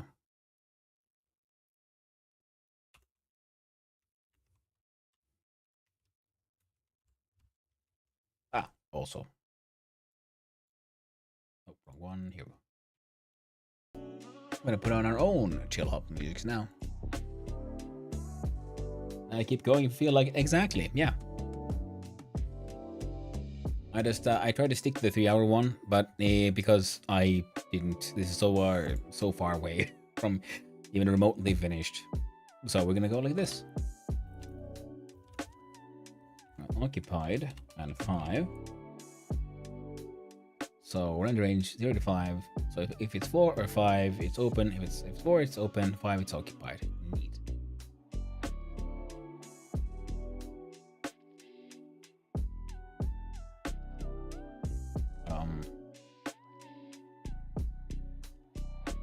Else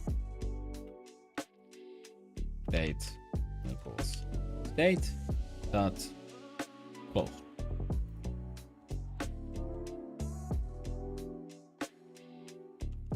So if, elif, and else. I'll replace you with randomized state, and in process we can have, because we could then have, when you take a photo of someone in the room, then, they close the blinds, so, state could change. So in process, we'll have simply a nice check. If state is state dot closed,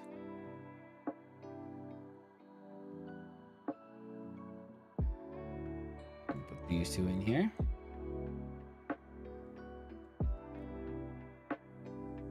And do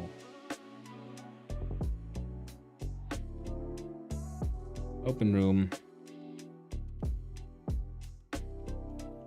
closed room.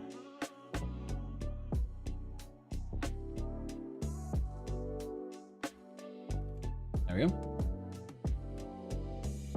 We'll do a nice little set here of closed room dot visible equals true. Open room dot visible equals false.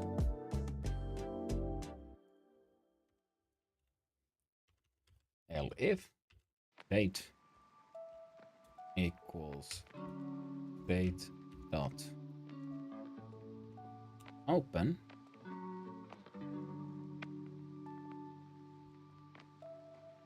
accept. Now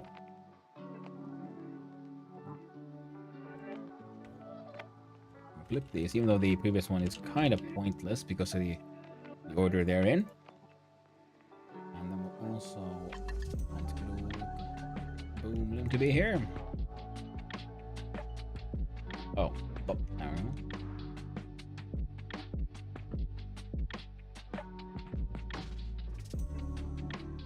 Occupied. Same as this one. Welcome back from the ad jail, everyone. Hopefully it wasn't too bad. Now, let's see if we can make got boomlin dot visible equals true.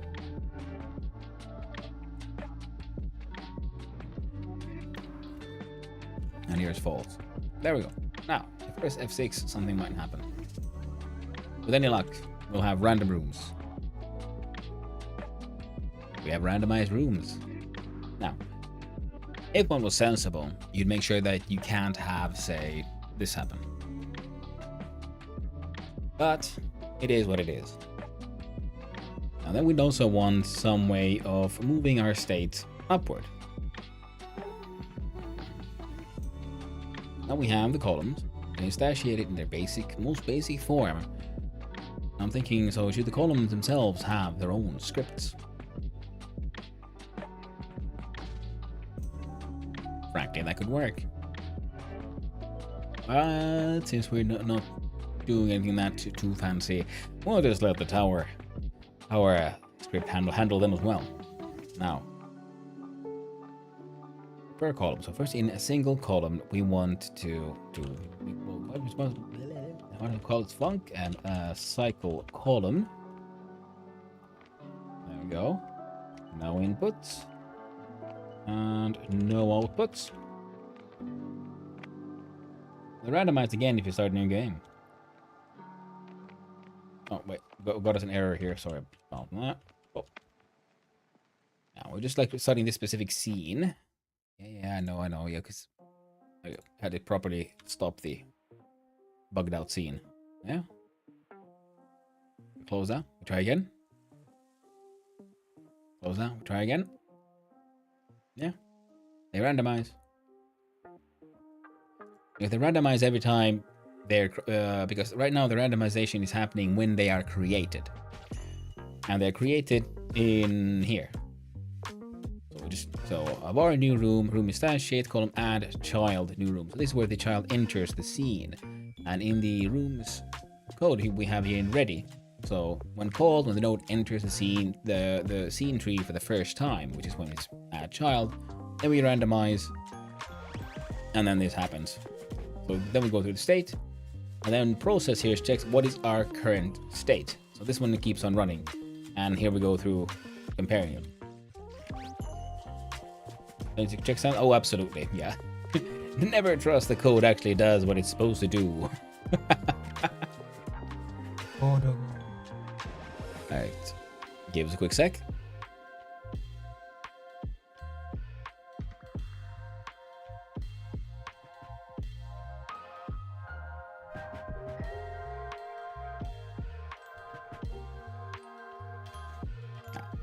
The dogs came to visit.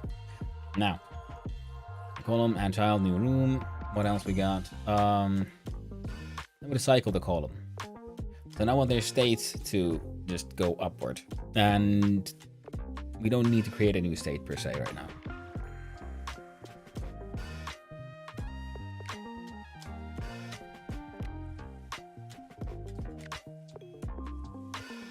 So,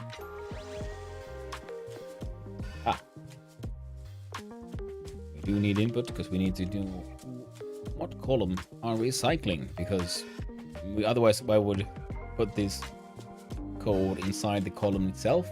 Give it its own code, and then all the columns could just do their thing. I could be smart.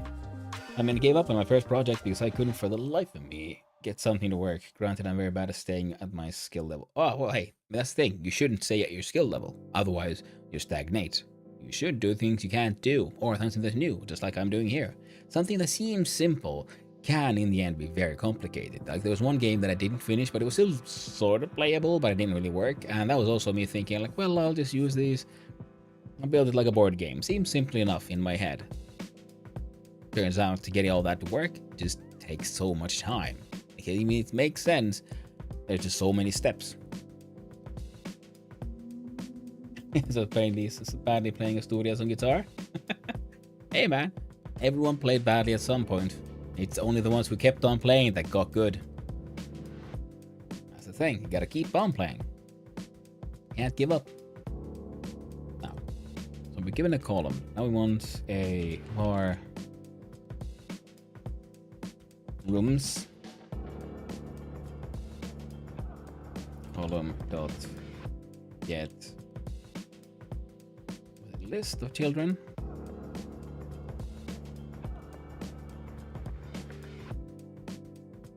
Get children.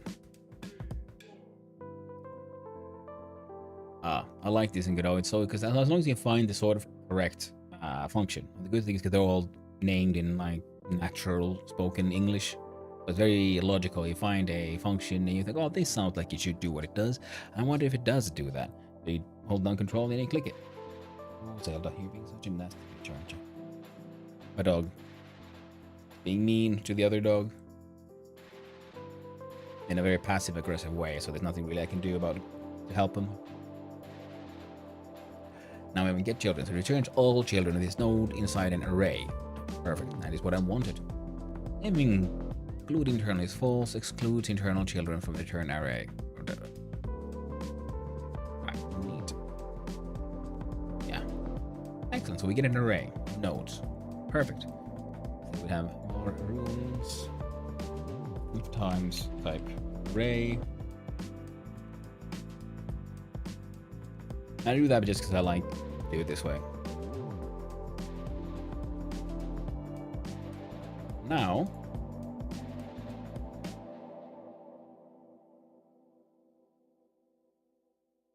we'll need another variable here.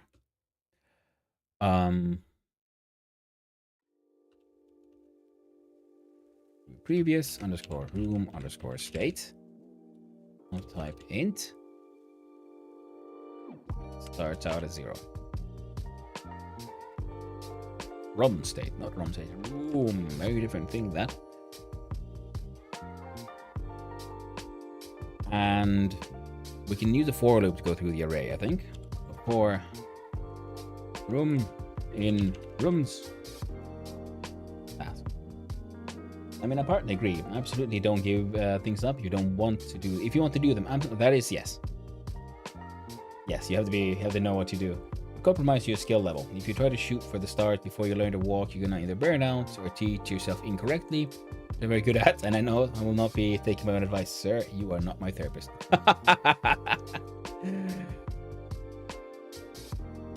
I do the same, very much so. That's why I try to give good advice, but trust me, do what I say, not what I do. I do all the mistakes. I try to learn from them, but I don't always.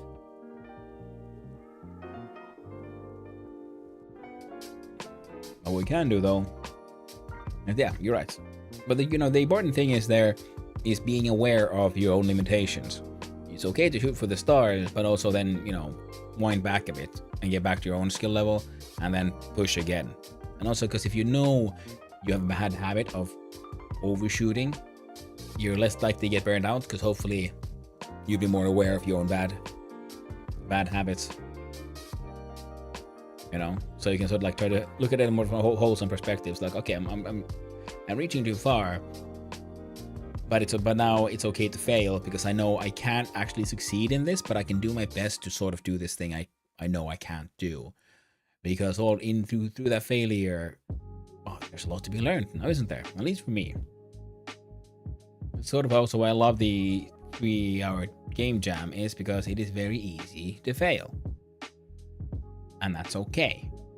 Because if it's very difficult to fail and it's like a proper long-term game jam, then by the end I'll be just so burnt out and embarrassed by this nonsense I've made. Oh god, what is this?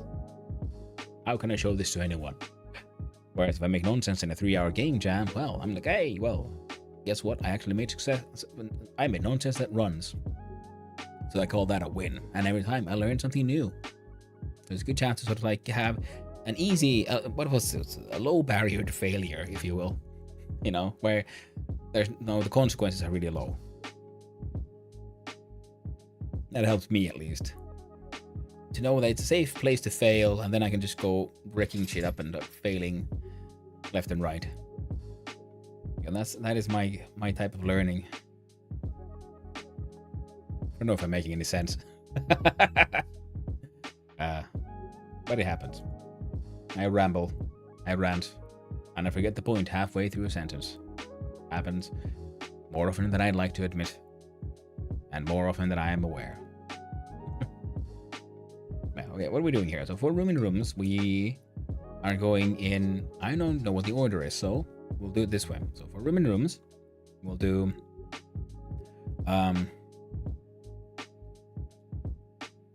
room. Oh, we'll do previous room state equals room dot state, and then room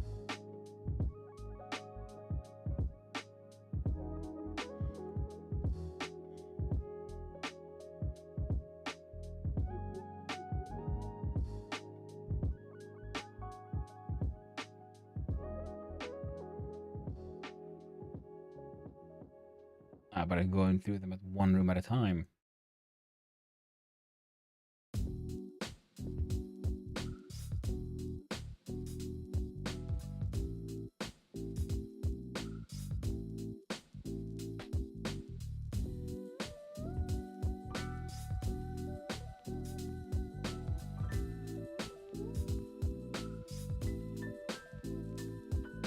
Okay, well, I know the length of the thing, so we'll use a for loop.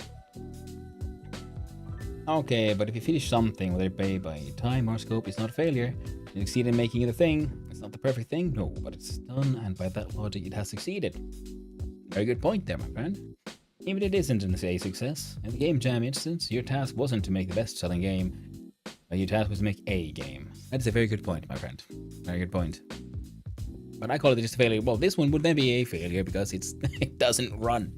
It doesn't work. And I agree there, yeah, but that's what I mean also by failure, because I like building things and then breaking them to understand how they worked. And endgame them in other things, because that's how I find the edges of what is and was not possible by just trying stuff out and then figuring out, hey, what does this do?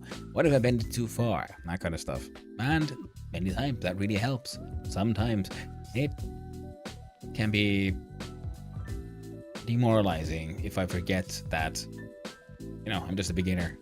I'm not supposed to be able to do all the things.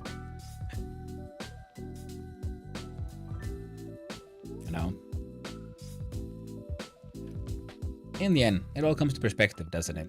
Like, can you see it as a, you know, stumbling towards success? It might not be perfect, but it is something, and that is already a success. Or do you only see it, well, it's not what I wanted it to be, ergo it's a failure.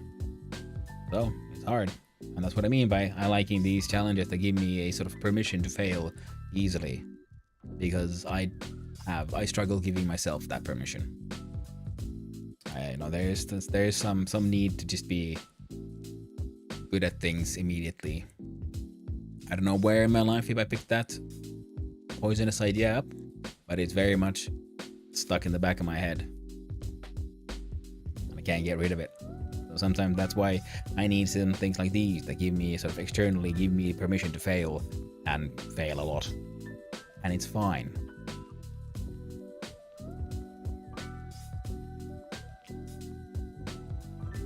Because then it doesn't matter.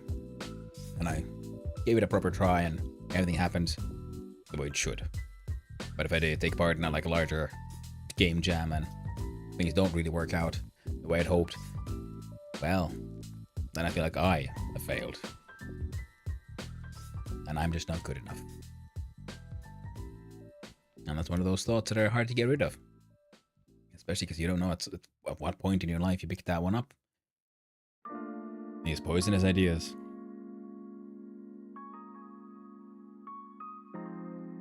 Here though, I have a problem. I have an array. I know the array size because I made the array here. So the array has 4, 6 things. But you should never trust hard-coded numbers. Now the problem is I need 2 pieces of the array.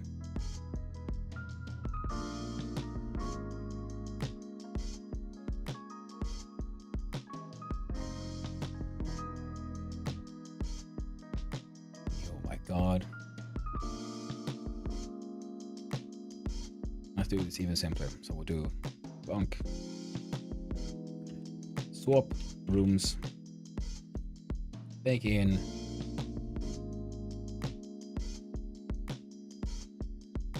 room 1. Room 2. Output is void.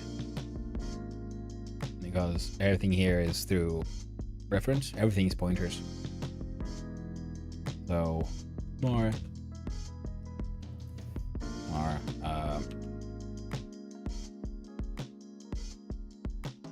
them do room underscore state type of int starts at 0. We'll do room state equals room 1 dot state,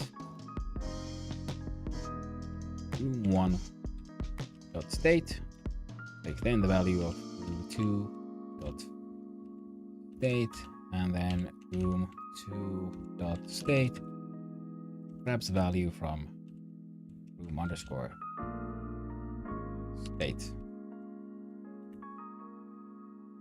There. Room. So now they're swap. And we do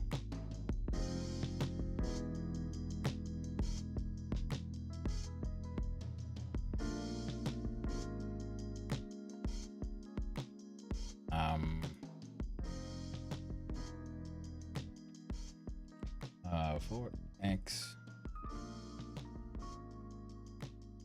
Alright, how did you write for loops in this thing? Damn you!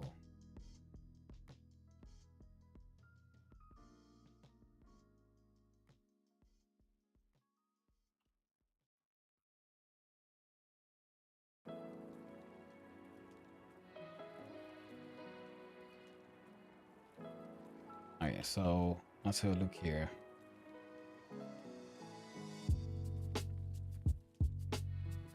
Okay, for room in stories.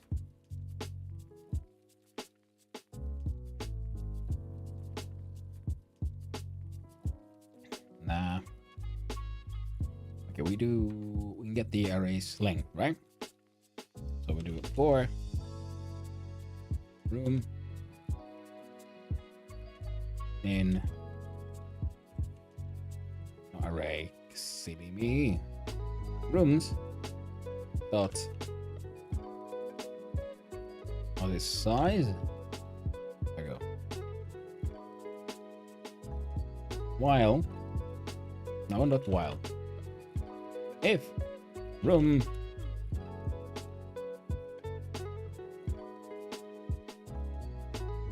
right, so size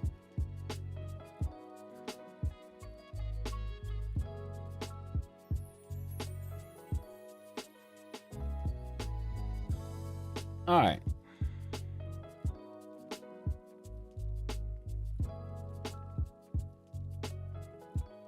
I'm having a brain fart here. Let's say stories. So if room less than stories,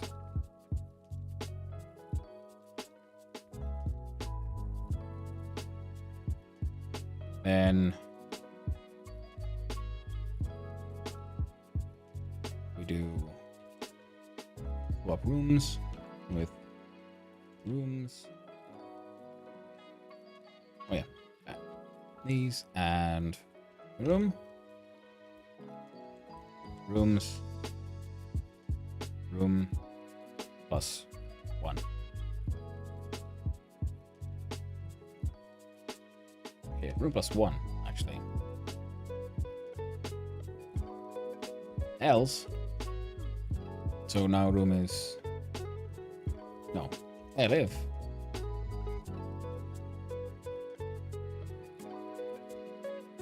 room less than stories,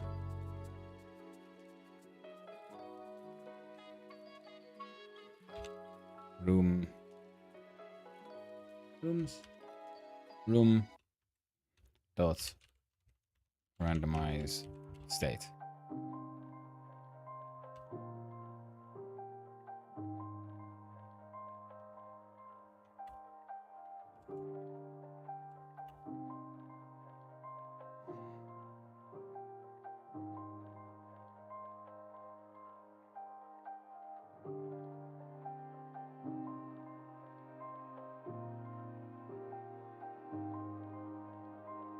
I'll do cycle column 1. I'm expecting a massive error here. Ah!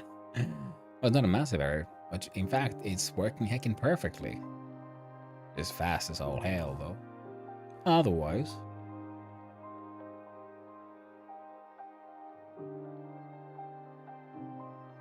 it's fine. I think the easiest way to do this one would be the timer. We'll do one shot. No, wait time 0.5 seconds.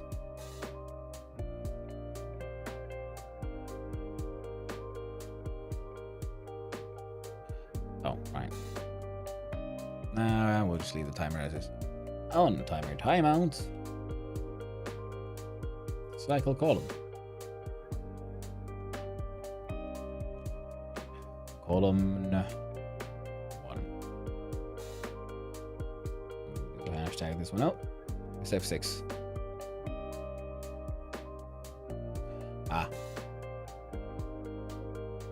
Starting the timer usually helps. So, see you again.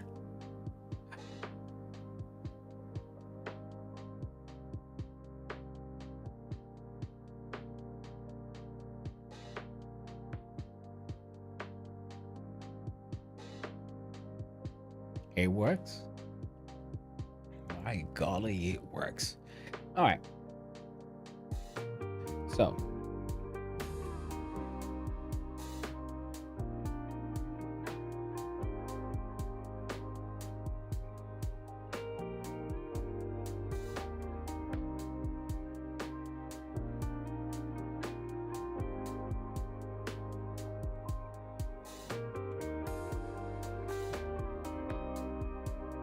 hey, it's one of those, if it's dumb and it works, it ain't dumb.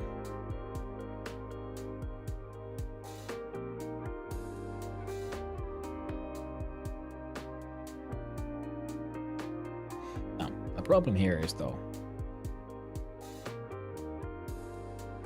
actually, no problem. I was saying like, well, that thing has problematic difficulty. It's not that much enough movement really to move around, but you know what? Maybe that's fine. It is a silly game about very insane ideas about journalism. Maybe it's okay. Now, funnily enough, I think.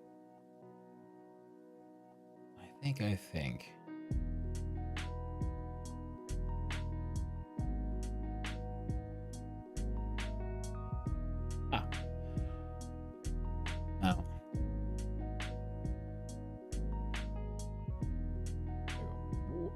there we go. I'm gonna want a player scene here. He's a little big. So we look here at the room scene. Can we see here the signs we came up with? 213. 136.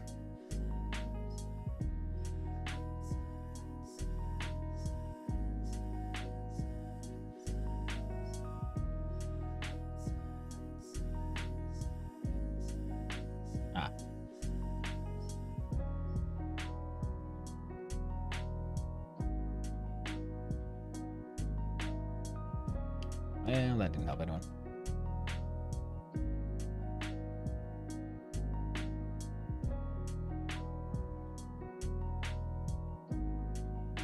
Come now, friend. Don't be like this. Alright, dig it out. Save that one. Welcome back from the ads, my friends. Welcome back from the ads. Stick that guy that's just there, and we'll see what happens. Oh, right. Because I'm using the player.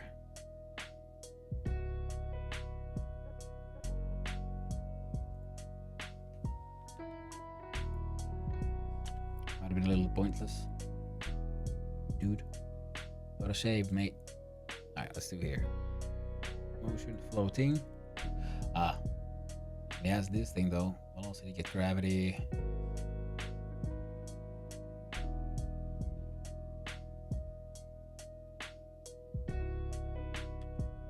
There we go. Remove that completely.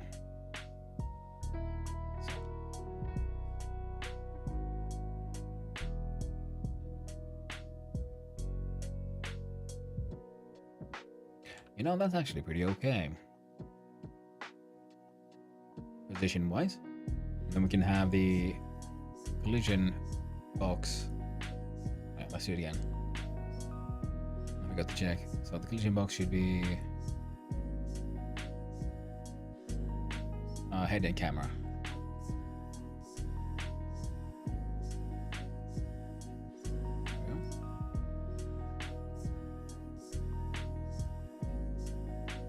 See, I could be there. It's fine. And it's your area of journalistic integrity. And if we look at the code, currently you're using the move slide to move. We do not care. Oh.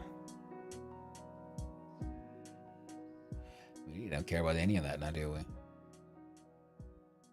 That's fine. That's fine.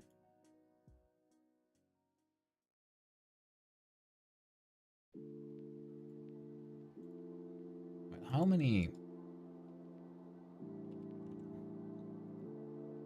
Do an area 2D. Collision object. It'll be, I don't know, circle.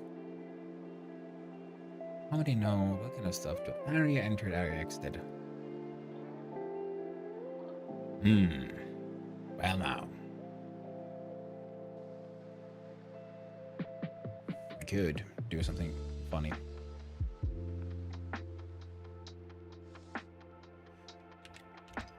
See, turn this into area 2D. We right click here, we change this type. Pretty sure. There we go. This entire thing to an area 2D. We delete these two. Absolutely alright. I don't need any of that. Nor do I need this. And this can be redone. In fact, remove that one. Close this one. Player GD. Delete. Now, create a new one. Should still look the same. There's F6. Yeah, everything still looks the same. Perfect. Now, what I need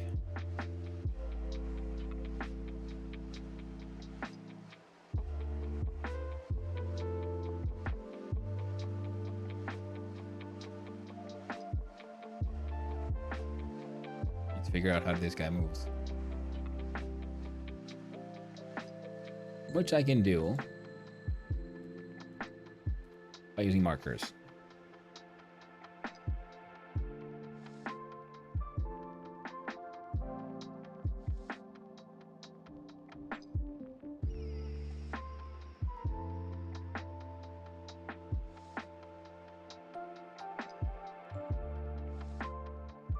There we go.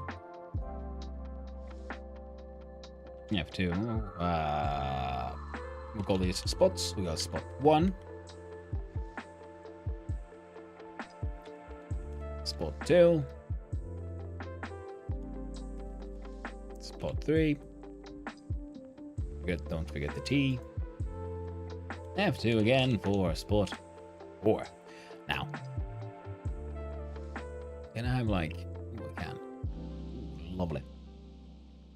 Now, spot 1 here, friendo. I want you...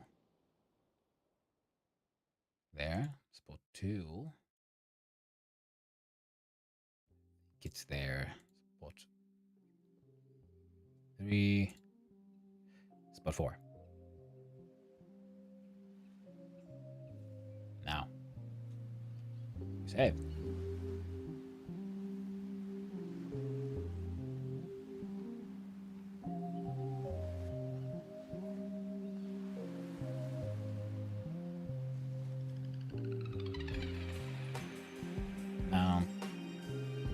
In process.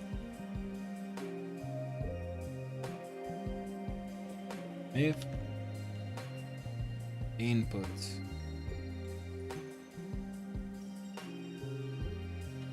event dot, how the heck did I use these? Immediately when input event occurs, input nickable. When I randomly forget to stop. Get. This is also why I like working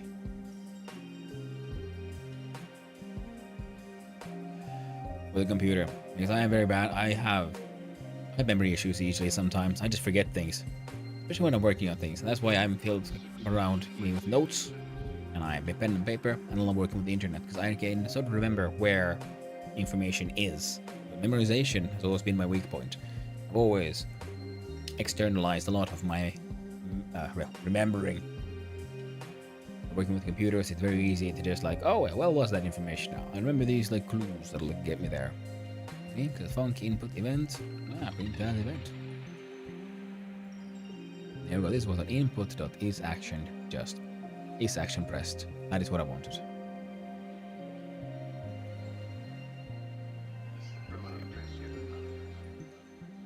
If input, yeah, that's the way. That's the way it goes. So, if not input event, if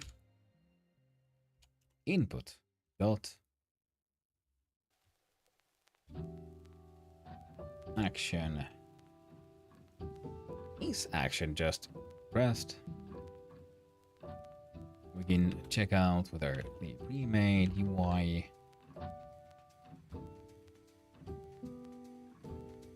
to pass.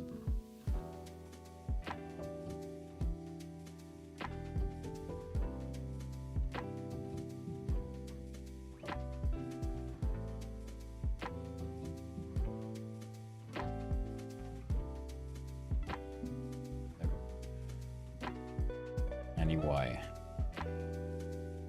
Right. Oh.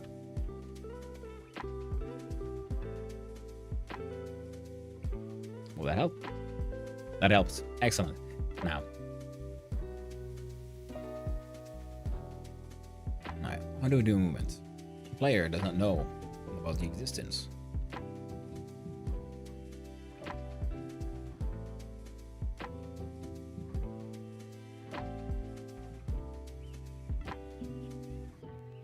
Oh. Oh. I guess player doesn't need to know, but this tower can handle this one as well. So tower, process. There we go.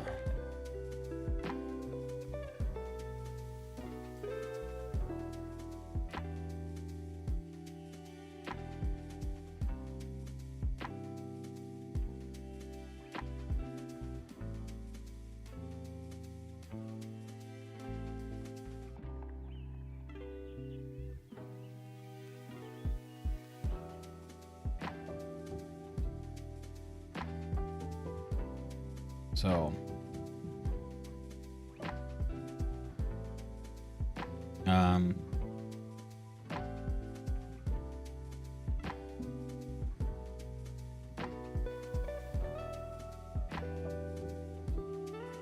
player dot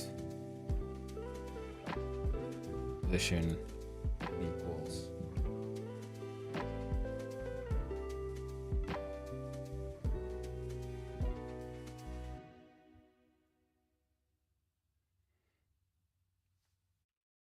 spot 2 dot position.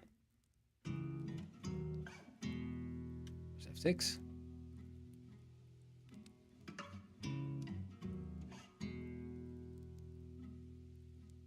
Yeah. Jump to the player. Go to 2D.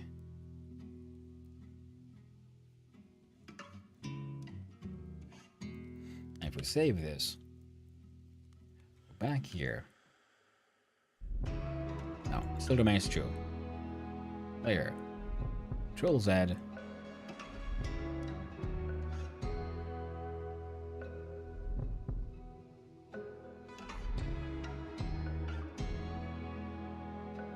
Player fall least.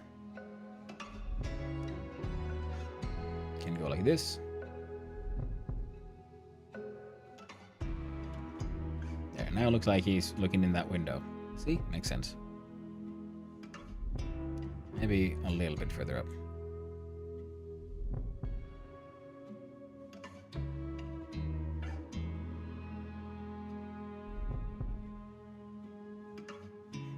There we go. I like it.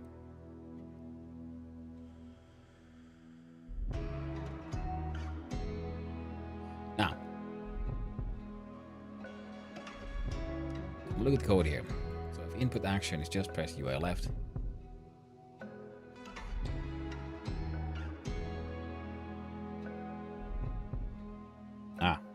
Here we go. What we do, of course, is bunk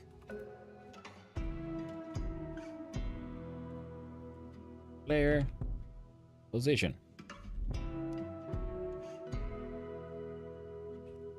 No inputs and outputs for now. So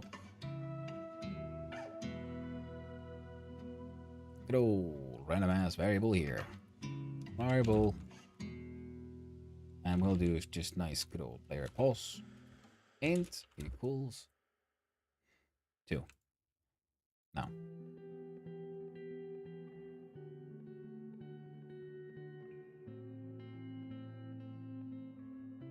Do player underscore no player dot position equals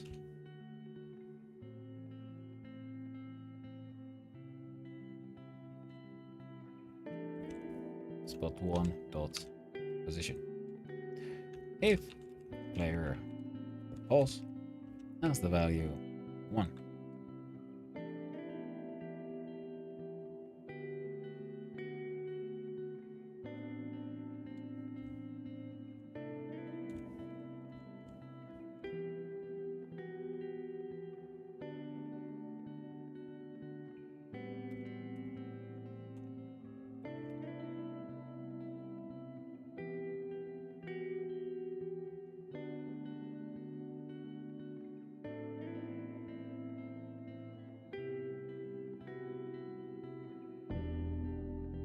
Two, 3, 4. Be dumb as all heck. Brute forcing our way through all of this. Oh god. So, process. Know what you're doing? You're checking out. Player position at all times. So if this value changes, so does theirs. Let's see why left. If player pause less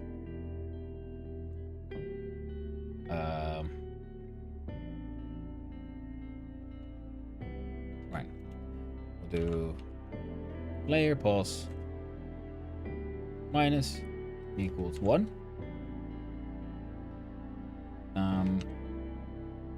Now we do is if it's less than 1, player pause has the value of 1.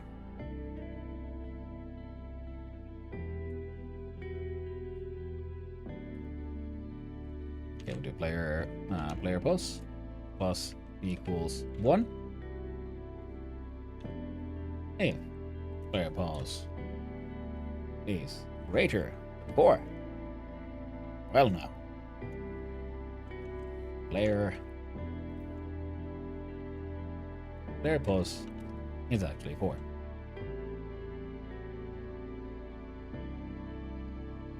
Ah, my bad. Oh, there we go. And there we go.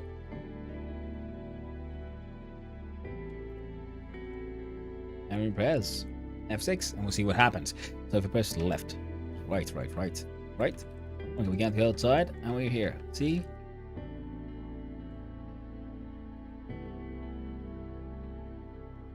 Hey, we look at that. Now we got a player who moves around. Fantastic. And we'll do player. Do a bunk game over. No inputs.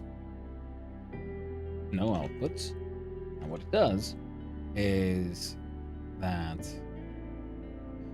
we'll have parachute dot visible equals true. Do player fall.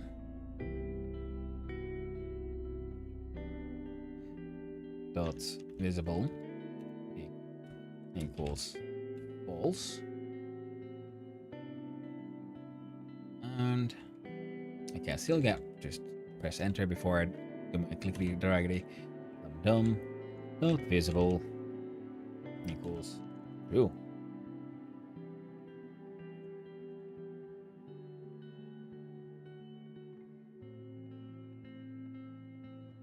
And we should probably go with a var queen dot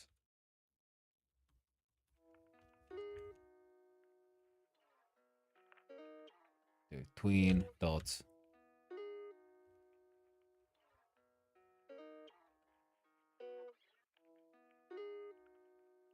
how did I make a heckin' tween?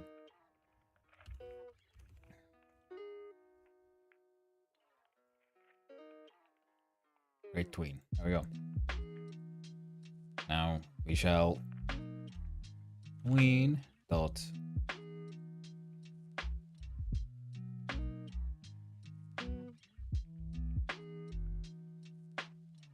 where were they?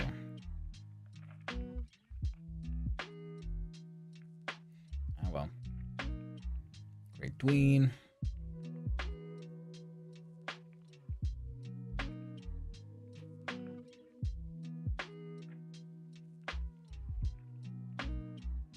You know, tweens. All right then. Tween property. There, that's the one. Tween property of player property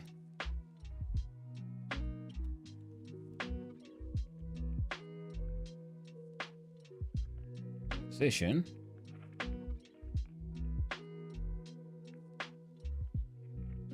value self dot position plus vector2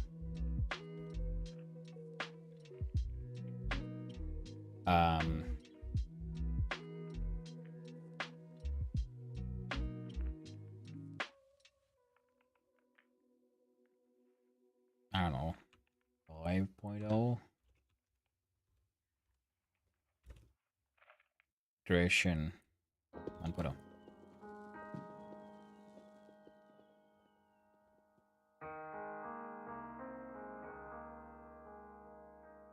tower. Now this other stuff that we could probably control by some kind of global. We'll get there. But for now, we now have this guy hanging out here, falling down. It's going well. Now,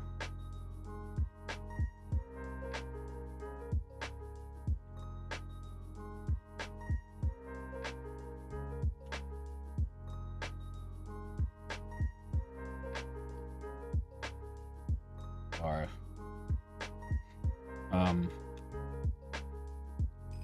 the bob tween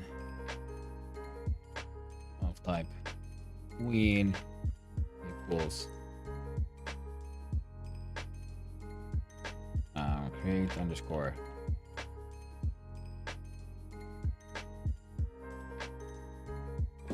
null, I guess.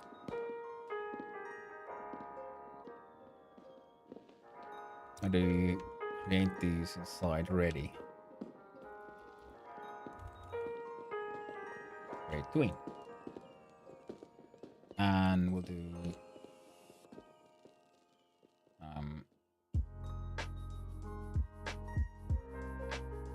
bob tween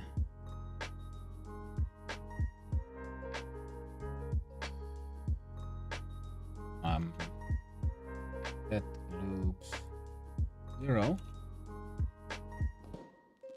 bob tween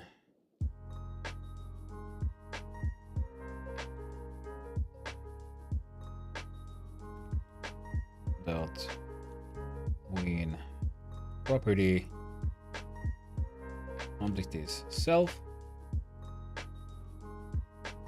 property is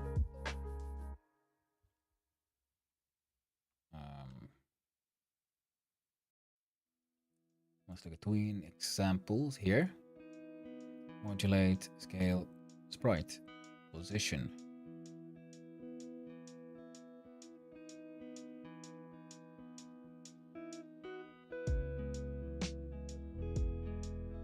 Trigger hit with bind node self set trans, elastic times bounce.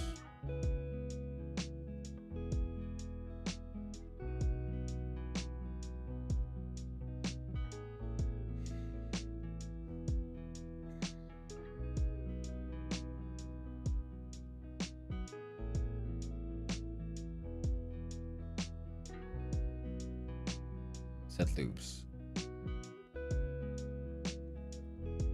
All this mess up without any arguments between run infinitely. Okay, cool. Cool. Yes.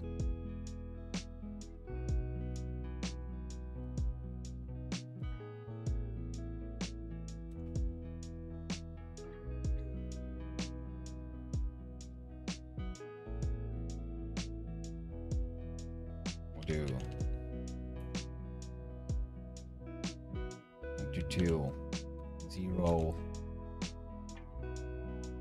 1.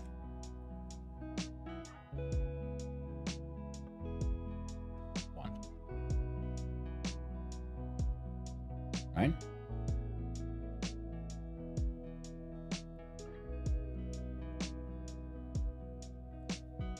-1.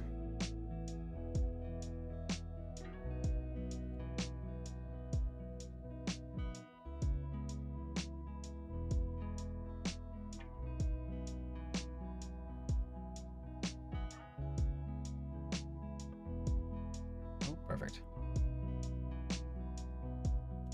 Looks like it worked. Oh no. He ran up there and started doing his things. So instead, what we need to do is look at tween and find relative.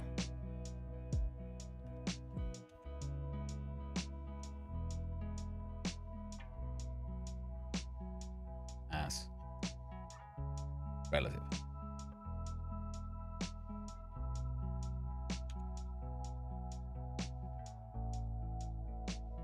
There we go.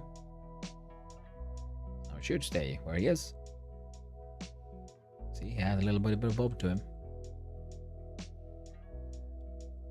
Of course, now he no longer listens.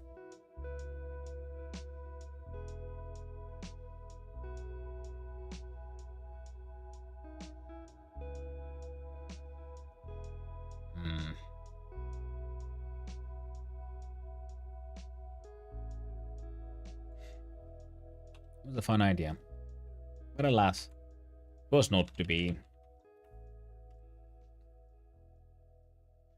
So how about we focus on the game itself then again? So we have a player character, it moves around. The player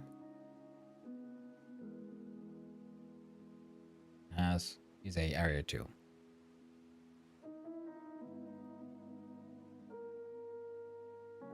On area entered.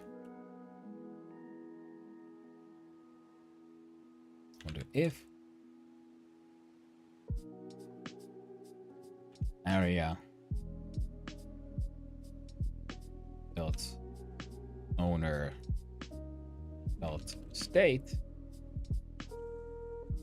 0 classic print bananas. Now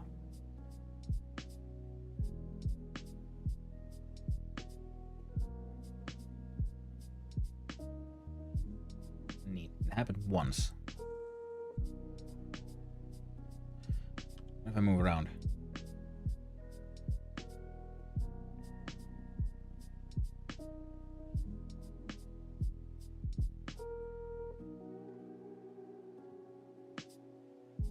Right.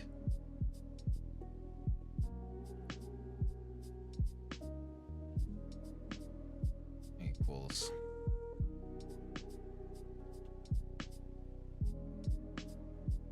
Two.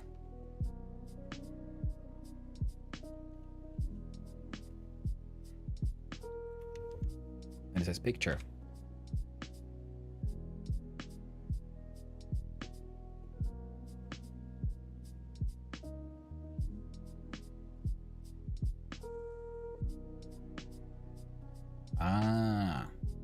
It's only when I'm entering, but they're like switching.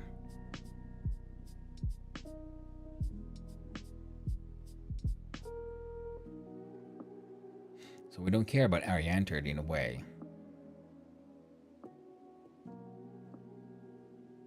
Or we have here variable changes color target area of the type area 2D starts out null as they do. And we'll do target area equals area within process if target area dot state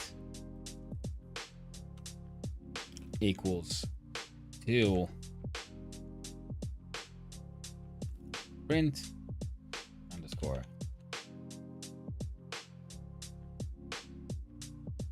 print picture taken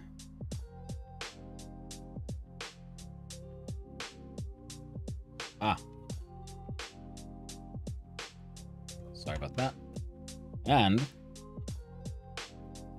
actually target area dot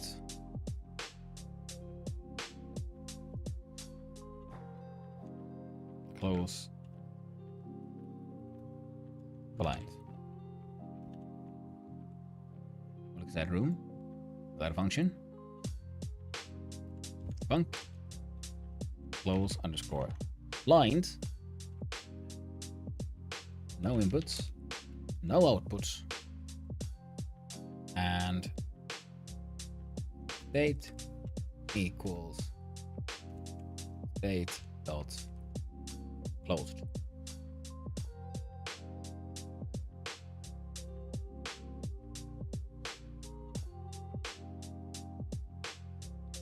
There we go. Invalid access to property of key state.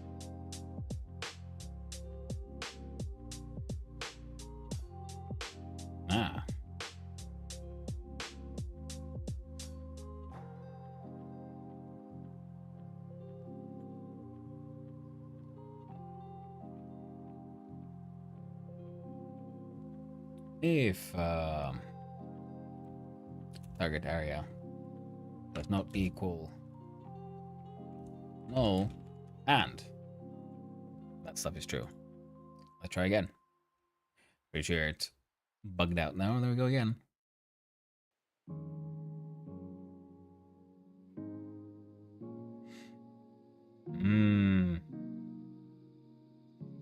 Dot owner dot state. Yeah, the area has nothing.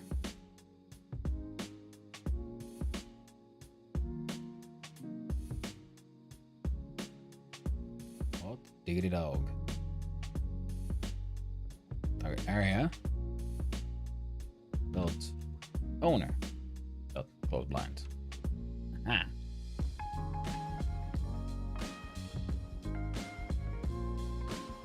Yeah. As long as they are closing their blinds once I come into contact. Hit hot degree of picture taken.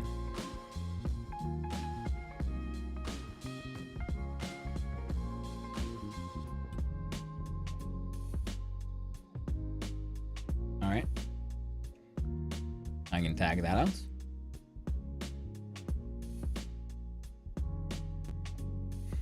Now 2D.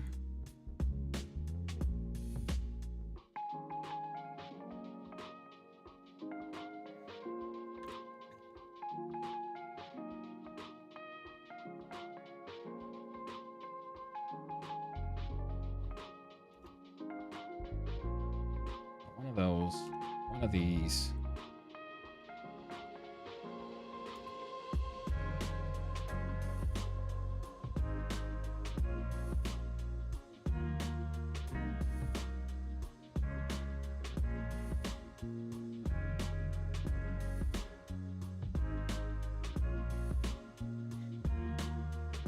Four. Beam overrides. Color.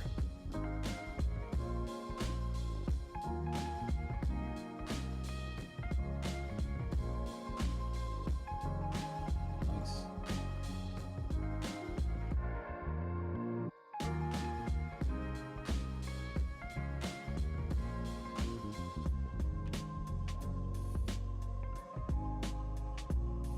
Now works for me.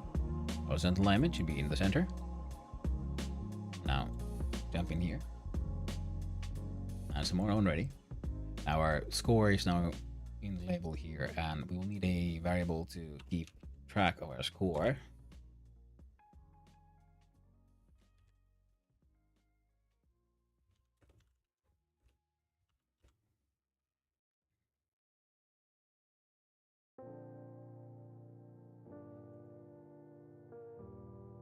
Let's turn that into its own function as well. Why don't we? Updates a score. No inputs. No outputs.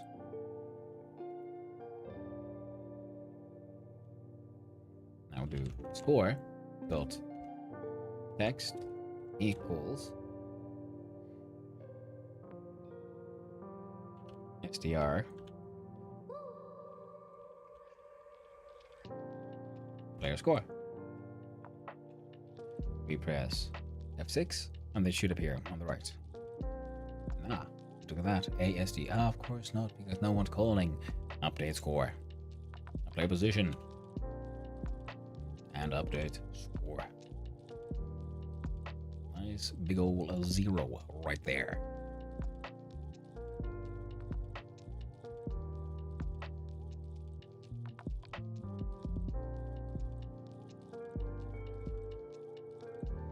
Well, now we got two things interacting, because now the player here is detecting stuff, and it's detecting the rooms, and the rooms are reacting. So it's at this point where I might as well do what we do.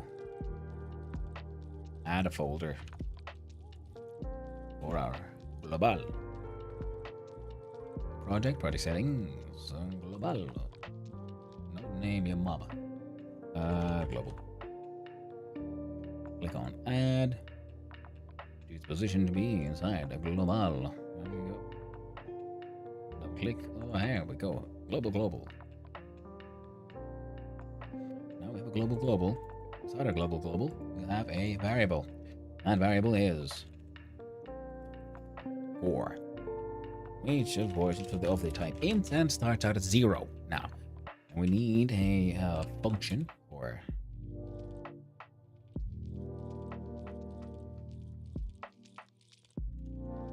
check underscore score. Score. No inputs. No outputs.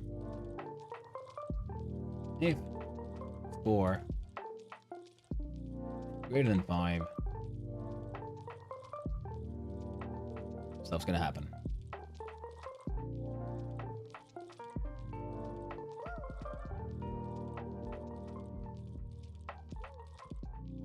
Or player no player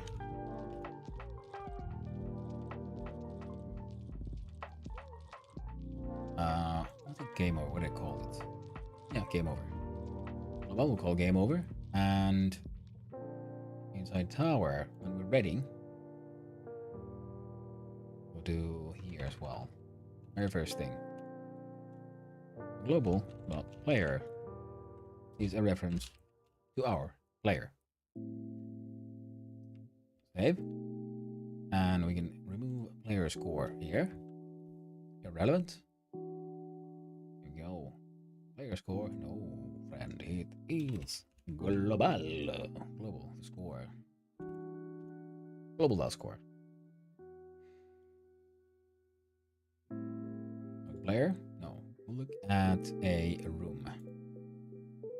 Close, blind, state closed, global, score, 4 plus equals 1. Now, wrong scene.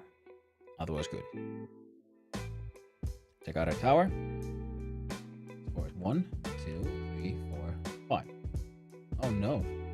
Would you look at that? Gone too far. Di buggerin error.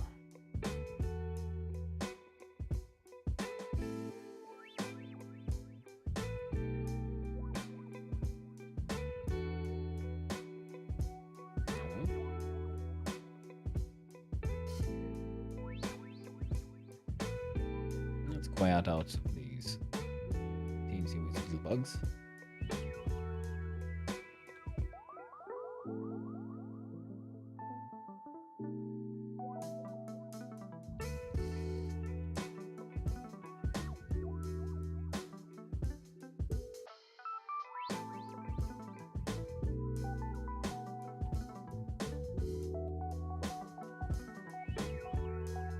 We'll try again. So, forgot to check the score. That was one of the problems here. So, no 1, 2, 3. Nice. Very nice.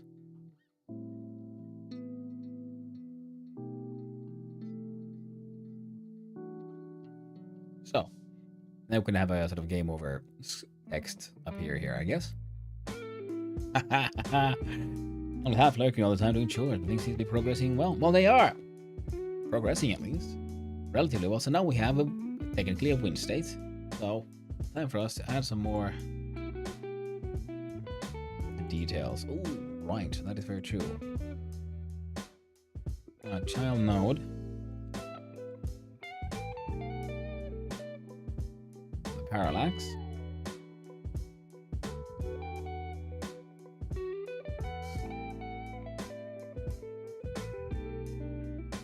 How did I...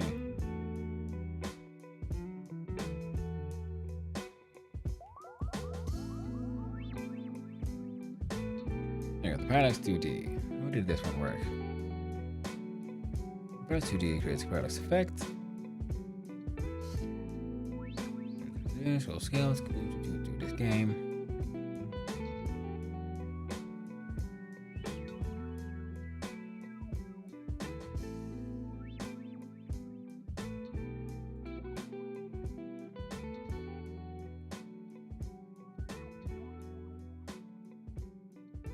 So you've got these things.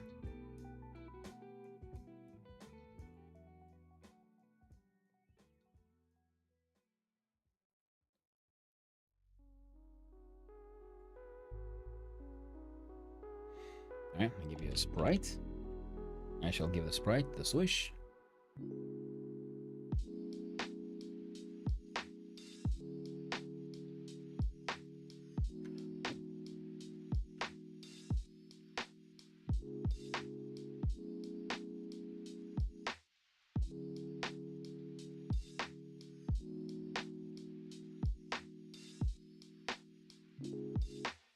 There we go. The sprite.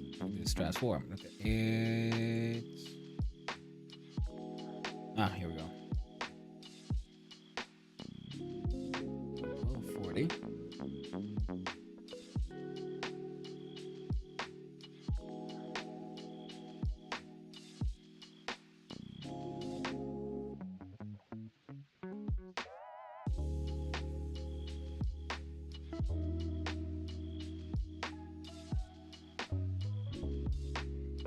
Alright, let's see. Does this achieve what I'm hoping for? Not really.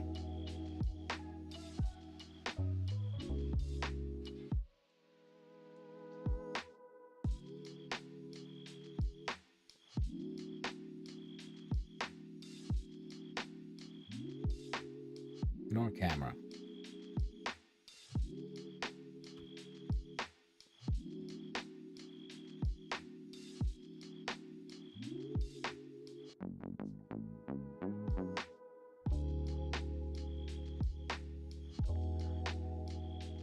Silly goose, there we go.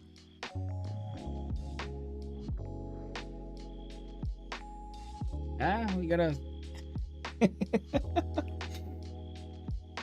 Very simple sort of wind effect there, yeah? But it's there. So... think it should be closer to 1,000 pixels per second.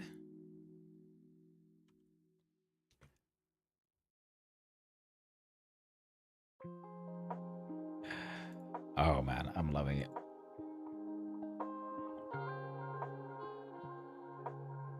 Okay, minus 1,200 pixels per second.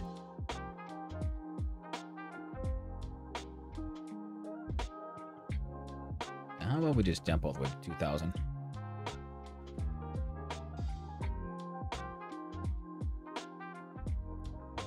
I just feel like it's not really doing anything.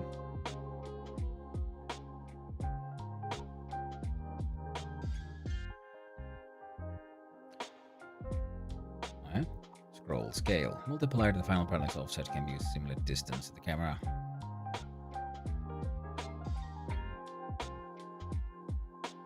Oh, 10.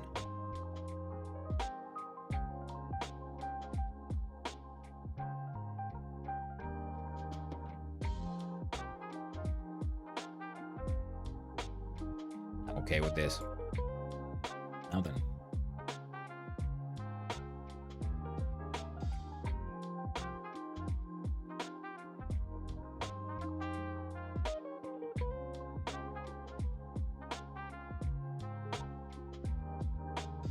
I'm trying to.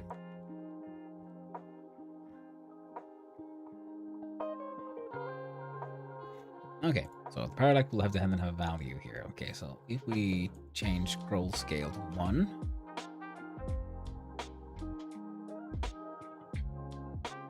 and change this to 30,000, do we get the same? Yes.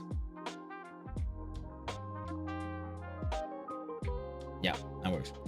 Now, the thing is, this guy needs to be called in somehow. We have parallax here. Add another on this. Give this guy a little bit of a. Let's do it by a global, yeah?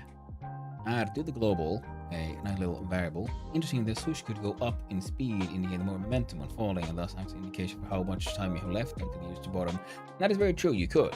But I don't have the time and energy right now to sort of figure out how to put in the bottom. What I would do personally would, yeah, we could have, that could be one element, but I would also then on the left hand have like a essentially just progress bar, but it looks like a really tall building, and instead of just a progress bar going down, you see like a little dude on the side also going down, so that way you can also see how close you're getting to the bottom.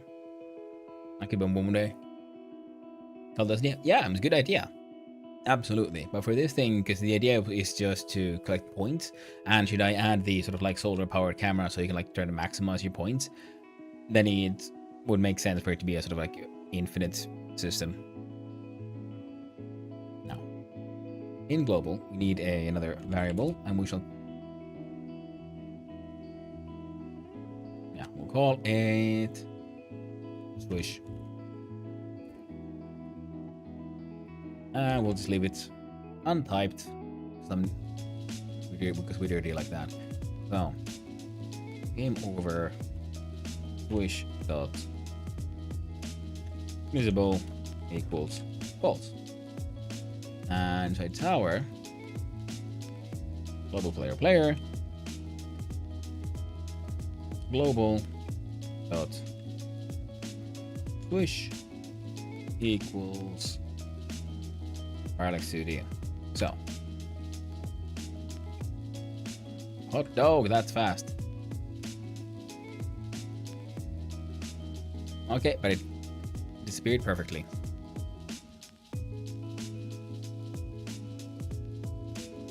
Now, what happened there and why?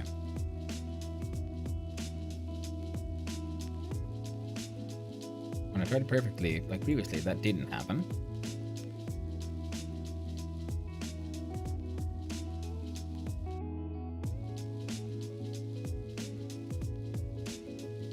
Okay, I'll take it.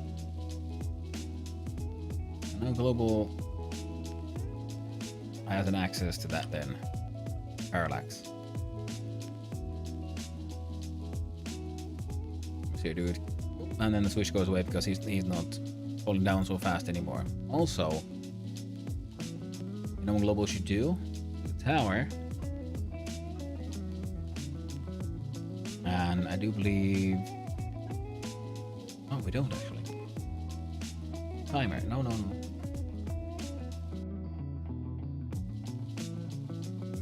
Global timer equals timer. Big G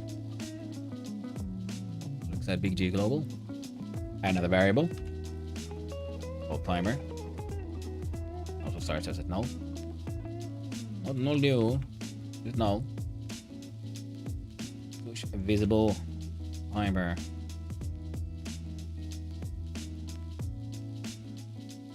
Alright, I'm gonna have to go check out how timers work again. And yeah, there we go. How did I stop? That's what I thought it was. Stop.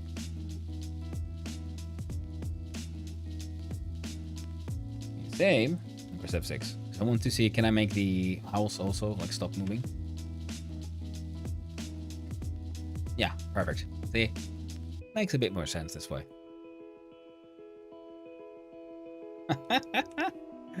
Nice. Yeah, it's coming along fun. Quite well. Now.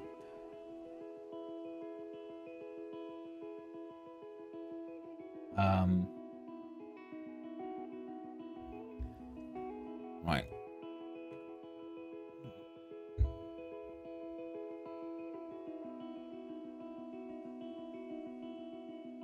Make a folder. Menus. A new scene. Go to start. Start here. We'll need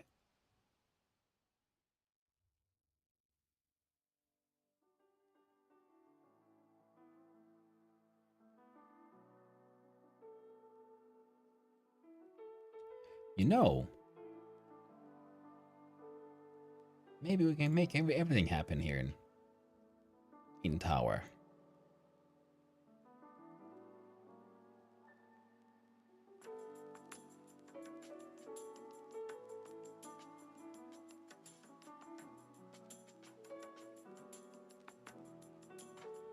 Like that. Okay, we'll do some shenanigans here. So. I don't know if this is necessary. I'm gonna try it. Try something out. We add one more marker.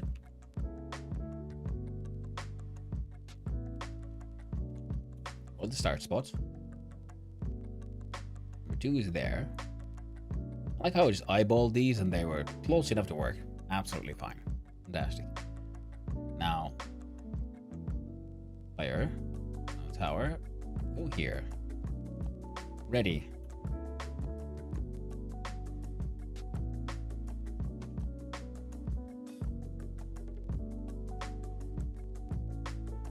Player starts out actually at start spot. When this when the scene starts. And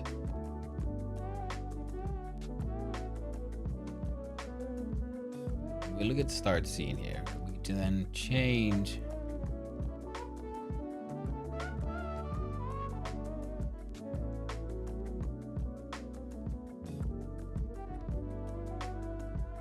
type, there it was, into a control node. So actually everything you contain is a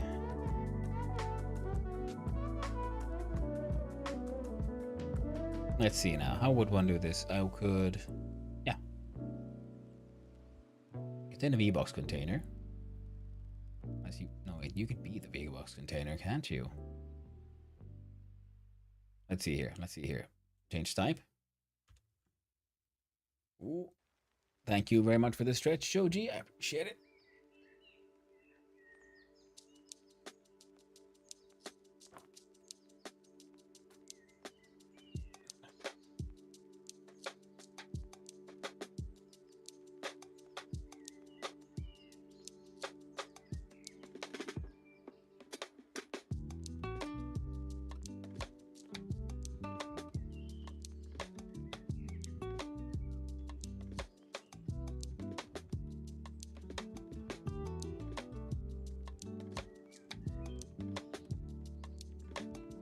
Whoa.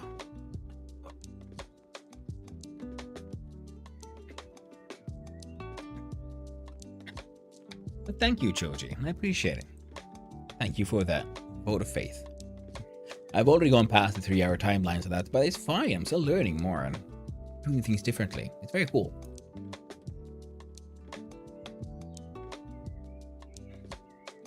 And you as well, Joji. I hope you're having a wonderful day. Oh, I hope things are going better. I know you've had your struggles lately.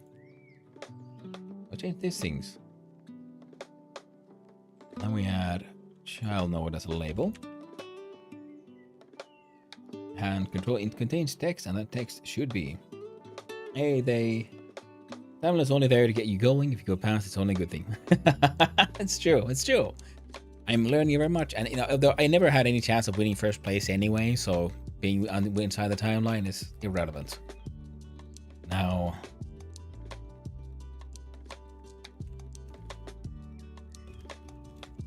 call a game serious journalism. Look at the theme overrides. We'll get fonts, font sizes. I don't think I have any neat fonts, but we'll get font sizes to, I don't know, 48. That seems sensible. Alignment in the center, but more importantly, colors. That's one.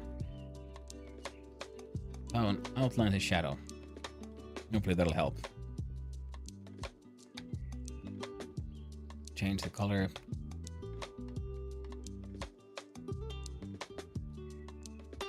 There we go. And then we add some more nodes, and there'll be buttons. And leave a lurk, try to get some sleep, and hopefully not sleep all day like I did yesterday. Well, thank you for the lurk, Choji. I appreciate it very much, and I hope you have a wonderful rest. You need it, and you've earned it. Even if you sleep all day, well, at least you got some good rest in. It's hard nowadays. Getting a chance to get some good rest. Start game. Child mode button. But now can I? Perfect. Oh nah, no, wait, that's dumb. It looks better that way.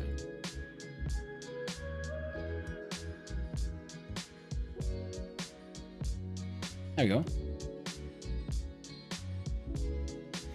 Now.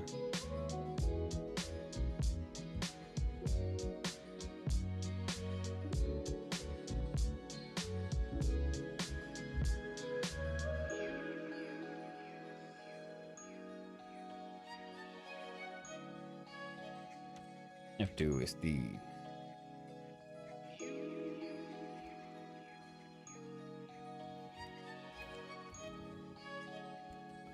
start button. Here we have our quit button. We delete that. Simple connections. Double compressed. Yes.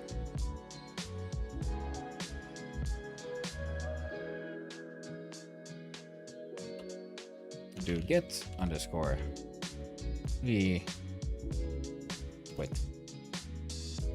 Now, games need to have a quit button. Start button pressed. Global dot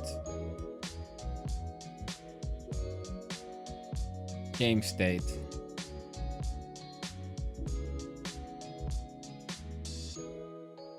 equals not true.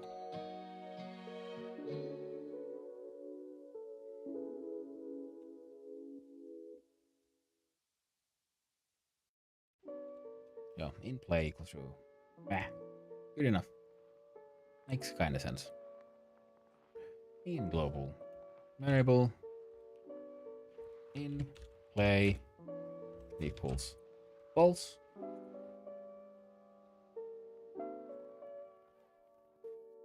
And in tower side process player position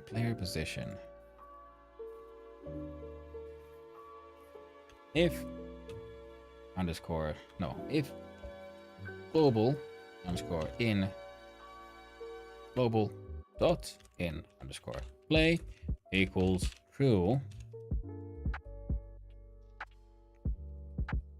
and do all of this.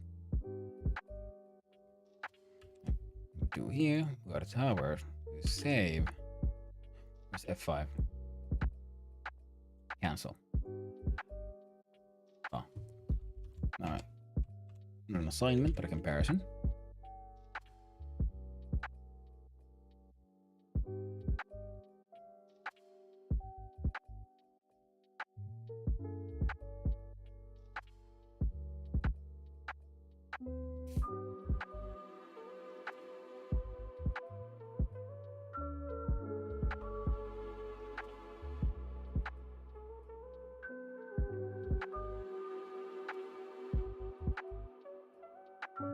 Or can.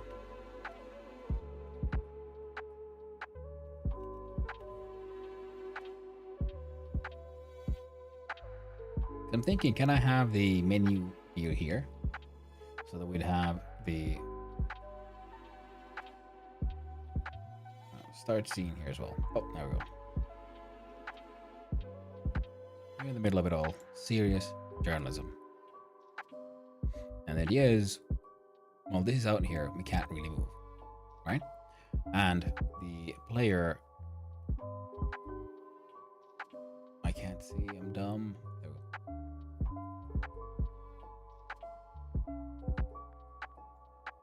go. Like already hang out here. Oh. And then when you click start game, player gets moved down.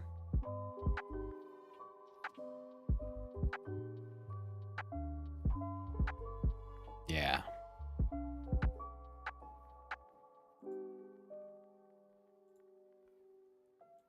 Global in play equals true.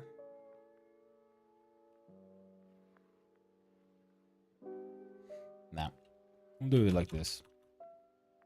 Start game and self dot visible equals false.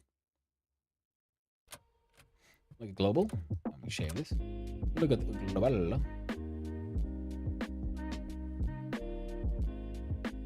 Do the func start underscore game. When I inputs no output, what does this do? Well,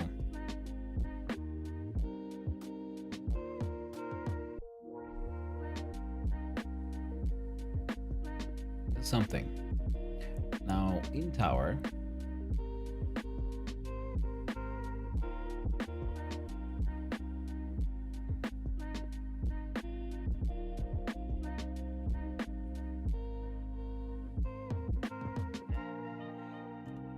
let's do it extra ugly.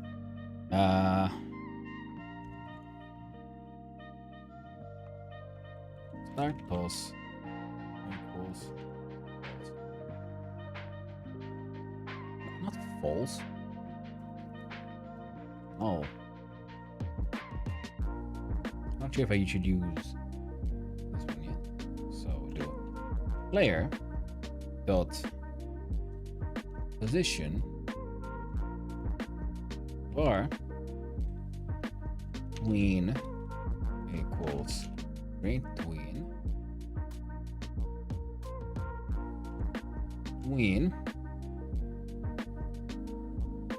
out tween underscore property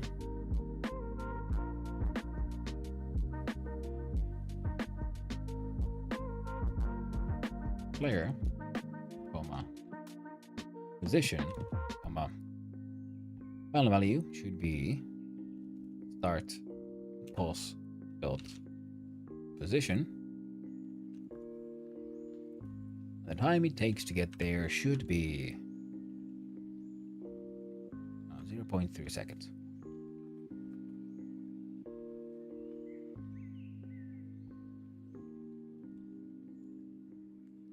Now, tower,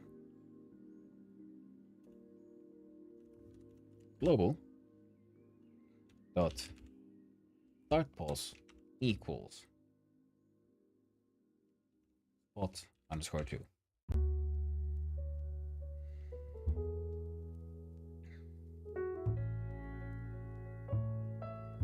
Now I'm pretty sure there is a tween where we could just like have a position, and it instead of telling where it's moving to, we can tell it where it's moving from, but I can't be bothered to find that out right now. So instead we have this. Now the fun thing is, because we're doing it like this, so the dude is actually outside here, so the game can't progress. Technically the game is running, we just shouldn't be able to interact with it. Like a script. And with global we have in play equals false. We look at the start. Global start game.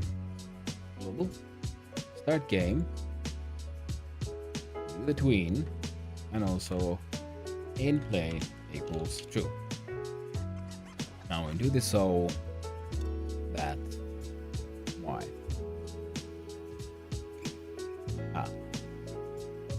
So that if we look at the tower,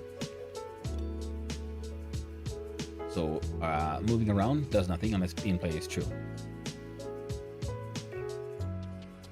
That means in play needs to happen after the queen.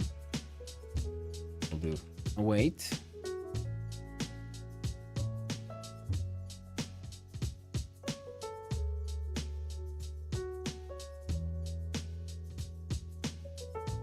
Double checking here. Dot finished. There we go.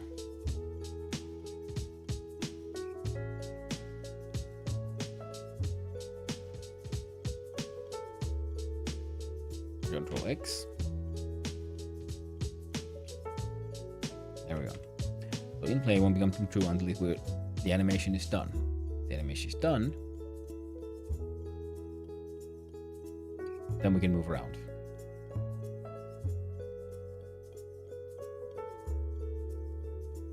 And also, the player target area owner close blinds.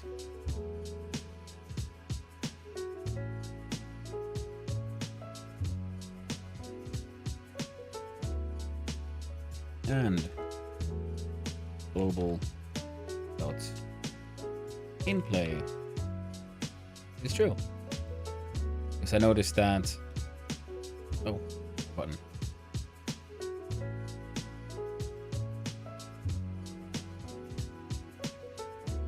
Score isn't happening. I think we can pressing the buttons doesn't do anything. Click on start game. 1, 2, 3, 4, 5. Nice. Very good. Now, this also means we need another counter. Currently, we're only looking at score.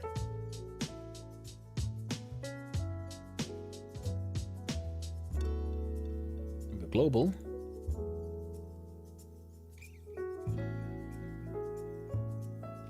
Variable. Film. Int equals 5 for now. If film is less than or equal to 0, and yes, you need to check for less than or equal to, because sometimes computers do weird things and they jump twice. So if you only check is it equal to 0, you might have a bad time. Actually, we could. If it's less than 1, it also works. I just have my funny little habits sometimes. You have to check less than or equal to. Now,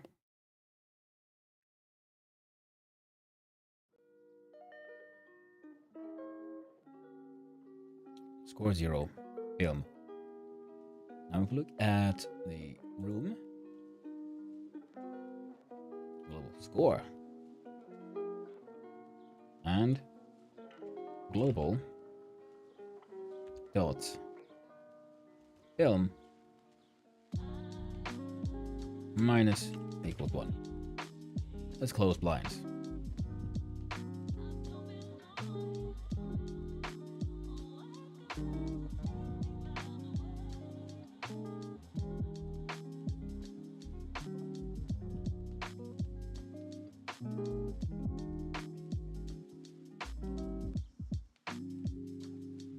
And how do we make the film go down? Also 2D.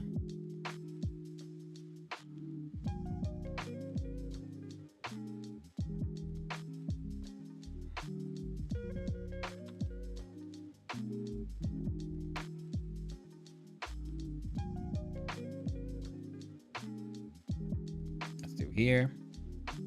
With font color, remove those. Wrong way around. There we go. And load the text to the film.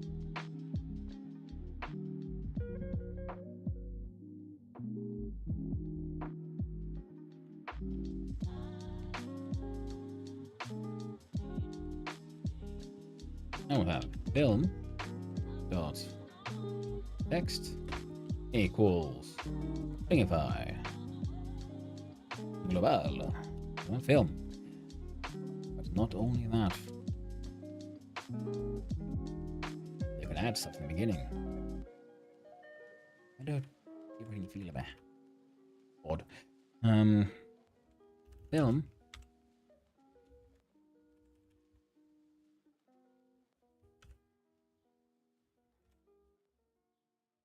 I'm very obviously getting tired.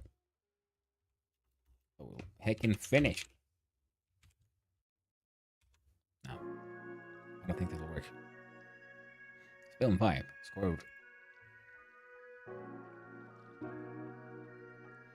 Fantastic. Worked out wonderfully. Actually, it did.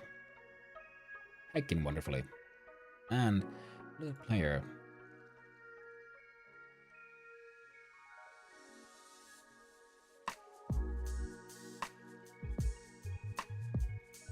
How about that?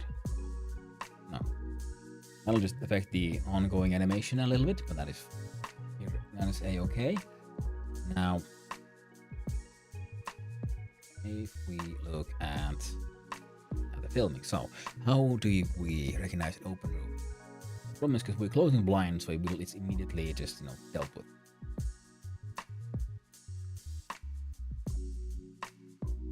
So we need a new state.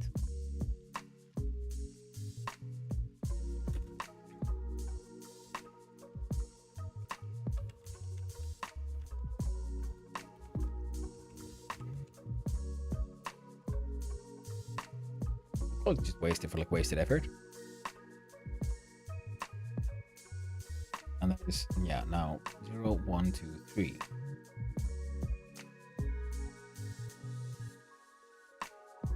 So, bunk,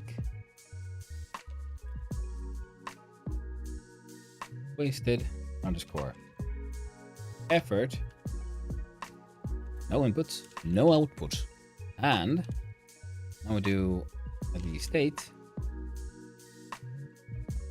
equals state dot wasted. Also, if open or state dot wasted. So open and wasted, same thing.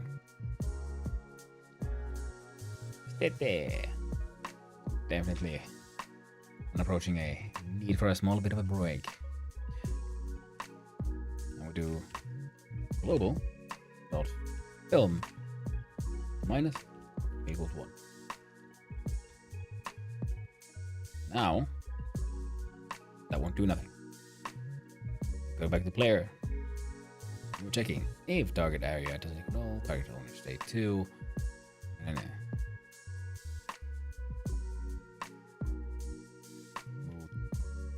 grab that one. If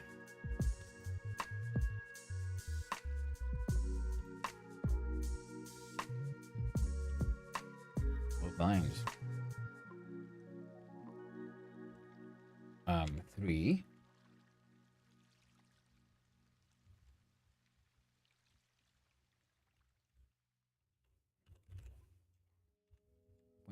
Wasted underscore effort.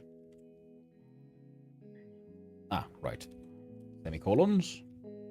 No, that's not semicolons, those are colons. Them double dots, yo. So if understated 3, we do wasted effort. Double check, is that correct? 0, 1, 2.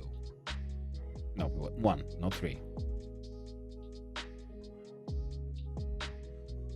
1. So now, in theory,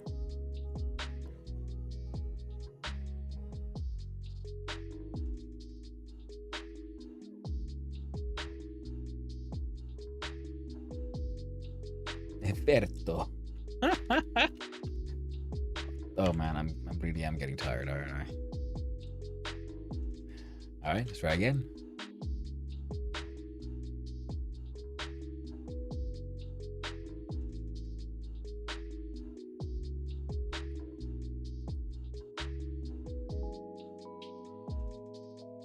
Ah, film is also getting eaten there. Why?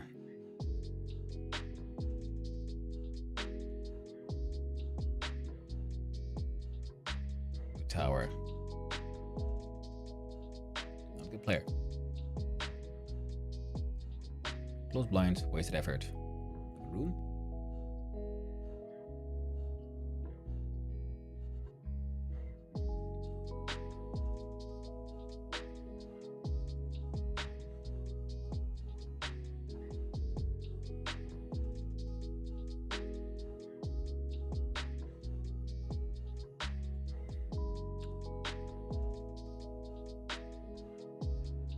Okay, if target equals null and global in play equals true.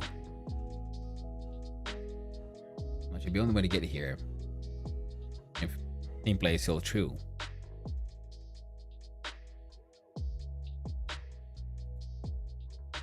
Global. It starts. Play a game over. Ah, of course. No, check score.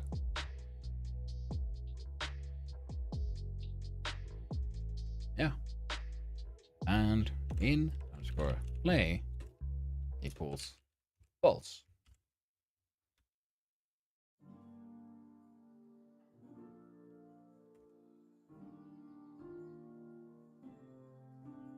Yeah, that's not reacting. They should not react. Fantastic.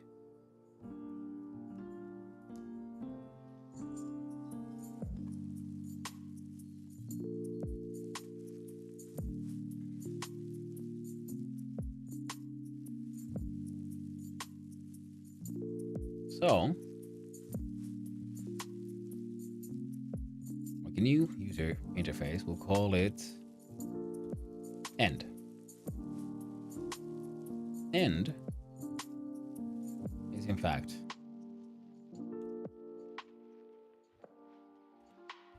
a VBox container as well.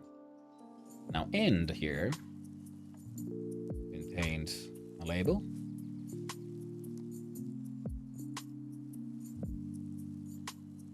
and 2 buttons.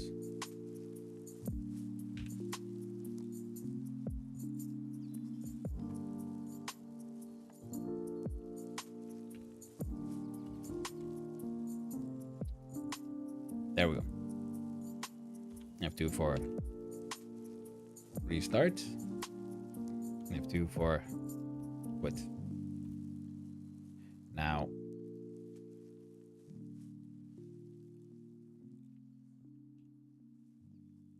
the text of quit. Try again. And here needs their own GD. There we go.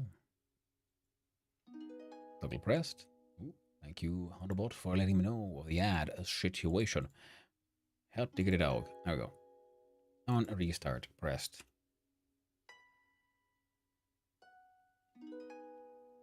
Well, we need a function here Bonk. Restart.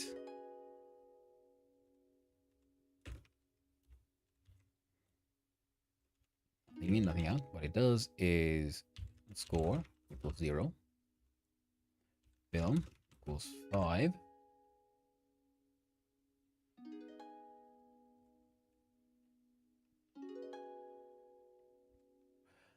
And anything else here that might be changing?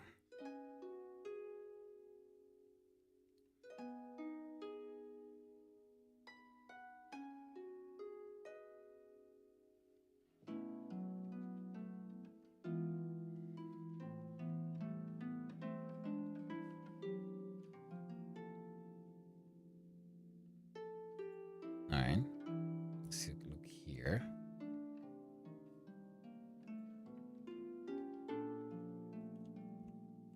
Global dot reset spot equals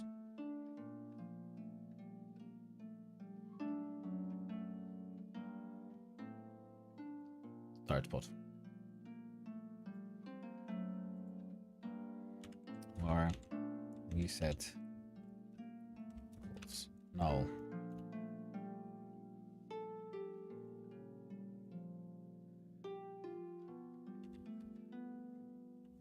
So reset pause is start spot. Look at the global again, and there's null, and restart player dot position equals reset pause.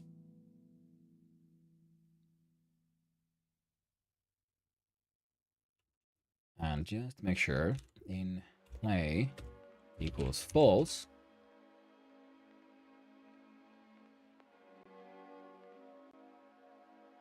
And they should probably all be, man, global dot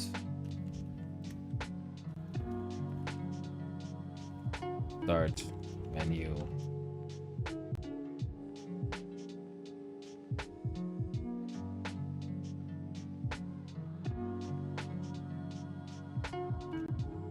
or start menu null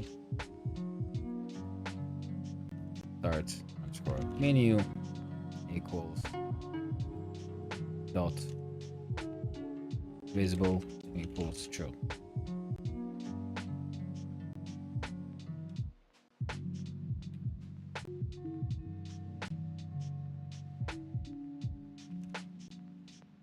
Global dot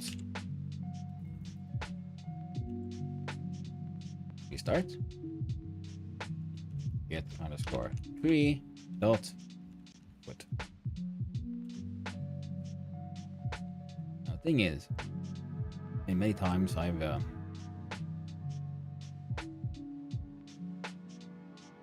have so many scenes. Now everything's actually happening in one single scene. Global. So that's kind of interesting. Now we have our end scene as well.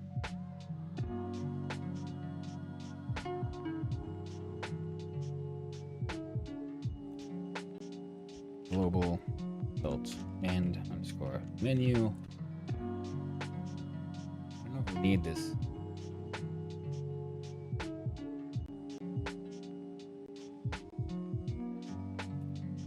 Or end underscore menu.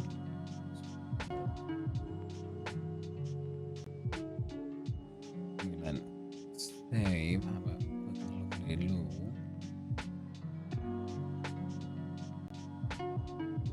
also, start menu. Label. Copy that one. What as a font size of 48.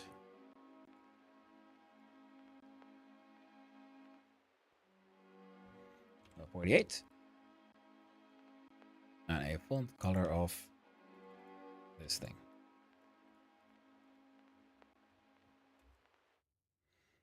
And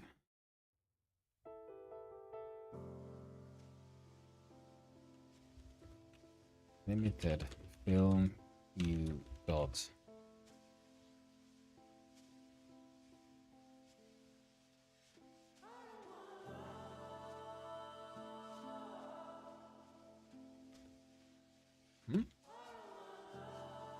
Got some evidence. We'll use that for now. Slap that in the middle.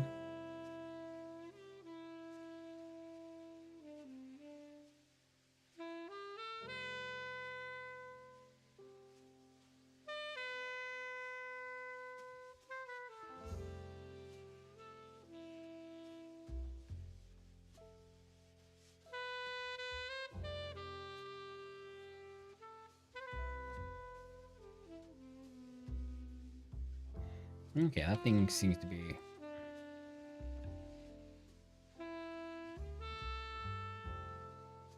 doing schnaz. Alright. We'll go here. Now, process. So, like, we'll do label dot text equals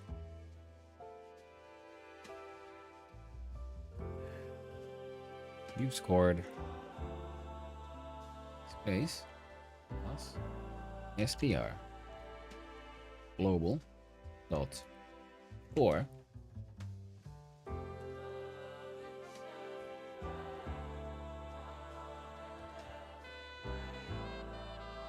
pieces of evidence. There. Now, we dump it to global.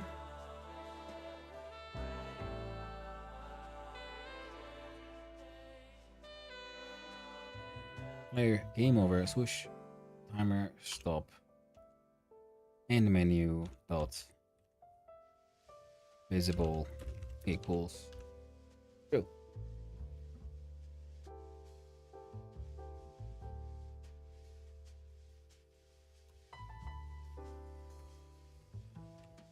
False. There we go.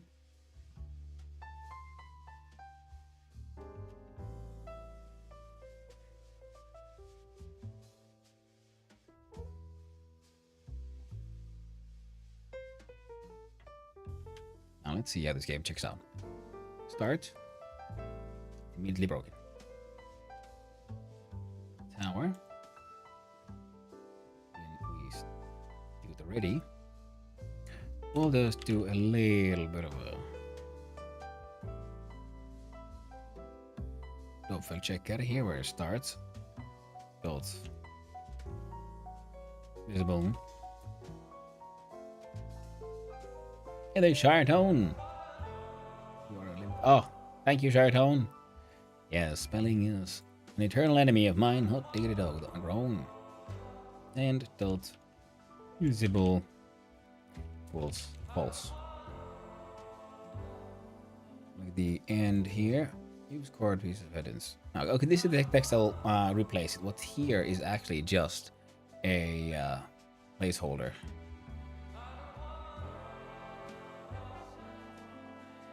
Not much of an idea are there though. Now, I'm gonna do this. So now we have an official start scene. It is here. Click on start game. Whoop. Let's waste with you've scored 3 pieces of evidence. We can try again and instant buggeroo. Invalid sign of property key position value of marker 2D down.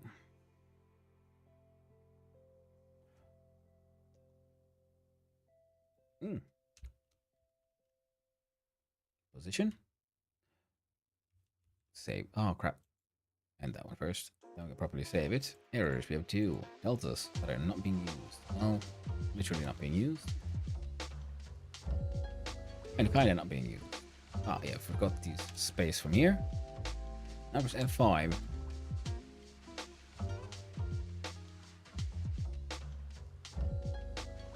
You scored 4 pieces of evidence. Try again. Here's journalism. Start game. Oh no. Whoops. Oh yeah. Also, wouldn't it be something like you snooped X piece of evidence or X piece of evidence off the press?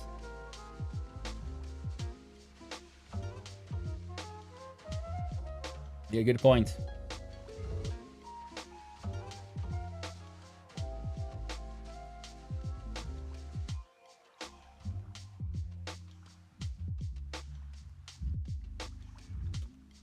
I'll steal that one blatantly. Off to the press.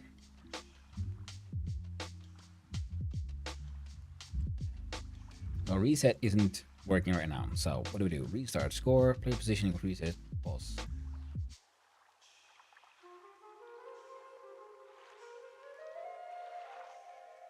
Oh, player needs a reset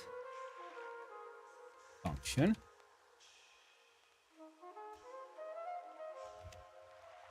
The reset.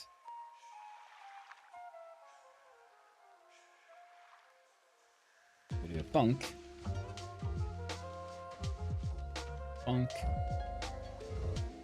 reset.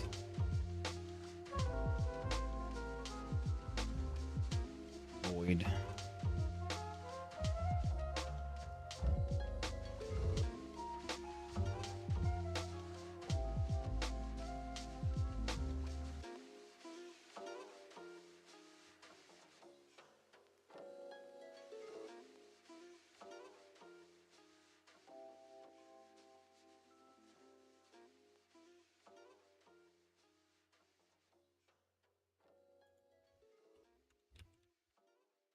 Okay. Okay. I could instead all the way here. Find player here.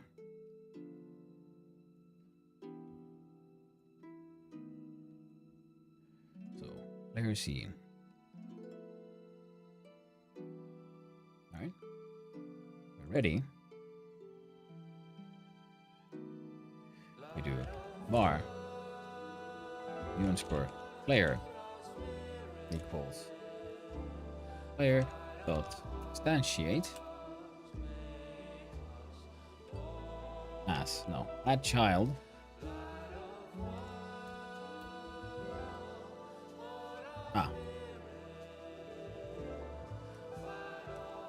I thought it was good, but we can't have it here. We need that this be its own function. Func new game. No inputs, no outputs.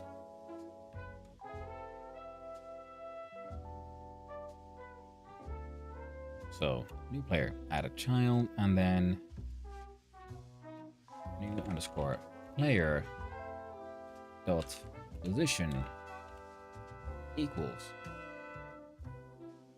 start spot dot position,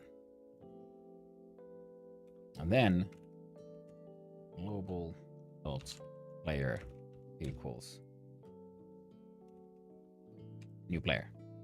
All right, and we do here a new game. No, new game.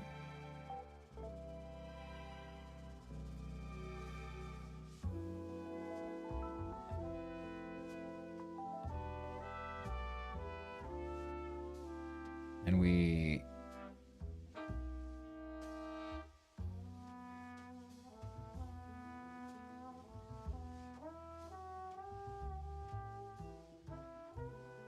it's fine.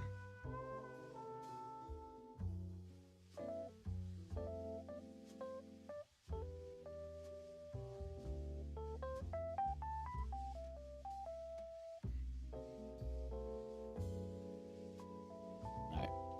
I'm gonna break a lot of shit. There we go.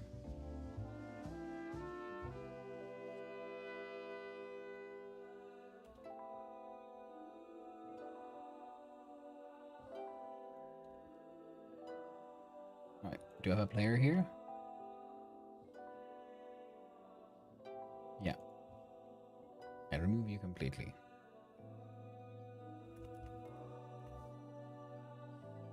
Stop this, we save.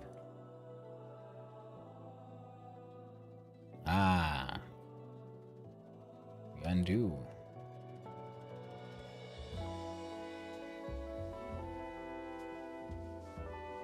equals null.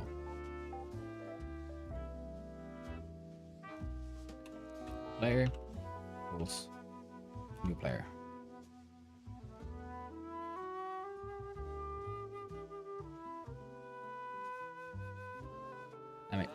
Damn it.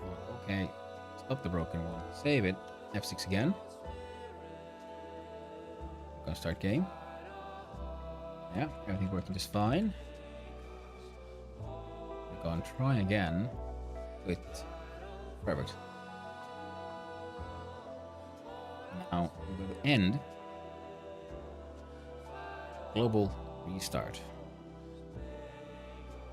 Global restart.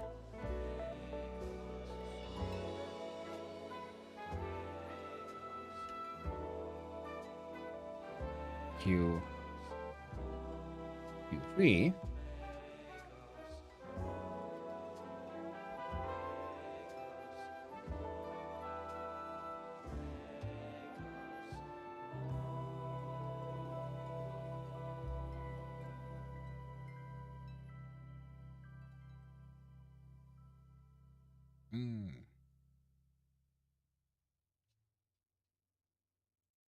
Can't do that here. Let's have a look here. Pop, pop. Slap this thing inside here.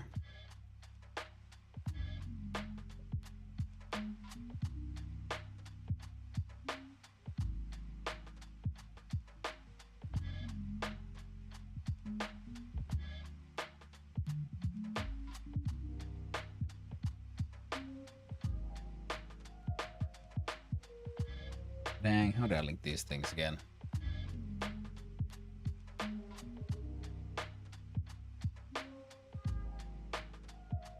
Oh, var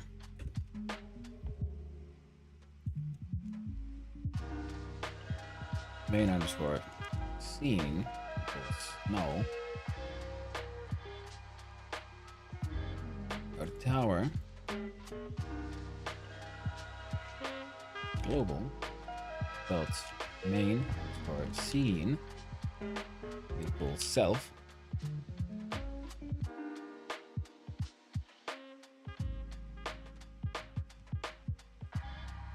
And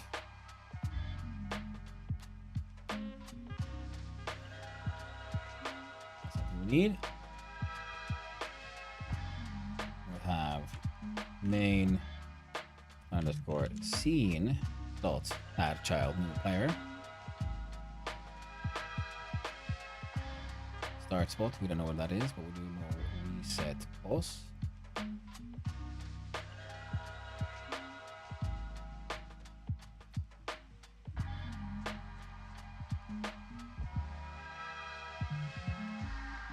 We do player equals new player.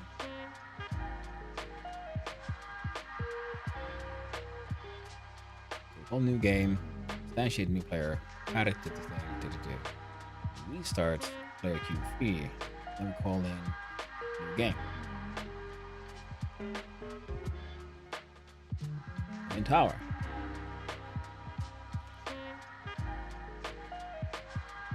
Call in new game from there, not from here.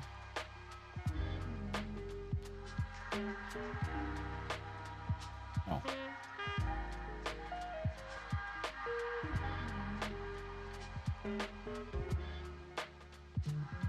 Last thing we do. Alright, let's see what happens. Oh, diggity dog. Invalid assigned a property key of position value type vector 2 and an object type nil and in player position.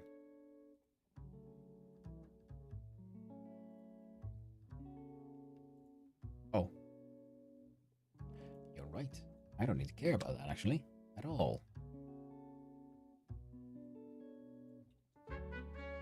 That junk is referenced via global.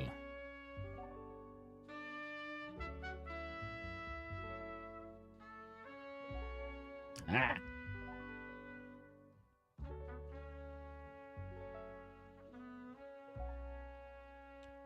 Press F5. Start normally. Start game. Whoa. And we can move our dude around. Click on try again. Start game. Otherwise, perfect. Fantastic. Now,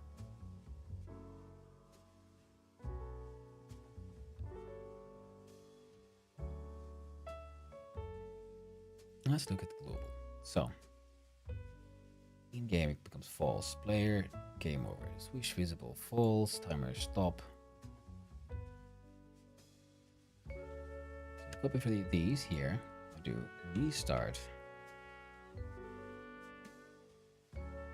Switch visible becomes true. So I'm glad I just turned it. And timer start. 3.5. If I don't define you, do you just start as usual with your old time? I hope so.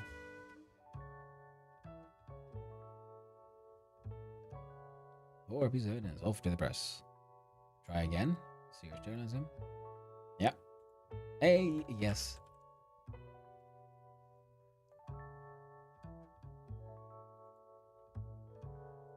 And the numbers are resetting correctly. Nice. Fantastic. No errors, no nothing. I think we did it. We finished the game. Well, the ridiculous, silly little demo we're calling a game. And I'm using a single scene for pretty much everything. Well, I mean, I have the other scenes, but instead of having a menu scene, so we start in, directly into the game, serious journalism, click start game. Oh.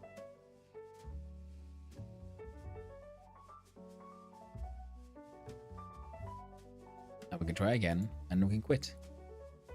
The scores reset.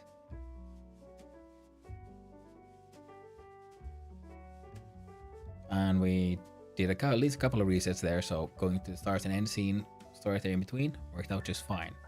Of course, ESC won't pause the game or anything, and we don't have that kind of resources here. What we can do is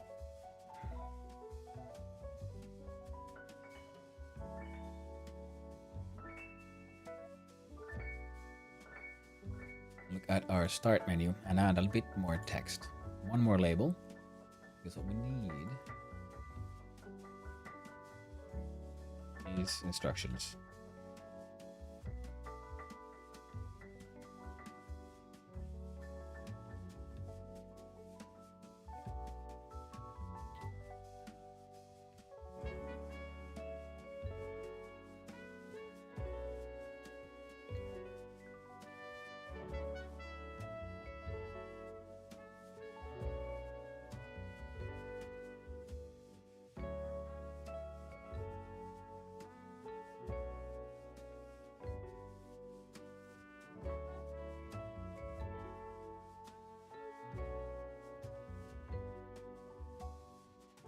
Line that to the center.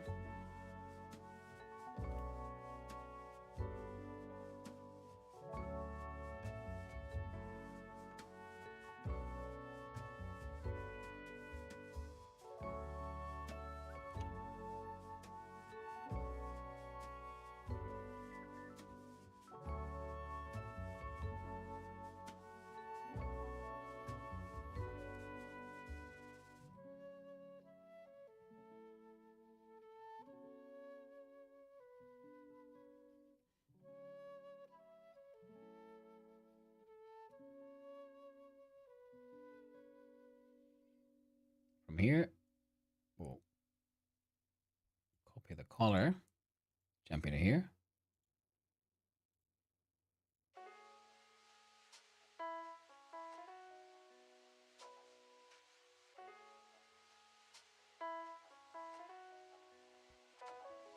And we don't have any sound effects or music, and it could be fun for this one, but we still don't have any.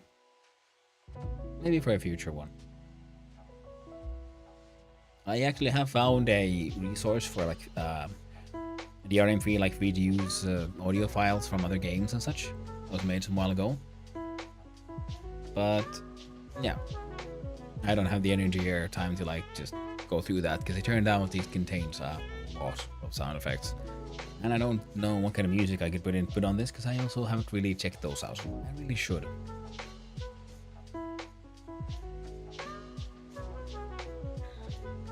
Well, hot diggity dog.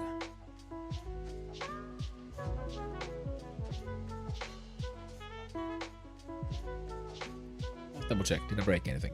I press F5. I'll have to add the instructions a little better. But it works.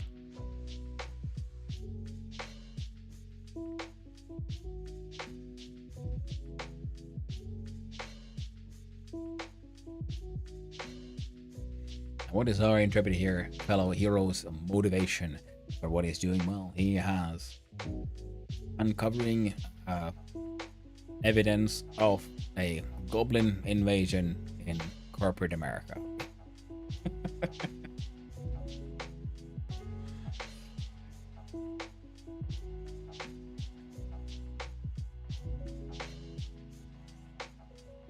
I gotta say, limiting that to 5 makes the rounds super fast, so that is something I will have a quick look at, seeing as I do have a sort of time here. So if we go to global, we change our film value to 10. Press F5.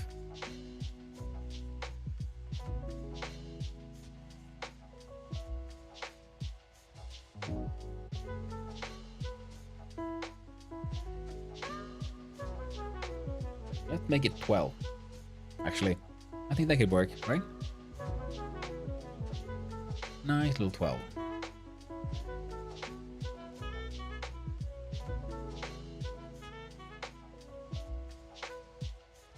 We'll save that. We shall click on project. Export. If you click add, and we choose web. And export the resource as pkg or zip package. Yeah, but that's not what we want. We want to zip it before for each IO, but not here. Export path. In here, actually I'm gonna make a new one for this. We'll just call it web. File will be called index.html because that is what each IO wants us to do. So we wait. Then we do click on export project. Index web, yes. Save. Done. Now, if I show you here, now we made the web. Inside we have all of our stuff. You right click, and I'm gonna use add to archive. RAR? No, we want it to be a zip. Click OK. Now we have a nice little web zip. We go to wrong. There we go. Go to Trijam. We should want to submit our project, but first we must upload it. Here we have our silly little games. Now let's see here.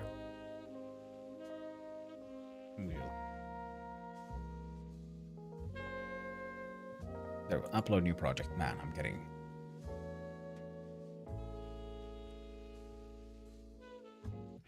serious journalism.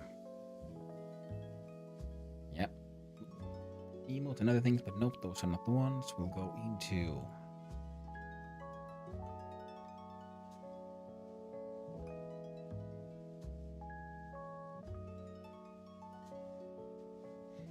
this guy. Look at that cool guy.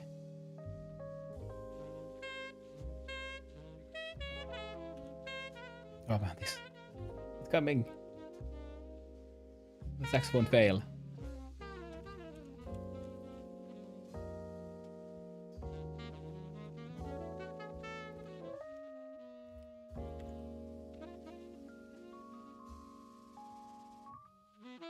Goblin invasion. Oh, it's so horrifying. HTML project release status, it is a prototype. No payments. We upload and oh.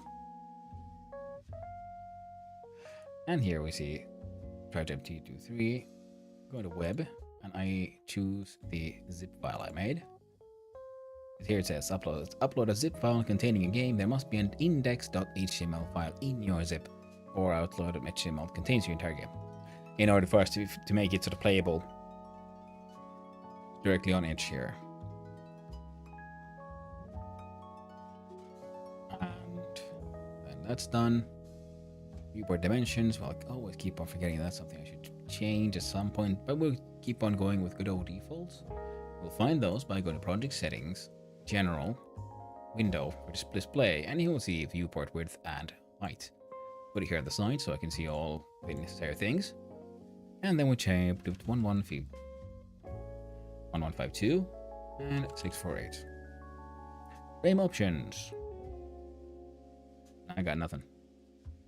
Content of your game. So, Trijam number 323. Submission. Serious journalism.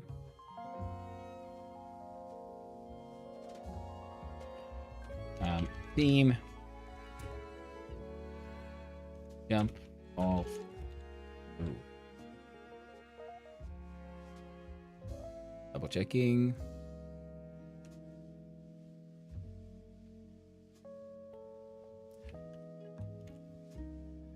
Uncover evidence of a conspiracy most foul. There's goblins in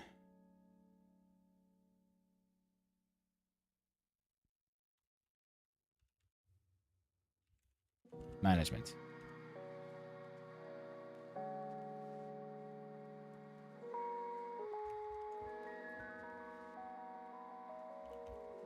Just using the arrow keys.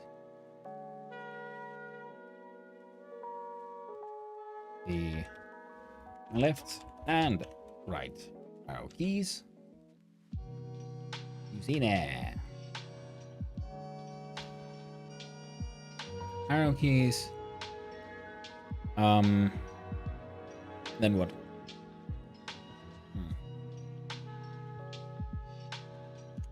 Go over windows with goblins. Snap a photo. Avoid empty rooms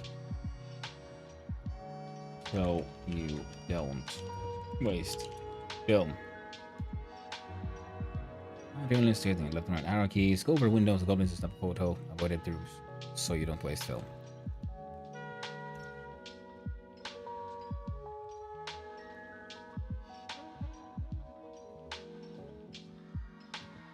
No genre. Tags. Hashtag Trijam.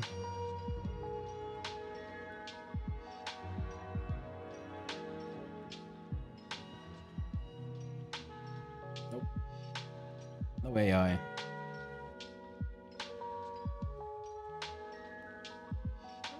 Comments or normal, and then in the beginning you have to do a draft or something like this, and then we click on save and view page. Then they create the game page for you. Run game.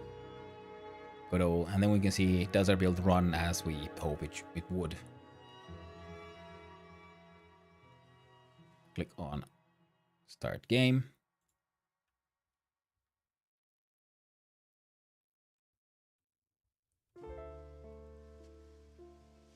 Three people. Yeah. Try again. Start game. See if we can just waste. Try again. Start game. Ah, see? Good thing I double checked. We go to global. I thought we did. Okay. That guy's eating all the resources. Wait. So, it didn't work.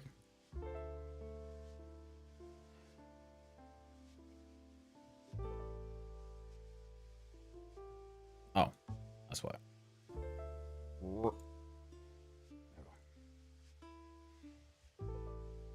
Now, reset film back to 12. See, this is the problem having hard-coded values in multiple places, because what you should have is, say, a variable or a constant for max film.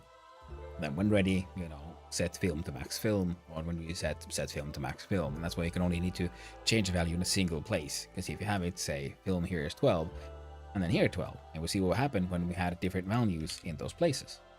So what I do now is, save,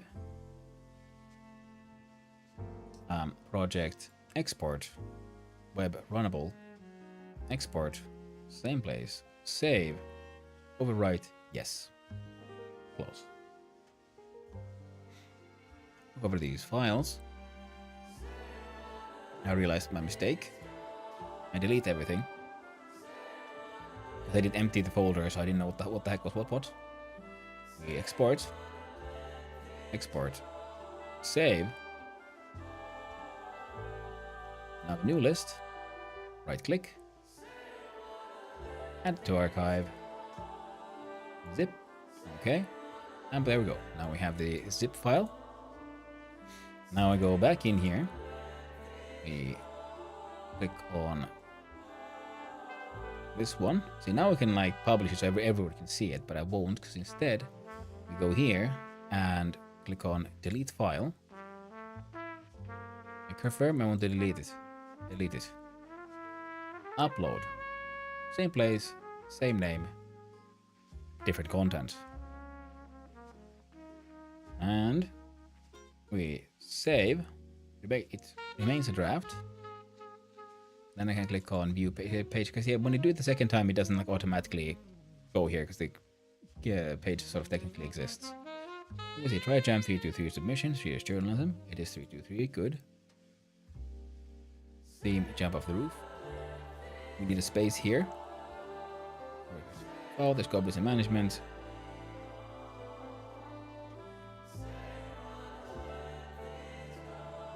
Okay. And then we click on try again. There we go. Fantastic.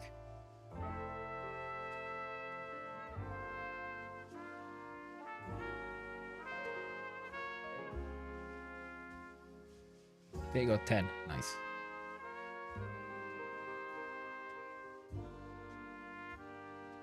I'm actually quite happy with the art in the end. I mean, those shadows are all borked, but the bands came out pretty good. Fantastic. I'll click on this draft. Now we can do public. Anyone can view the page. Everything working as it should.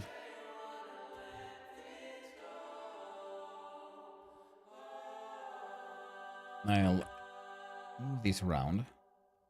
Move that one. So Trijam 323. Theme, jump off the roof. Submission, serious journalism. Now I can save. I can view the page one more time. See if text makes more sense. Everything is okay. Game is silly, game is stupid. And one of the comments I keep on getting the most is that I should have more audio in my games. And yeah, I really should. But now it's there. So now I click on submit your project. From here I look at... Okay, let's reload the page. Submit your project. Serious journalism. Submit. And there we go. And then we can see other people have made far cooler things.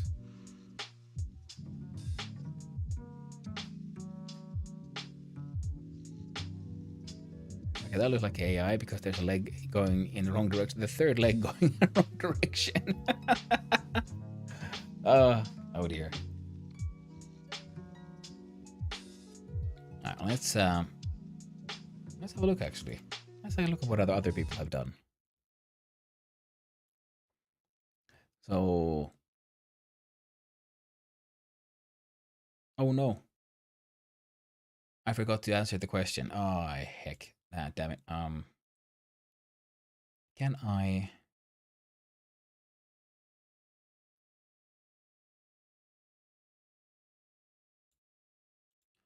How do I change?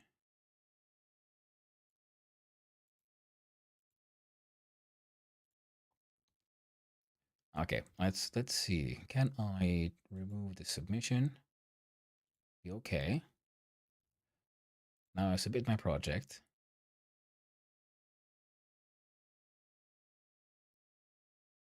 Catch the train.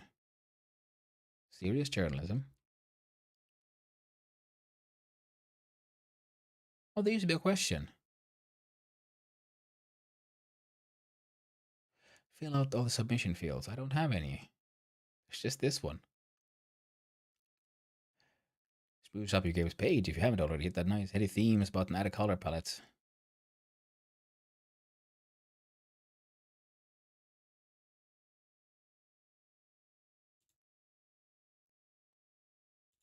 Oh, I didn't ask you about the time anymore. Oh well. Now I could go to here. Edit theme, you say.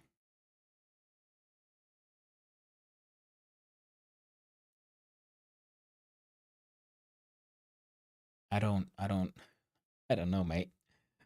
Oof. Made with Godot, thanks Trijam. I mean, I don't know what else but there. It's good enough. It'll get the job done, right? Right? What a banner. How about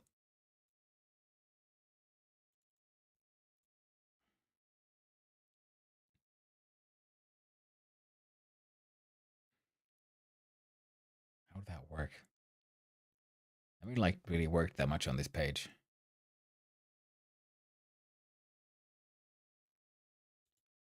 A background.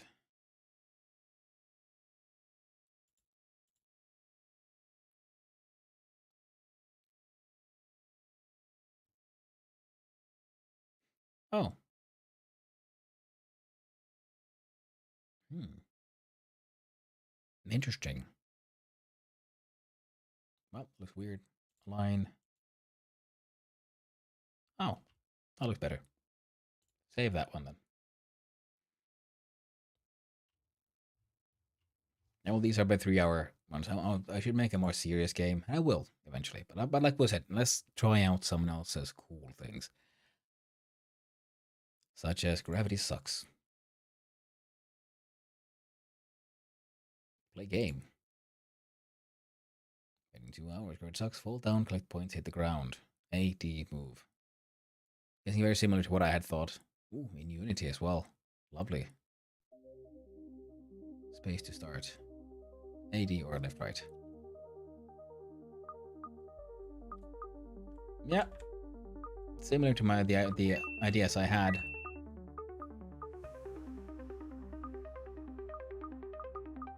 Now let's go down, collect coins. There's different kinds of coins.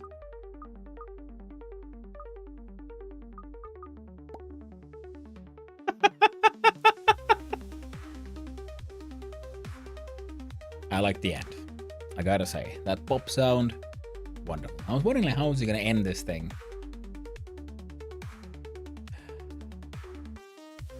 Hmm. Play fun game. Cool visual effects, and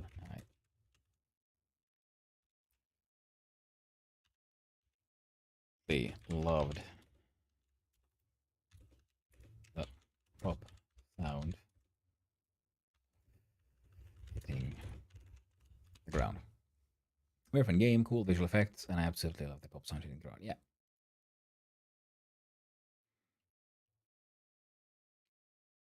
Wonderful. I made in 2 hours. Yeah, because there you can also see because there was a lot of like glow effects, there were particle effects, there were things you can do in code. Because I've done more complex things, but when I can like focus on doing more the coding part, and this time I started with doing the art, and I got lost in it a little bit, and that cost me a lot of time. But it is very nice. Oh, wait. If I go here, go here, and I do copy back.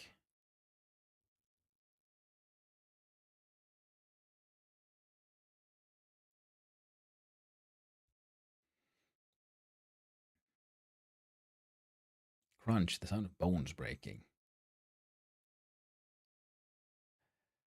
Developer Fafnir, Engineer 6, 3 hours, instructions. Left click to jump, you can jump mid-air. Red number your left is jump multiplier, you need to jump to the edge of the world. Not meant to encourage suicide. ChatGPT was used in making this game to refine scripts, improving efficiency, and doing things I can't, which is much less now. Ah, fair. Man determined to jump off the world to prove it is flat. Problem is, there's only a tall enough place to do this. From his away from the edge, and I'll tell him to do this from his away from the edge. And you need to tell someone that you saw the edge, so you need to be alive. Okay, I can't see. Okay, what if I do? I have to be full screen? Yeah. Okay.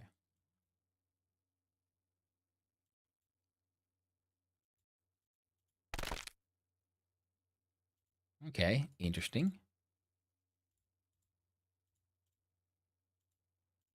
Oh. Oh, clip through the ground.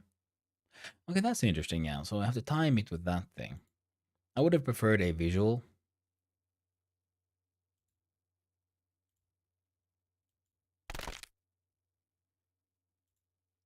Very simple, very fun effect. Idea. Jump negatively. I like the stretching. Dude's going. So, okay, seems to be if I just if I click it fast enough.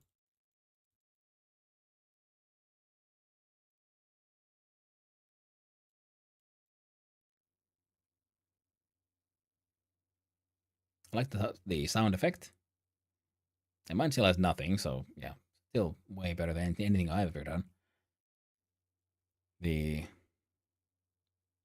Ragdolly doll is cool. It's cool and all. I would have liked a bit more of a parallax effect or something to tell me am I going up or down? Because right now I don't know. Did I like accidentally click myself out of the range?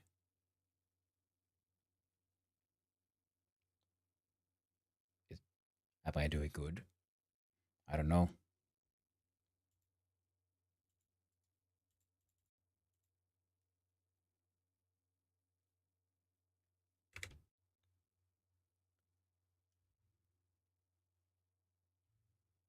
Hmm. Well, fun enough. I'll give it a comment.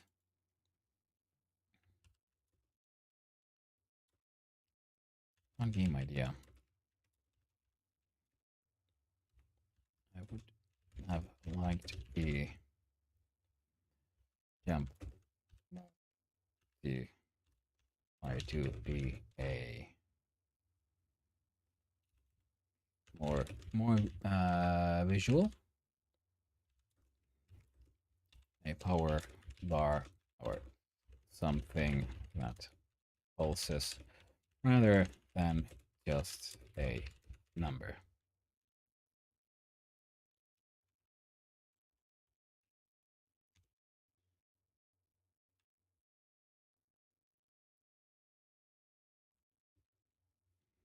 Um,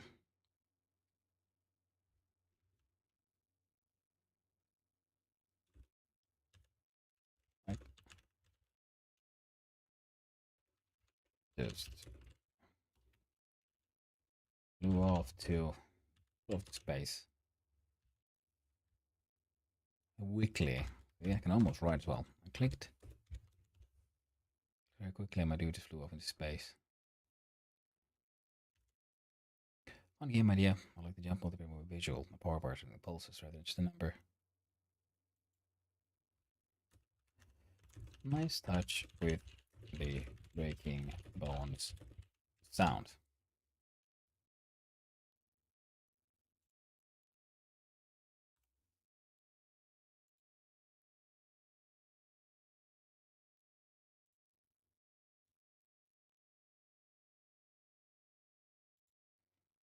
Yeah, that's the Trijam. Oh, wait, that is very true. That is very true. I need to go to my mine quickly. Wrong button. There we go.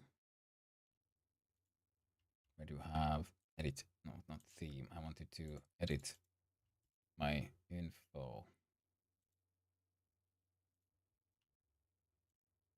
Oh, I click the publish number. Okay, okay. Um,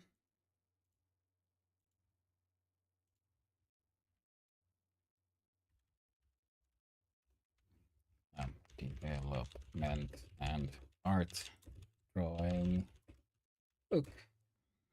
How long have we been here? I think I've been 7 hours. I think I took probably 5 hours.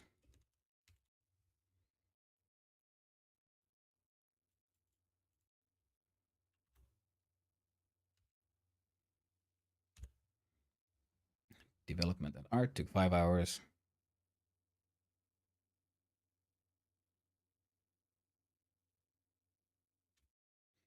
There we go.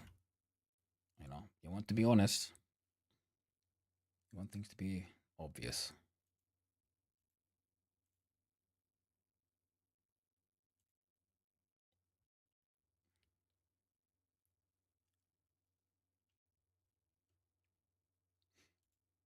Well then, friends. That was pretty fun. Now the plan was to do some development and then play some games, but I need to go walk my dogs. And I don't know how much time we'll have left for even game devy stuff. I mean, for gameplay after that one. Plus, because I need to get up really early tomorrow, or one of my doggos has a veterinary appointment super early. So I'm gonna thank you all for hanging out. I've had a blast, and I'm touched by the fact that you all turned up. And I am very happy that, well, I have support in chat for me and my silly ideas, because I honestly considered like stopping there at 3 hours and thinking, oh, I'll finish it later. I put it on the shame pile. Thanks to you, my friend, I didn't. I pushed on through and I finished it. I'm happy with it. And even though, yes, I spent too much time on the art, at the same time, I'm very happy with the art. Slowly but surely, through practice, we improve.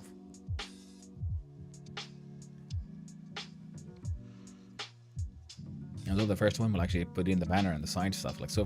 Usually I'll just like pop up in the game and add a text. Looking more and more game-like. Yeah, next week we're definitely gonna spend some time and try to get that cell game working. And in case you're wondering what that one looks like, let's see if I can. So let me just quit out of this one. And oh no.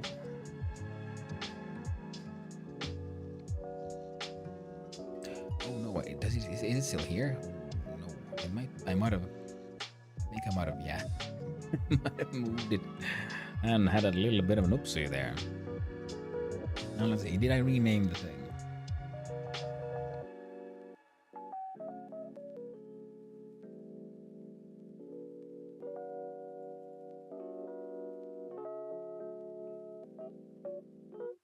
Nope. I just have had myself an oopsie. Well, I will have to fix that one off stream and show you all later. Yeah, tomorrow. Tomorrow we'll work on that one. Tomorrow we'll be working on getting it some backgrounds, because I've been now like playing around with those parallax layers, and in that one, because you move around so much, I mean the background give that sense of movement and depth will be quite useful. Now, I am going to swoop here and here. I am very happy with everything we've achieved today, my friends. Very happy. And I hope you all had a fun time too. Now let's see. Here it is. And let's see who is up and about, who is doing things, who is busy with doing the cool stuff. Now, let us see here. I'll see. Where is that button? There it is. Now, is anyone I follow online? Oh, interesting. Anyone in the same category as that? No. Most of the devs I follow are all in they're in a different time zone from me.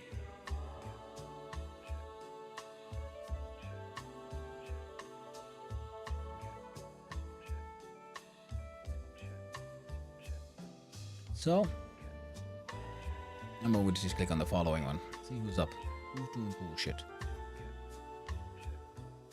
Oh, sorry about that one. Ooh. And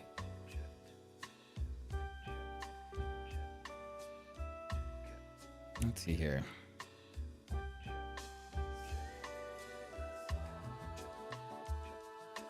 If anyone has any suggestions, let me know. I mean, we've been rating Has quite a lot lately, so we should maybe rate someone else. Plus, I haven't checked. I have no idea how many of you people are out there. Oh, am I too late? Well, hello, Trijam. Glad to see ya. I can show you the game I made. Did you win? No. I'm looking at who to raid off to, but I can show you what I made. If I will see, I'll do a quick bit of lying here. Let me hide my Twitch details. So to go like this. What? So this is what we made today. With the art and everything, it's I did a 3-hour game jam in 5 hours, so we can't get first place. But I wasn't expecting that anyway because we don't have any sound or any of those. We drew this funny little dude today. We drew some ugly rooms, and we made a good old game. I spent a bit too much time making the silly art for this. The game is called Serious Journalism. The theme was Jump Off the Roof. I'm using my good old goblin, my own goblin man in many places here as well. So the idea is your journalist is jumping off the roof and he's trying to snap pictures of what's happening inside this building. And you want the evidence of the goblin invasion in management. But you only have a limited amount of film, so you don't want to waste it on empty rooms. So click on Start Game and dude comes down. And then and they close the blinds whenever you get a picture of them. They want to avoid, going over those empty ones because it's the film. Film goes down, score only goes up when you get a picture of them goblins. So 7 pieces of evidence off to the press, and then he flies off with his cool little parachute. All in all, I'm actually very proud of what I got done in the time it took. I ended up spending too much time getting lost in details regarding art, and I didn't even get all the art done I was I had ideas for. But that's the tricky part of doing a project like this with one person. But I got there's a lot of technically interesting things that I tried here that worked out pretty well, which aren't necessarily that obvious to someone. So we just click on this and we start again, and we have our cool little swoosh parallax effect going up on the front. We're using essentially simplified arrays to move these little goblin things around.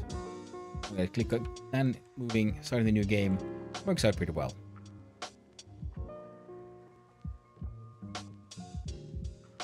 Goblins can't be real. No, that's true. Maybe they've just got, I don't know, jaundice.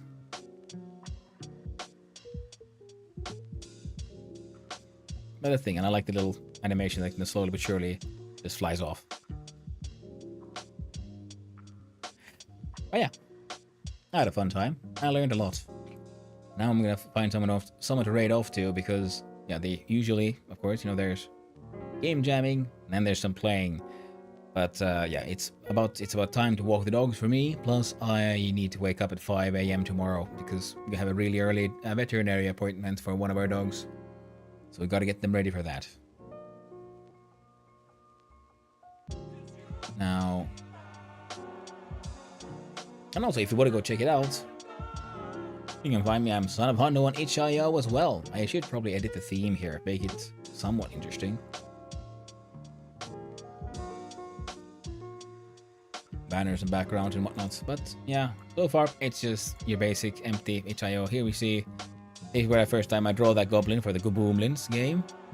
The trash dimension, which used toilet paper. No, that one actually I drew for. No, I drew this one for the trash dimension. Staring contest got the eye that I'm using in my.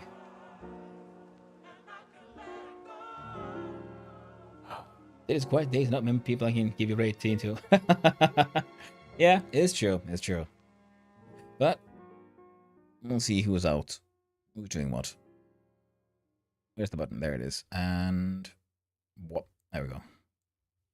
Well, thanks you for coming by to say hi, though, Trijam. I appreciate it. Now, let's see. Where's the other browser? There it is. And we click on this raid one again, because, you know, Haz is always out there, but I've been raiding Haz so much, so I'm going to see if there's someone else that I might know. And yeah.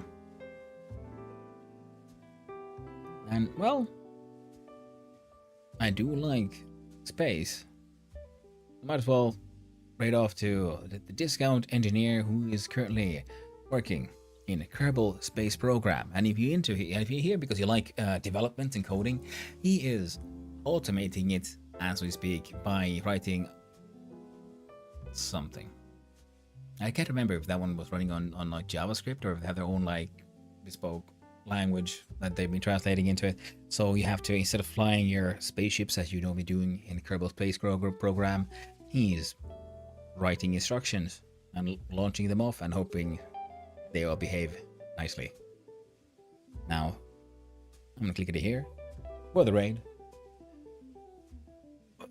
So, thank you again everyone for hanging out. It's been super fun, and I hope I'll see you around next time as well. Tomorrow, I'll be starting the day with some of my own project with the cell game thing, and after that we'll be trying to kill Adam again. I want me Rising to end. we gotta end those bosses. It's getting ridiculous. We're gonna end that game someday. There's other games to play. You know, I want to play more Vintage Story. Not to mention Cashheim is slowly but surely making its way. So I hope you all have a lovely rest of the day. I'll be seeing you all around. Ta-ta.